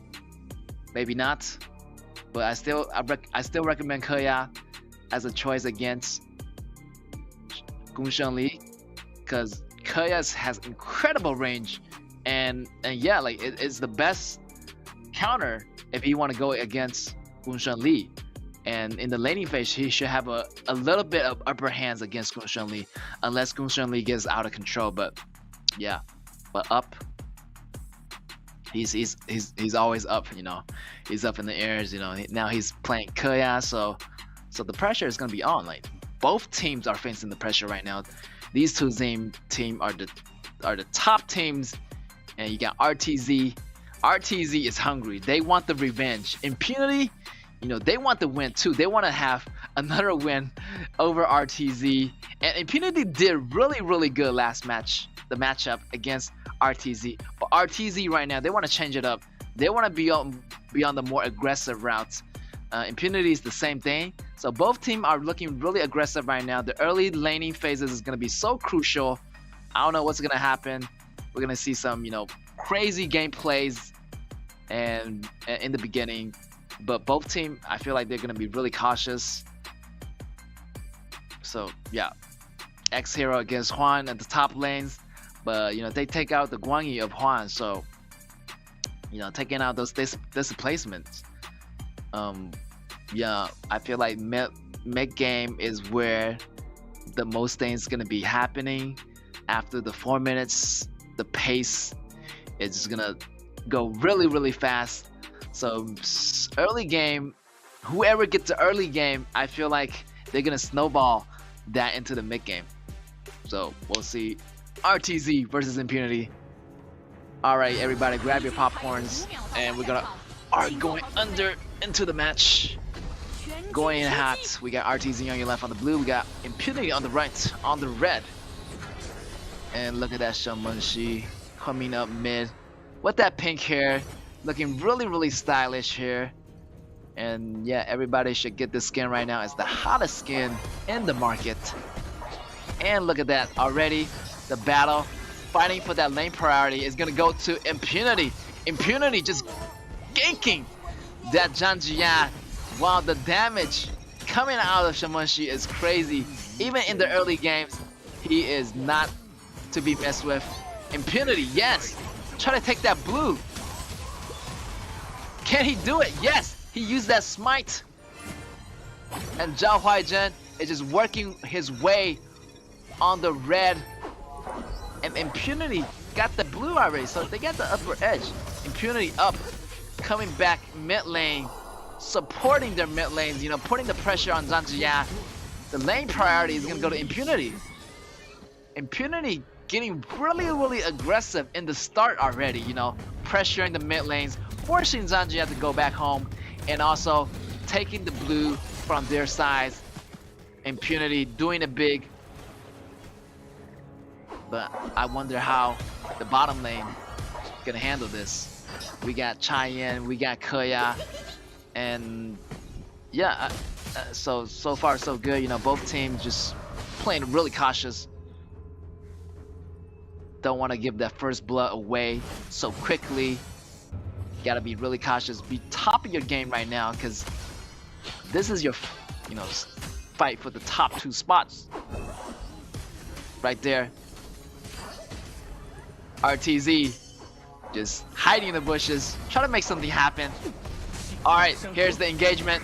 Let's see. RTZ missed the first ability on John. So they're gonna for now. They don't want to engage so carelessly. And both teams just like being super careful about what they want to do. But Impunity already got that timer on that blue buff, and he's gonna use a constant invasion on that blue buff because of the mid lane priorities. Impunity was able to get those blue buff always, and that's gonna be a lot of pressure on Zhao Huaizhen as he did not have that blue buff early game. Alright, Impunity just like slowly taking away the resources one by one and using that to gain that slight advantage. For RTZ, they gotta come back. They gotta make something happen somehow. Look at that, flash in! And the first blood is gonna be drawn. Wow, that Viron flash in does so much damage. And Zhao Huaizhen didn't really want to go home. He really want to farm, you know. Even though his condition was not good, he just want to farm and get those goals. But his HP was, you know, below half, and he was just a little bit greedy. So X-Hero just saw the opportunity, like go in, hello Zhao Huaizhen, and then next thing you know, bye-bye. And yeah, looking good for Impunity so far. Impunity, I feel like Impunity is gonna gank that blue area a lot. And while having the other members of Impunity going after the red, so you know, either you go after your blue, or either you go after your red. So they're gonna put RTZ in a position where they're gonna have a hard time deciding where to go. You know, you either get the red or you get the blue. So look at that timer. The timer on the red is 2 seconds. Timer on blue is 3 seconds. So they are gonna secure going for the blue right now, which is a smart choice. They can just go for the red later. But KAW and the rest members of Impunity are in that red area, putting extra pressure. But still, RTC still got that bottom lane. Bottom lane tower is still there, so the red is gonna be safe for now. The red, I think, is gonna go to Gunshan Li. RTC trying to make something happen here. Try to defend the tower as much as possible. Shamashi with the poke. Still a little bit of harassment damage right here. 4 minutes mark, Tyrant is out. Impunity looking to make the take on the Tyrant. Tyrant is there. EXP and go for all the members. Impunity right there. Impunity is doing really good. 14.1k, 2k go almost ahead of RTZ. Impunity playing it really safe right now. Both teams playing it super cautiously, and now vision control is really important. Seems like river control has to go to Impunity. The Torment, Axel Torment is already out, and X-Hero, the damage is coming online. For Biron, what's it gonna be? Is RTZ able to make a move here? Ooh, as they do not want to rush that. Yes, in the front line right there. And yeah, another one. The timer is gonna be out. Libu's ultimate is gonna be forced out, and he's gonna go down just like that. Yes, putting the damage into Libu. And Libu has fallen. He has no ultimate, so it's pretty useless for him to having it in the battlefield. Like he doesn't have ultimate, and he's such low HP condition, and he just got taken out so easily. Impunity putting the extra pressure, and he already got that blue on that RTZ jungle, and yeah, like it's just gonna be a slow pressure for RTZ. Are they gonna let this? Are they gonna let them go? They gotta fight back somehow. They do not want Impunity to take control of their jungle, but RTZ's Libu is too low in the damages. You know, he doesn't have enough to go yet to do so. Top tower has already fallen. Bottom tower is gonna fall next, and next thing you know it, their jungle is wide open. That move, the move, you know, the jungle invade for Impunity in the really early game opening is really good, and that really gained them control. I feel like a big fight is about to happen. Let's see who's gonna initiate first. RTZ 5-man mid. Trying to make something happen here, but they're just gonna peel back for now, as they are really behind in gold. They want to, you know, make sure that goals is pretty equalized and their items, you know, are pretty equalized, so they can begin a fight. And that blue, that fight over the blue is gonna be really crucial here. RTZ don't want to let that blue go. They want that blue. They want that blue back. And Impunity still putting the pressure. Looking to make a 4-man rotation bot, and that red is gonna be open too. So constantly RTZ facing pressure from Impunity, try to take their jungle. I don't think their condition is gonna be good enough to be in a team fight, as Impunity, Shamunshi just poking their damage down. Janjia taking really low. He needs to go back. This is a chance for Impunity to make that push. Cheyenne get the last hit on some Gunshan Li, and that's their engage. That's their cue to engage. Wow, the damages are coming out of Impunity. Up is coming up online, and they have infinite heals. Like, even with the anti-regen item, I don't think it's gonna be enough. Megumi providing the heal for his teammates, and he also had Purify just in case if he gets CC by Janjia or the rest of the team. Alright, looking to make a fight back, but Shahoden just too tank right there. And the resources constantly getting denied. Already that timer on the blue is gonna go right there. KAW soloing the dragons, getting the tyrant, providing extra go in EXP already. KAW on the run. He better escape right now, or it's gonna be deadly for him. But he knows he survived the last hit ultimate from Zhao Huaizhen. What a getaway right there. And he's able to survive for now, as Zhao Huaizhen didn't have enough damage, sufficient damage in order to take down Up. Up is gonna survive for now, and Impunity, everything's looking good for Impunity. They really show dominance in the early game, and they're snowballing this effect right there. Impunity taking down Janjia again. So much damage coming out of X-Hero, and he used that blink just to take down anybody, like take down the squishy heroes. I feel like Janjia is being super squishy here. Libu has to attempt the ultimate. He's gonna flash out, but the damage is not gonna be enough. He does the slash, but he's just too weak. He doesn't have the HP to sustain so much damage.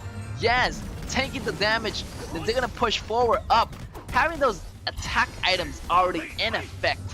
Impunity just slowly pushing on RTZ's territory, gaining the territory. They're gonna gain the resources and gaining the towers. Yeah, yes to speak. Ow.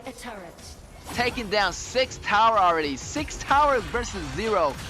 Impunity right now is dominating in the kill counts, in terms of go, in terms of objective. Impunity is coming up on top. Look at that. Biran can just face like 1 or 2 by himself, and he can hold on to enemies. And while Zhao Huaizhen like can't really sustain the damage from members of Impunity, and also Libu too, like they don't have enough defense, and the offense is not enough. Like RTZs need to get their attacks up, you know, try to jump in, try to clean them at the same time. The pokes coming in out of Shamunshi, it hurts. Impunity looking to make a move. RTZ has no idea someone is in the grass right there, but the move from Fries, he's gonna check the grass, and he knows that someone's gonna be there. So what's it gonna be, Impunity? Are they gonna be more aggressive, looking for the extra push? And yeah, right now Impunity just having KAW clean the lanes, and the 10 minutes mark right here, they're looking for an Overlord. They're looking to, you know, kind of getting those top towers, the high ground towers. Whoa, look at that! That solo kill on Biran. Biran is going crazy right now, and he's still He's like 5 or 1 against 5. He's holding them out right now. And Overlord is gonna go to Impunity. And wow, X-Hero holding it out for the team. And he can just solo kill any squishy hero. He can solo kill, you know, Gunshan Li.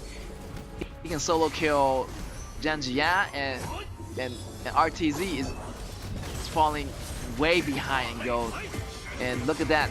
Initiation on the Libu, initiation on Zhao Huaizhen, but it won't be enough as Chai Yan's ultimate is in effect, healing everybody in the back row. RTZ, Libu goes down. Zhao Huaizhen taking really low. He has to go back. Double kill for Up. Up goes down. Gunshan Li goes in. Can he do the cleanup? CC control, crucial control, coming out of the RTZ. Janjia, 4 going down. 4 for 2 trade for Impunity. Impunity getting the upper hand. They want to end this game early. Zhao Huaizhen is back in the game. Can he do it? But Impunity, yes. Just going for the tower. He's gonna go down. He's gonna take 1 for the team. Now he is mad right now. The tower goes down for him, and he can't do nothing about it. He just want to take Yes down in the process. Impunity is looking really good right now. Almost a 9K go in lead. Wow, they're in a really deficit right now. Look at that Impunity solo killing and almost escaping. X-Hero is doing his part. He is holding a lot of members of RTZ just by himself and buying more time, buying space, you know, for the rest of members' Impunity. This is awesome. This is crazy. Like Biron, one of the top meta picks right now, and I can't see why. Like, you know, right there, Biron facing Zhao Huaizhen. But I think Zhao Huaizhen needs to back off right now as he doesn't have that damage to face 1v1 against X-Hero. We're at the 10 minutes mark already, past the 10 minutes mark. We're looking for the Dark Tyrant, and it's gonna go in the hands of Impunity. Impunity looking really confident right now. With that 6K goal lead, they wanted to end it quick. They might have to go for that double dragon in order to gain that extra pushing power they needed.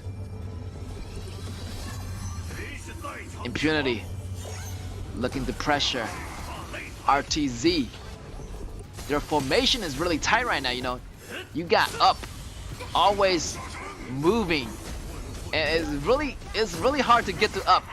He's like so slippery right now, and the healing coming from Chai Yan. Like they don't have to go back home. They can just show in the back and just recover. Like they need to take them down in a split second. If not, their Chai Yan's gonna be recovering their HP all over the place. Mid tower getting taken down really low. They need to make something happen here, or there's gonna be a slow death for RTZ, and they are bleeding. They are bleeding really bad right now. And look at that. X-Hero putting the pressure on the bottom. It's gonna be a split push for Impunity. And Up is doing those damages, and they're looking for another Overlord right now to finish the job. Again, Impunity want to play it safe as the Go is almost equalizing. You know, RTZ, again, they just want to make sure like their Go and items are really equalized. X-Hero has to bounce out. He's getting taken too low here, but no worry. He can sustain on his own.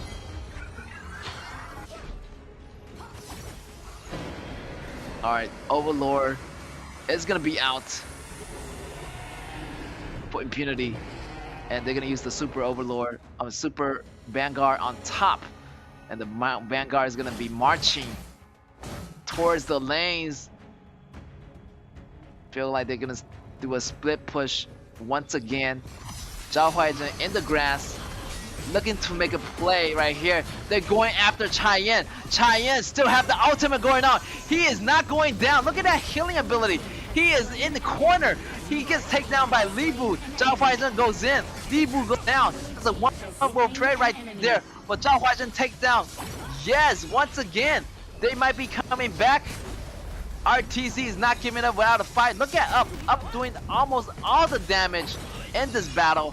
The Vanguard is out, but they have to peel back right now as 2 members of Impunity already went down already. So they need to play it safe. The tie can be turned at any moment here. As RTZ member, you know, their item is getting itemized and all their damage is almost coming up online as well. So it could be dangerous for both sides, and their goal is closing in the gaps. But look at those high ground towers, like they're barely standing. Like, so I feel like, you know, Biran or someone else can just go for those high ground towers.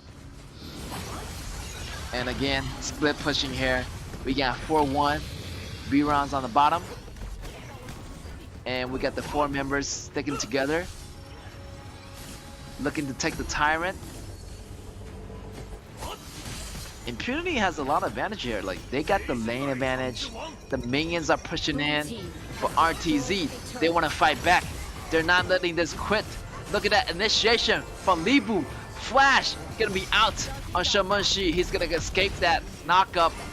Biran looking to flank around the back. Will RTZ notice? RTZ, you better back out. Look at that flash. Gunshan Lee, what's the execution? Bouncing it out. Look at that response speed from RTZ's son. Wow, that could be trouble for Gunshan Lee there.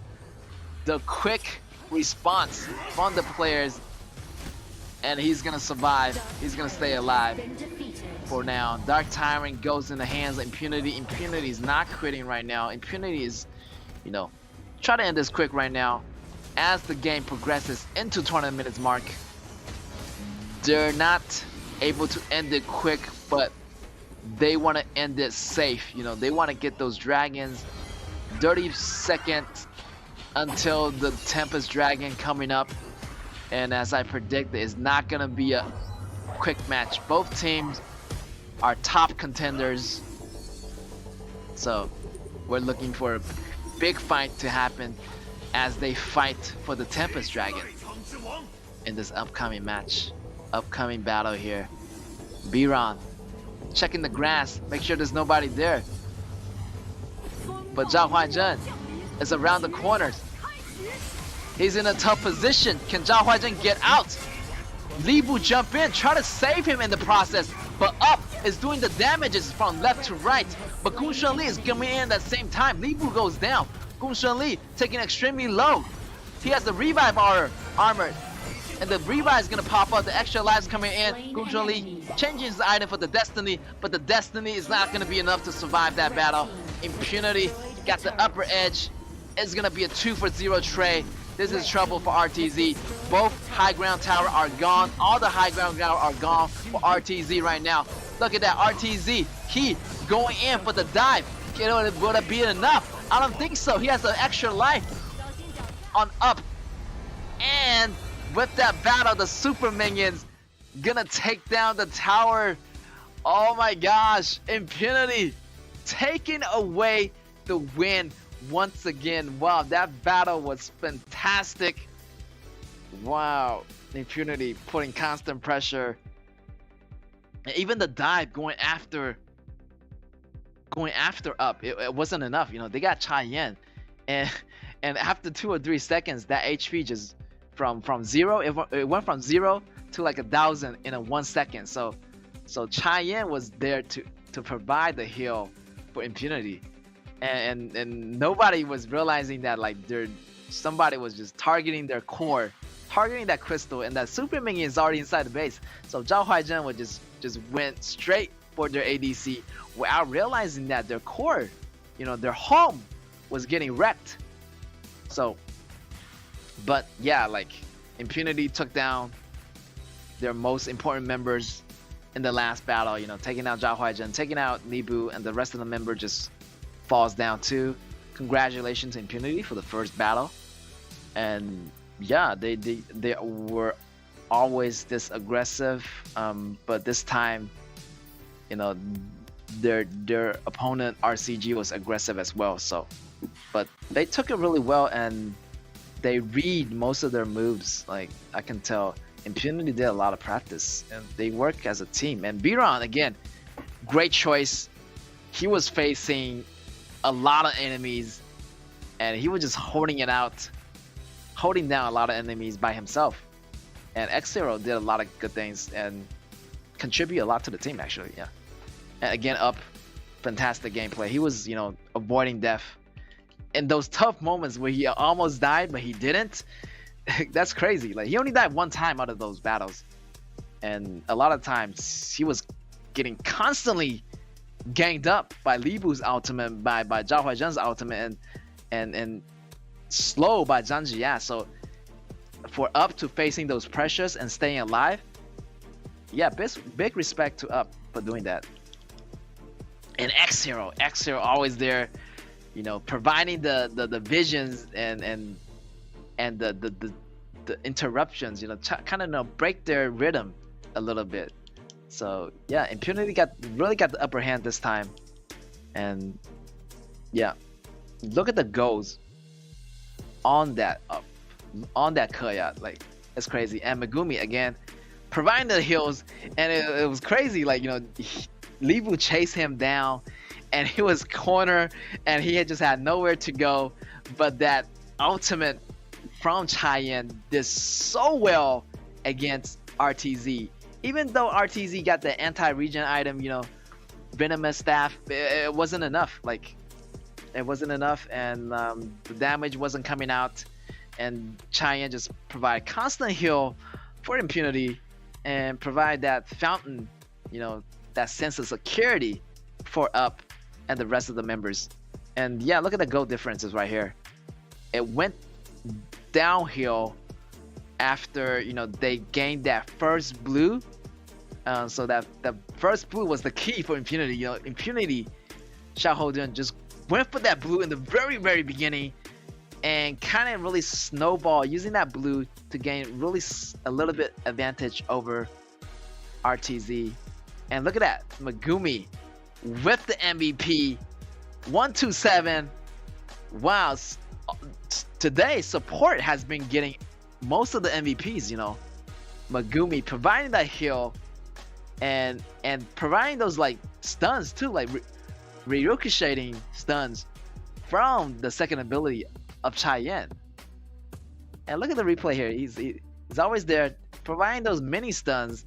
And look at here, he's almost dying. Li Bu going with the flash. He's going just after Cheyenne. Cheyenne getting taken down solo, but he's still alive. He's still alive. Then eventually, like, she falls down. But wow, amazing gameplay, and providing the heals and the auras for his teammates right there. Providing the ultimate. Nobody has their HPs drop below half. He's always there, using the first ability and ultimate to heal. And yeah, the pressure just right there. That's the final battle. Gunshun Li falls. The Destiny is not gonna help. Everybody try to go after Up. Up falls. Up has Destiny. And look at that. The creeps moving in. Super minions moving in to the core. And just like that, Impunity take away the first round. But hey, we still have a second round coming up. RTZ looking at to make a tie right here. All right, let's go. Impunity versus RTZ, second round. Here we go, boys and girls. Impunity is gonna be on the blue. They're gonna ban out Shaman Shi. And RTZ with the reply, they're gonna ban out Shen Bing. Really common ban right here. Da Chao getting taken out of the picture. RTZ, they gotta play more smart this time. They don't want that snowball to be working, you know, against them. Tai Jen getting taken out. So yeah, Impunity, is your turn. Impunity, you know, they want that 3-point. So they want this game. They are hungry. They want this win. And RTZ is not going up again. Not gonna give up. And they're gonna put up a fight.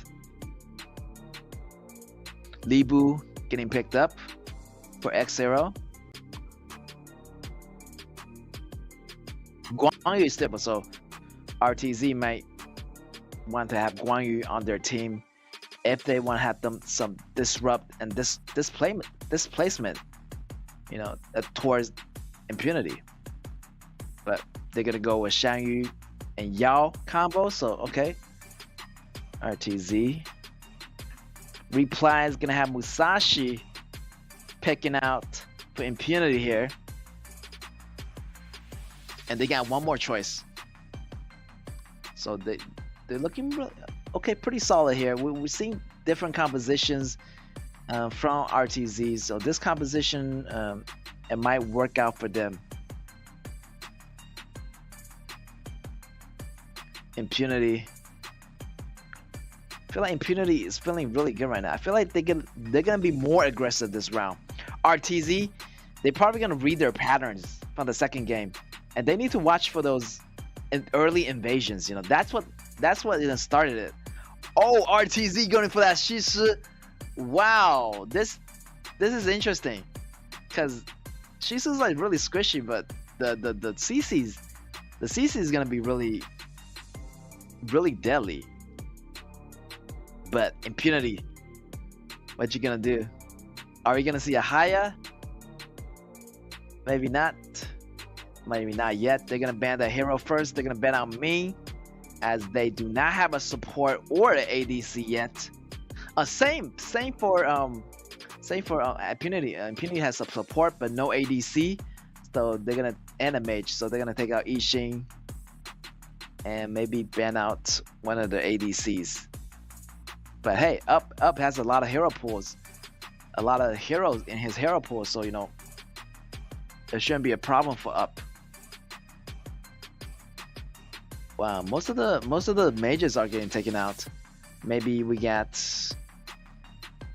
need a proper mage for Impunity here. All right, RTZ gonna choose first. What's it gonna be? They need a ADC or a great support is needed as well. Gu Shunli is still up for grabs, but I feel like they already chosen that in the first match. So since we're going with a global ban pick, they only can choose it once. Whoa, they go with Lu Ban. Maybe they're gonna take away Huan Zhong, maybe, or Di and Jet. But I don't know what else is gonna choose. Lady Shen, okay, great, classic combo. Lady Shen and Zhang Fei, and yeah, they're gonna pick Injun as the rest of the heroes gonna be banned. We got, you know, Zhao Jun and Yixin getting taken out of the picture, so Injun is a great choice for the mid laners as a backup to have those wave priorities. RTZ going for Garo. Maybe they want that long range attack. You know, they see a lot of shield on Impunity. Maybe Lu Ban's gonna work better with Huan Zhong. Huan Zhong is another great combo with Lu Ban. So right here, those three gonna work together. I feel like Shisu and Huan Zhong and Wei Pit, you know, Lu Ban gonna work together to make something happen here. But they have Libu, so it's gonna be really dangerous for Huan Zhong. You know, he have to watch Libu's position. Libu's gonna jump in as soon as Huan Zhong sits down. Libu's gonna find his position. It's gonna be really dangerous, and it's up to Fries. It's up to Fries to protect Huan Zhong and any of the threats coming from Impunity. There's a lot of threats here. We got Megumi with the ultimate coming out of him, and also yes, jumping in at Huan Zhong. Huan Zhong is gonna be just a sitting duck, but with the Wei Pip support, they can make something happen here. If everything goes well, RTZ just can't get away with this. You know, X0, yes, Megumi, they're gonna go after Huan Zhong so bad. So they need to protect Huan Zhong. If they can protect Huan Zhong really well, this game is gonna be good for RTZ. But if not, Impunity just gonna rock your world like Hwan Jung. Like, you gotta be prepared for that. All right, ladies and gentlemen, let's prepare for our last matchup, our last round of the BO2. It's gonna be Impunity on your left, on the blue, and versus RTZ on the right, on the red. As we jump into the game, right now, RTZ really want to guard their jungle really aggressively. Look at that. Already, RTZ is guarding their jungle. You know, Impunity try to take that jungle in the early game. Impunity, remember, getting taken really low here. Yes, you know, they do not want to repeat the pattern from last time because RTZ knows that. All right, y'all gonna start at the normal blue as he's gonna work his pathway up towards the top here. And we got Way Pit in the grass, keeping an eye out. Let's go. Fries is a little bit squishy right now, so you gotta land those moves. The focus is gonna be on Hwan Jung here. Hwan Jung needs to survive long enough in battle in order to deal those really big splash auto attack damages. So, but he's going against Up, and Up is your all-time high rank MVP. So yeah, like RTZ gonna have a hard time here, like, facing the all-time MVP Up and the rest of the team, the rest of the threat. Look at that auto attack coming out of Up is crazy. Hwan Jung taking heavy pressure. I don't know how Hwan Jung gonna survive in the late game if he don't have enough protection.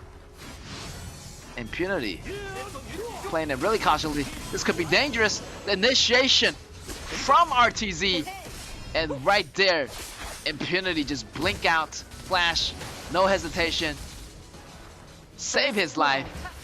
That reaction speed. Whoa! Hwan Jung goes down. We gotta take a replay at this right there. I know he's really pretty low in HP, but he doesn't want to go back. He want to stay in lane, like, and Up just taking him out of the picture. And right there, that's gonna be another tempo going into Impunity side. Impunity drawing the first blood already, and Up getting the first blood on Hwan Jung. Hwan Jung feeling the heat right now. This could be bad. If Hwan Jung can't get his gold and get his items, it's gonna be in trouble. Alright, we need to have like Luban with Hwan Jung at all time. He needs some protection, and Hwan Jung needs to survive this game. X0 versus Guan on top. Ooh! He got that blind first ability. No vision kill. Oh my gosh. This is the first no vision kill in all of the series. What in the world? Right there, here's the replay coming from Up. Look at that. He's not even level 4 yet.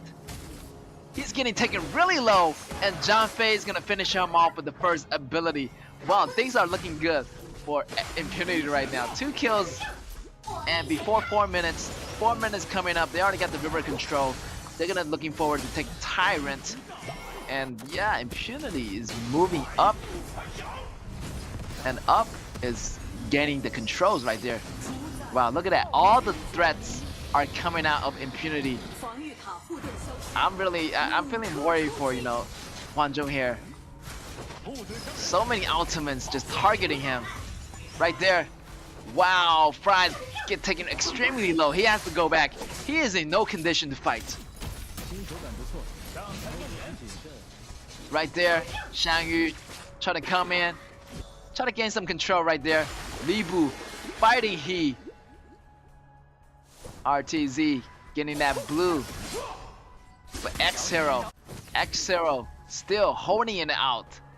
He got that solo kill on Shang Yu on the top, which is crazy and that unpredictable. I thought he would be out of the grass, but he's not. And that first ability swing just got him the kill. So Crazy. All right. Things it's gonna be a little bit slow down here, as both teams, you know, are playing it super cautiously. And that Hwan Jung, he need to watch out because, you know, the rotation is gonna be coming in. He needs support from Fries. Hwan Jung needs support from Fries and Wave Pit at all times. Right there, Megumi checking the grass. Megumi is doing a great job keeping an eye out, providing visions. Right there, everything just going after Hwan Jung. Hwan Jung needs to survive this battle long enough in order to provide the damage that he needed for his team. X0 looking to get manipulated. He's a little bit low. The ultimate getting out, but he's a little bit too deep. Is he gonna get out in time? No, he is gonna go down. He is just too greedy going after those jungle encampments. RTZ see this as an opportunity to take their blue. Impunity have, you know, gotta back up a little bit. You know, you can't just go in there taking those jungle camps without no vision of your enemies. And RTZ is looking to make a trade for those overlords, as meanwhile, in the meantime, Impunity get the Tyrant. But still, Impunity still have the upper hands here, as Hwan Jung looking to make a push on these towers. Again, as long as RTZ play it smart, it should be okay. But Impunity still, like, they got up. They got the AoE damages and for Hwan Jung later on. So it's gonna be tough for them. 2 pushes. They knows that someone's there right now, but he's not budging. Everybody just take a look at each other. What's it gonna be? Who's gonna initiate first? It's a waiting game. Something big is about to happen. Right there, surprise!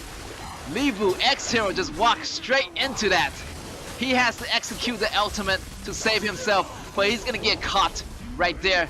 Right there, still Megumi providing that knockup. He's gonna save Livu in the moments. Wow, Livu was in danger right there.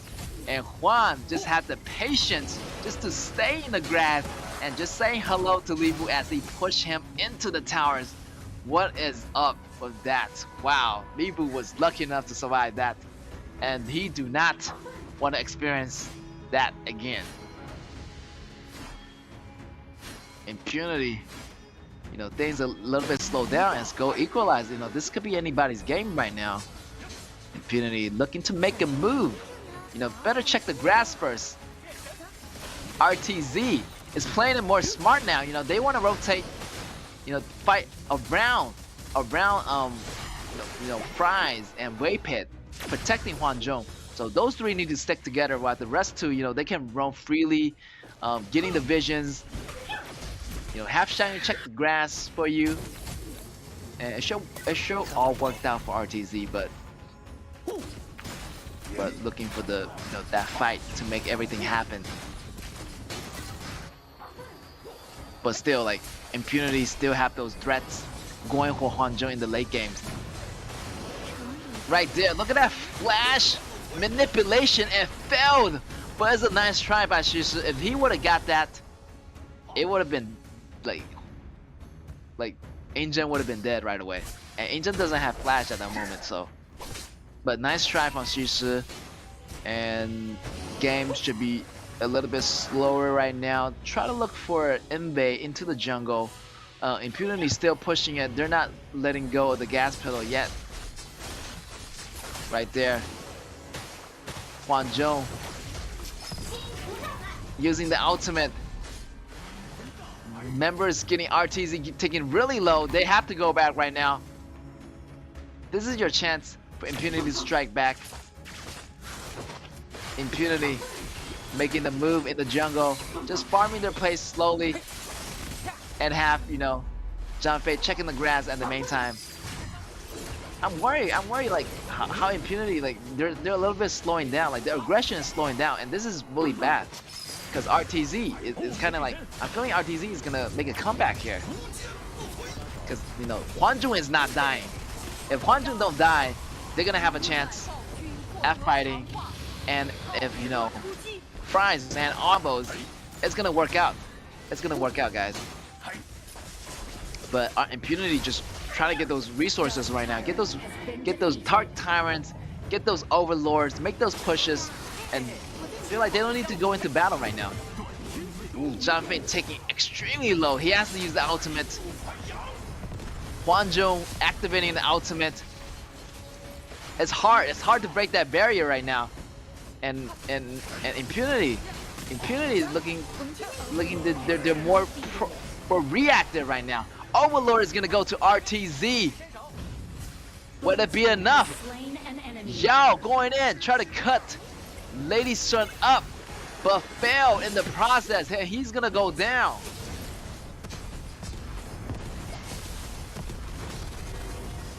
The battles, the AoE combos coming in from Injun.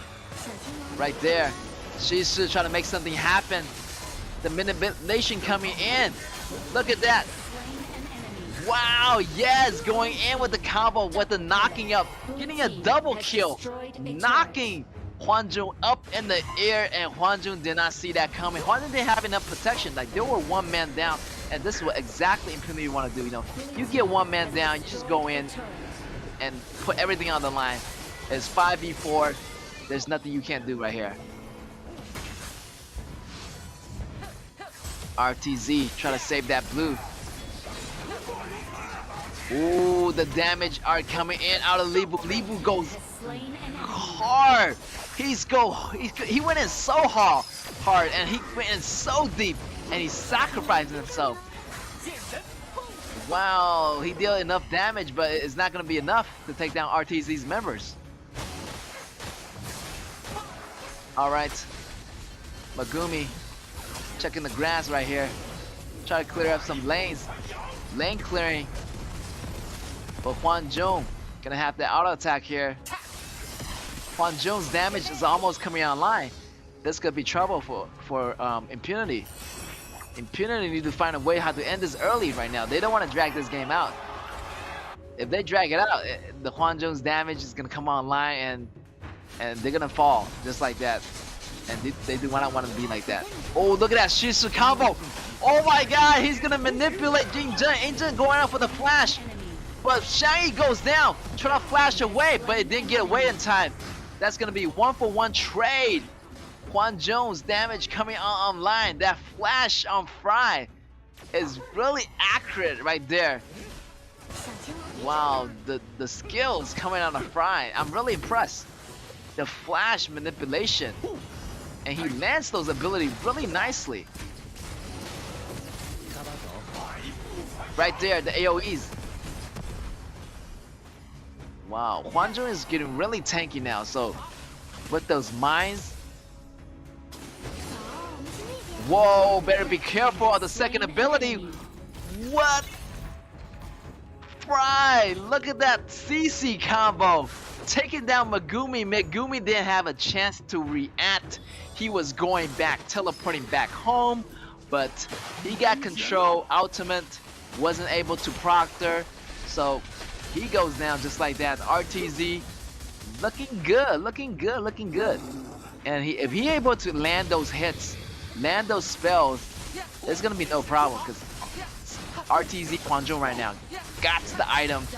His item, the Blood Weeper, is coming in, and his damage is up there. Oh, this might be trouble for Waypit. Waypit just take a whole lot of damage, just walking into that pitch of grass unnoticed. And this is your chance to fight back, Impunity. Waypit go back home, but he's gonna be joining the battle shortly. This is your chance to take the Overlord. 10 minutes mark here. RTZ, they're gonna fight it out. Who's gonna take this Overlord? Injun's gonna take it. It's gonna go to Impunity. That fight's gonna happen. Yao is gonna go in with the poke damage. He's gonna get out okay. Wow, everybody just trading blows, getting so low, but still able to escape. Ooh, Hwan! You cannot check the grass like that. You gotta let someone else check the grass, even though you're tanky. But still, look at that. Li Bu going with the jump, but the tethering is gonna save Hwan Jung, and that pole from 5X Hero is gonna be 1-for-1 trade. But still, RTZ, they're a little bit behind and go, so the Vanguards, they're pushing in. Wow, this is gonna be a close fight.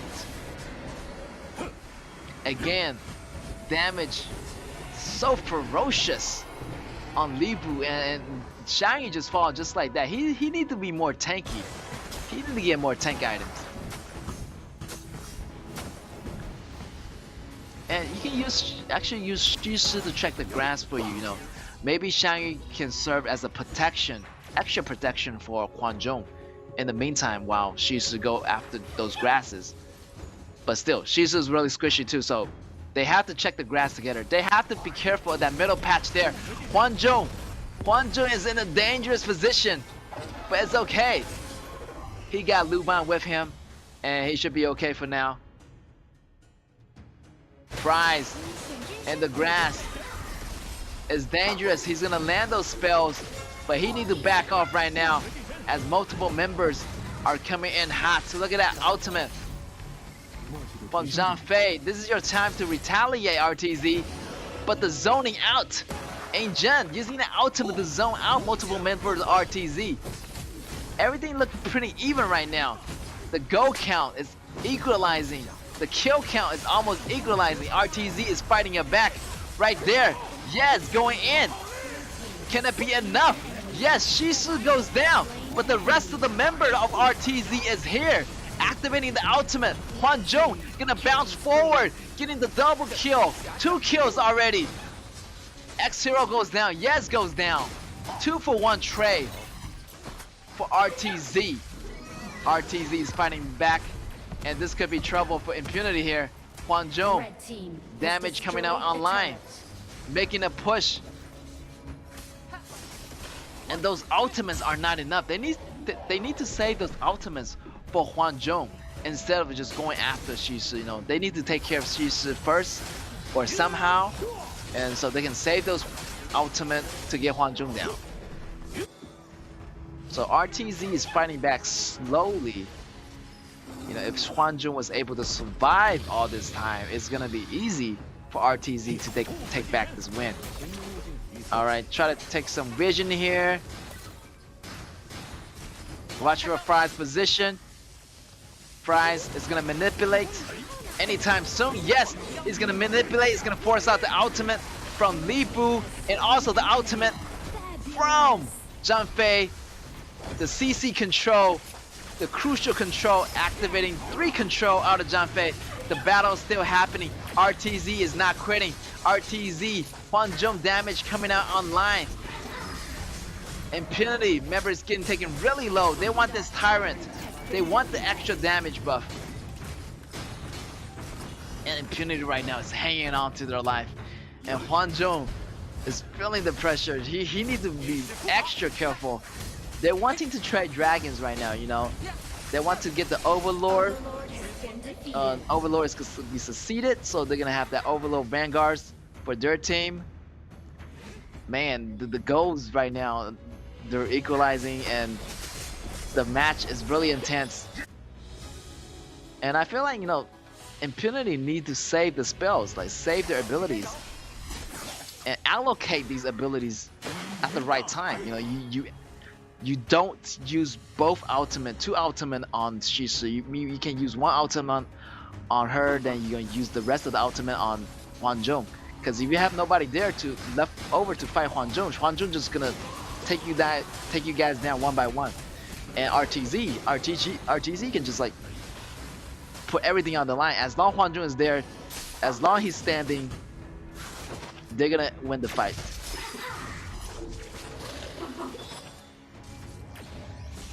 We're working up the 20 minutes mark right about now. Look at that. Hiding in the grass for an ambush. But would it be enough? Angel with the ultimate provides the zoning. Look at that ultimate going in. Wow, the avoidance, the flash coming out of Hwan Jung. This is crazy. RTZ avoiding those ultimates. Hwanjung taking down X-Hero. This is crazy. 1-for-1 trade. And Hwanjung is able to survive that. Oh my gosh. Who's gonna get the Tempest Dragon? If Tempest Dragon goes to RTZ, it's gonna be a turn of the year. Wow, that was intense. Everybody want this Tempest Dragon. Impunity, not gonna quit. Impunity up, getting taken really low. All right, they're still fighting. Hwanjung's ultimate, Hwanjung's damage is coming online. Look at that. Life steal on Hwanjung is crazy right now. Who's gonna get this dragon? Who's gonna have the upper edge in this next battle? Dragon getting taken extremely low. Who's gonna get it? The battle for the dragon is gonna be on. It's gonna go to RTZ. RTZ gonna get the buff, but Luban falls. RTZ gotta go on the retreat. Luban falls, so you know, look at that. Dragon's already at the bottom lane, and again, RTZ has the upper hand right here. Double kill for Hwanjung, and look at that. Nobody was focusing on that Vanguard. The battle. Everybody was just so focused into the battle, and that dragon. I was telling them, you know, the Vanguard is at the bottom already, and the super minions are popping in, and RTZ was just, you know, really happy that nobody noticed that. And Impunity, they have nobody to go back to the base and fighting off that wave. So it's gonna be a tie. You know, oh my God, that was a great battle. So, you know, both teams gonna end up with 25 points, and they're gonna put Nova Esports up to the #1 rank at 27 points. Woo! That was a crazy battle. Hwanjung survived long enough, which RTZ did right there, and Impunity forgot to clear the lanes. You know, I can't stress how much important is your minions. You gotta watch out for those Vanguards, and those Vanguards really carry. The Vanguards actually finished the game for us, like finished the game for RTZ. Thanks to the Vanguards, thanks to the minions, they were able to win the game, and nobody was paying attention to the bottom lane. Impunity just got so focused in that Tempest Dragon battle, they have no idea that the minions was there, and the minions was there to finish the bottom lane off.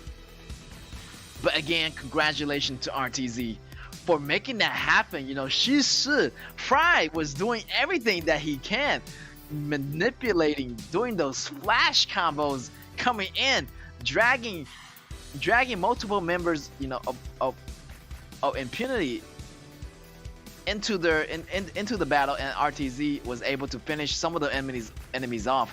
And also great play on Hwanjung, even though X-Hero was out for blood, jumping in so aggressively, almost too aggressively, and they know that that's gonna happen, so they got two mobility movements. You know, one movement ability from Luban with the tethering system. You know, he's gonna pull Hwanjung back, and Hwanjung still has a flash. He flashed over the walls and was able to get the counter kill on Libu. That was amazing right there. Like, wow, what a comeback. I thought, like, you know, Impunity got the upper lead, but no, RTZ fighting it back. Look at this combo, and Hwanjung was there to survive long enough. Look at that. Everybody was coming after Hwanjung. You got X-Hero, you got Yaz targeting Hwanjung. You got Xiao X Slam with the ultimates aiming at Hwanjung, and not to mention Megumi, what the Megumi ultimate, you know, targeting Hwanjung as well. But Hwanjung was able to avoid all those damages. It's amazing to see how he avoided all those damages, and it's crazy. And all the member of RTZ was there to help Hwanjung in the process. Look at that team fight, 90% out of Hwanjung, and thanks to RTZ's teammates, you know, Sun was able to survive long enough, and in the end, their super minions and Vanguards was able to finish off the battle. And just congratulations to RTZ. And we have to see the replays once again. You know, the Tempest Dragon battle, the slick movement. Huan Zhong was almost like a ninja, like even though he doesn't have mobility, but in this matchup it seems like he has those flash, he has the teammates tethering system, you know, pulling him back from the chain, and no doubt the MVP goes to Huan Zhong, goes to Sun from RTZ. 6 and 2 and 3 across the board. KDA 36.4% damage dealt. The man was a monster, and wow, the combination was well done. Just well done. Oh my god, RTZ really impressive to me. Yeah, really impressive gameplay. And we just have to take one more look at how he avoid all those threats that were coming in at him. Like, everything was coming at him so fast, and his response speed is it's amazing. Like, I haven't seen like art ADC with this quick of a response speed. The hand speed, the response was crazy on this guy. Like, he avoid those damages like a ninja, and a lot of ADC can't do that. You know, wow, you gotta take that look at that replay again. And yeah, those are the highlights. And look at that, Huan Zhong was able to survive. Look at that, jump in, pull back into the towers. X-Hero just want him so bad, so desperate. X-Hero has so many attempts of killing Huan Zhong, but it didn't work. Look at that bottom tower getting pushed by vanguards. That battle was happening. Libu could go back there to clear that minions, but no, Libu was like going in really hot. Libu want that kill really bad. Libu went to the battles. Nobody was focusing on the vanguards. Vanguards is actually pushing on the bottom lanes already. The fight is still happening. X-Hero want that fight so bad. Want to kill Libu so bad. He goes down. The vanguards inside the base. The core goes down, but the battles goes on, and the vanguards and the minions finish off the core of the base of Impunity. Impunity was getting too rushed. They were rushing it a lot. They were hot-headed. They didn't care about the minions, and that's gonna cost them in the end. Wow, like, amazing gameplay by RTZ again. One of the unforgettable moments in this matchup. I will never forget this match, as the minions, I think it's the first time where the minions, you know, actually carry the bottom lanes and push that lane and ended the game for us. Like, that was crazy. Like, wow, 1 versus 1 is gonna be a draw. That's gonna put Nova Esports actually on the top rankings, and RTZ and Impunity gonna be tied, both with 25 points. And yeah, like, wow, like, as I expected, you know, maybe I thought one of them is gonna be in the top 2 places, but no, Nova Esports gonna be in the top place with 27 points. Those two gonna be in tie, gonna have 25 points. So yeah, nobody's gonna be, you know, in second place with Nova Esports. These two teams gonna be tied, 25 points. So they're gonna be tied. So these two teams are gonna be in second place, and with Nova Esports in first place. And yeah, the match 5 was crazy, and yeah, like, everybody was just so amazed how RTZ handled that in the second round. Like, I thought like they're pretty squishy, and I thought they're gonna get dominated early game, but no, like, and they just came out, and RTZ really, you know, coordinated really well, using that Luban to reposition Huan Zhong at the critical moments. And Impunity just, you know, really want those kills really desperately, and just constantly going after Huan Zhong, but the damage was coming up online. Huan Zhong got the Blood Weeper, got everything, the Daybreaker, just everything was working out for RTZ. And the late games, RTZ is the one that came out on top, and the minions, the vanguards, just finish off Impunity's base. Wow. Yeah, exactly. We're gonna check on today's results right there. RCG versus M8. Yeah, RCG got the 2-0, got the 3-point out of that. Next match is gonna be Scars against Alpha D. Take the win, no surprise there. KG versus Fennel. Yeah, Fennel actually improve a lot, but KG, they were more aggressive that round. They know they defeated Fennel like already, so they know what's the strategy. So I feel like it was an easy win for them as well. And Nova Esports, no doubt, they're the first team. They took down Archive Esports easily, so no surprise there. But the last match was the most exciting match of the day, in my opinion. They were going blow to blow, trading blow to blow, going neck and neck. The battle was so close. Actually, both battle lasted so close, and it could go both ways. In the end, RTZ got the win. But as we look at the scoreboard here, ladies and gentlemen, 27 points for Nova, first place. RTZ and Impunity tied for second place. 4, 5, and 6 is going to be Scars, KG, and RCG. Scars is going to have that 22 points for them. So they're looking in a really good position right now. So those at the bottom ranks, it's going to be 7, 8, and 9, and 10. That's going to be MAH at 11 points. Fennel at 9 points, and Alpha D at 3 points. And unfortunately, Archive Esports still have 0 points. Wow, what an amazing gameplay today.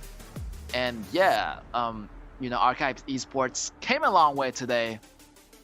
And I hopefully, they are doing a great job and they have learned a lot. And I would like to, do some interviews maybe later on with the members of Archive Esports. But yeah, in the meantime, let's take a look at the MVP. Not much has changed. Up is still up in the charts at number 1 with 8-time MVP. We just see some, a little bit of difference with Nova. How, he plays really good support today. So he went up 3 up in the rank, putting him at 4th place. Wow. And just relatively the same, Autumn at 3rd place, Shane at 2nd place, and 1st place, no surprise there, it's gonna be up. But yeah, congratulations to these MVP players. They're making a name for your team. It's a pride, honor of pride thing, and yeah, just keep it up, and everything's gonna be cool. Also, we see Tay is up there on the board, and we have a lot of MVP actually tying for 4th place. We got we got Ear, and we got Tay and Xuan and Xiao X Lin and YY. They went down in the ranks for the MVP. But yeah, so anybody really can be MVP. You just have to try really hard. Actually, any position you can get MVP. Even support can get MVP. Like, as long as you have those, you do the crucial damage absorb for your teammates, or you were there at your teammates at those crucial moments. And like that John Fei, today, like he was at the crucial killing point where he took the dragon, he stole the dragon with his smite abilities. So, anybody can get the MVPs as long as you try hard enough.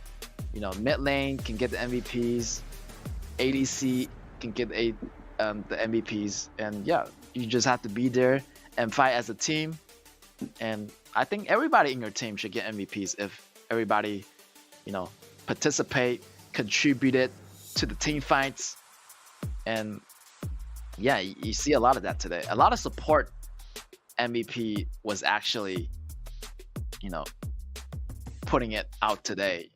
You see, Tai Zhenren got the MVP, and dealing so much CC control, and also it was there at those crucial moments, and really like baiting a lot of the characters, a lot of the players, enemies in those crucial moments, and created space, like support created space for the ADCs to have a chance of killing killing the enemies, providing them with vision. And I can't stress it enough how vision is so important in this game. If you have the vision, you can see what's going on, the situation. But if you have no vision, you're pretty much blind. You can't see anything. And you don't know who is in the grass, who is there. You might walk into the grass, you know, saying hello. Then the next thing you know, you're going to be back home. Your screen's going to go black. Your screen's going to go gray. And yeah, of course, vision is so important. And especially in the late games. And once that second turn falls, you can actually go over there and activate the vision sprite.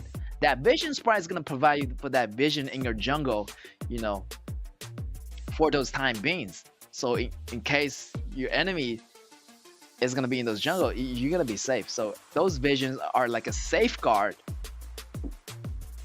in those mid games. Make sure that you do not get taken down so easily. But again, your support has to be there. You know, have someone tanky to check the grass, or have a spell. You know, do some spell damage to the grass. Like, I know you can check the grass using console use first ability. You know, check the grass with a skill shot to see if there's an enemy in the grass. If there is, you know, the sound's gonna be different and you can recognize that. Or use Zhao Jun's first and second ability to screen the grass. If there's enemies, they're gonna reveal themselves. Or using you know, Injun's ability, make sure that AoE damage does a lot of damage, and it will show you. It will show you, like, it will let you know that someone's on grass. Make sure you don't go there. Or have a hard support checking the grass for you, like Zhang Fei, like Lumbar. You know, getting you a sense of security, sense of comfort, and really it provides the ADC with a sense of security. Like they're really like thankful that someone is there to check the grass, to check the bushes. You know, they're not gonna check the bushes themselves, or they're just gonna die like in the moment. So having that support, having that vision, so important.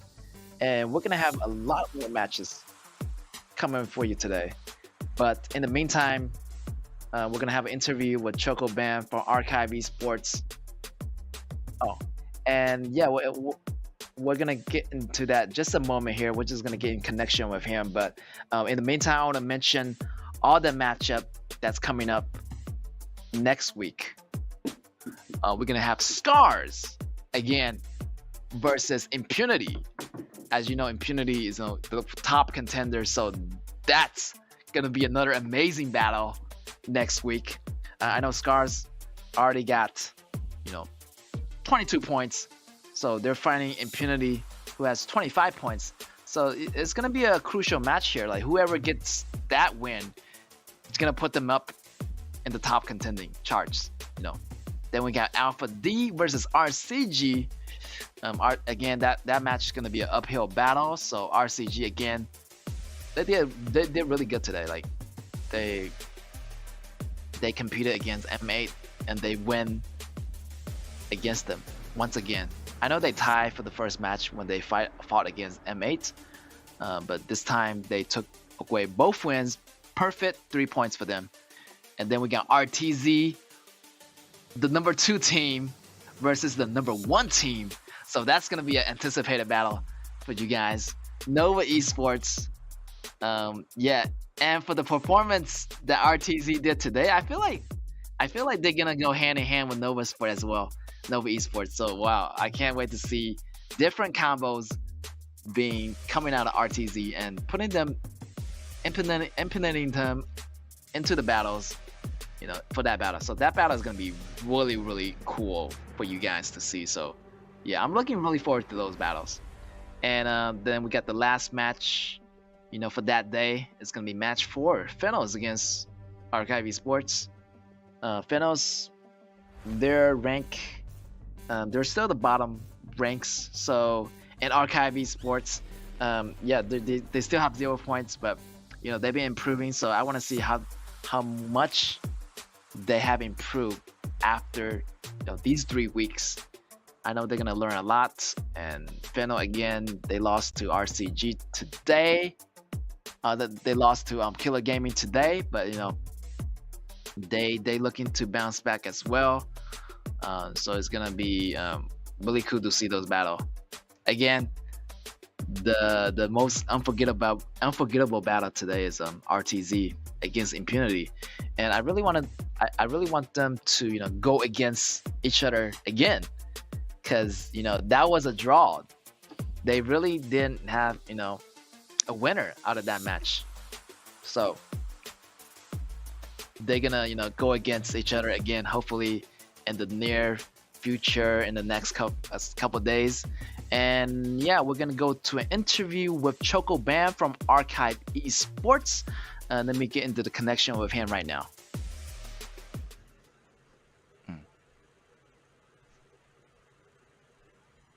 Hey Choco Bam, would you like to introduce yourself? Hello everyone, I'm Leonardo and I am 34 years old. I'm the oldest here in our team, and I'm a mid laner in Archive Esports. I'm a full-time esport player and a dad. And in the future, I want our team to be one of the greatest. Cool. Yeah, and I also want to ask, like, how did you know about the KAW competition, like, and why did you join the game? Well, our team manager invited us to join the KAW competition, and the reason why we joined the competition is for us to learn more about Honor of Kings, and to gain more knowledge against big pro teams, and to have more experience since this game is new to us. We have only been playing since the start of 2023.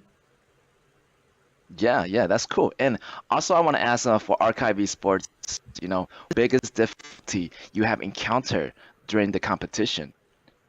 Uh, the biggest difficulty to our team encountered is how the early rotation goes, and until now, it's still a problem for us.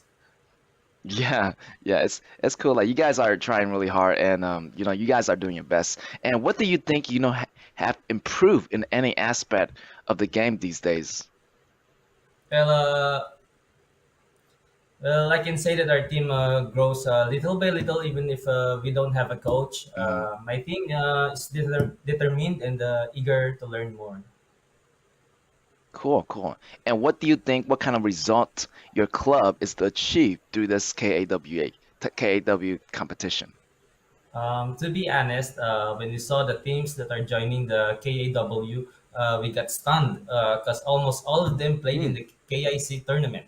So the best thing that my team can do is to learn a lot from those teams and just play the game and try to apply the strategies that they're doing. For now, the achievements that my team can get is the experience in the KAW tournament. Exactly. Yeah, you guys have gone a long way, seeing you guys playing through the battles through these past weekends. And yeah, I want to ask you a last question. Is there anything else you want to share with us? Uh, Archive Esports will come back strong. It's not the end for us. This experience with KAW tournament has a big impact on us regarding the game and mental fitness. We assure you that Archive Esports will be back in KAW Season 2. Cool. That's the spirit of esports. The battle might be over, but the war is not over yet. Okay? Thank you. Thank you, Choco Fan, for your interview. Thank you. Okay. Wow, that was Choco Band's interview. I have a great time interviewing him, and yeah, exactly. Everybody has a tough start. They actually start this game in 2023, the start of 2023. So they're really new to this game. And did you even heard their team doesn't have a coach, and wow, that was surprising me to know that. So it was great interviewing him, and yet of course Archive Esports is gonna come back strong, and I want to see that in this next week or so. So don't you guys go away. It's gonna be me next week. So be there with Speed Square, and I'll see you next week. I'll be your cast for today. Bye bye.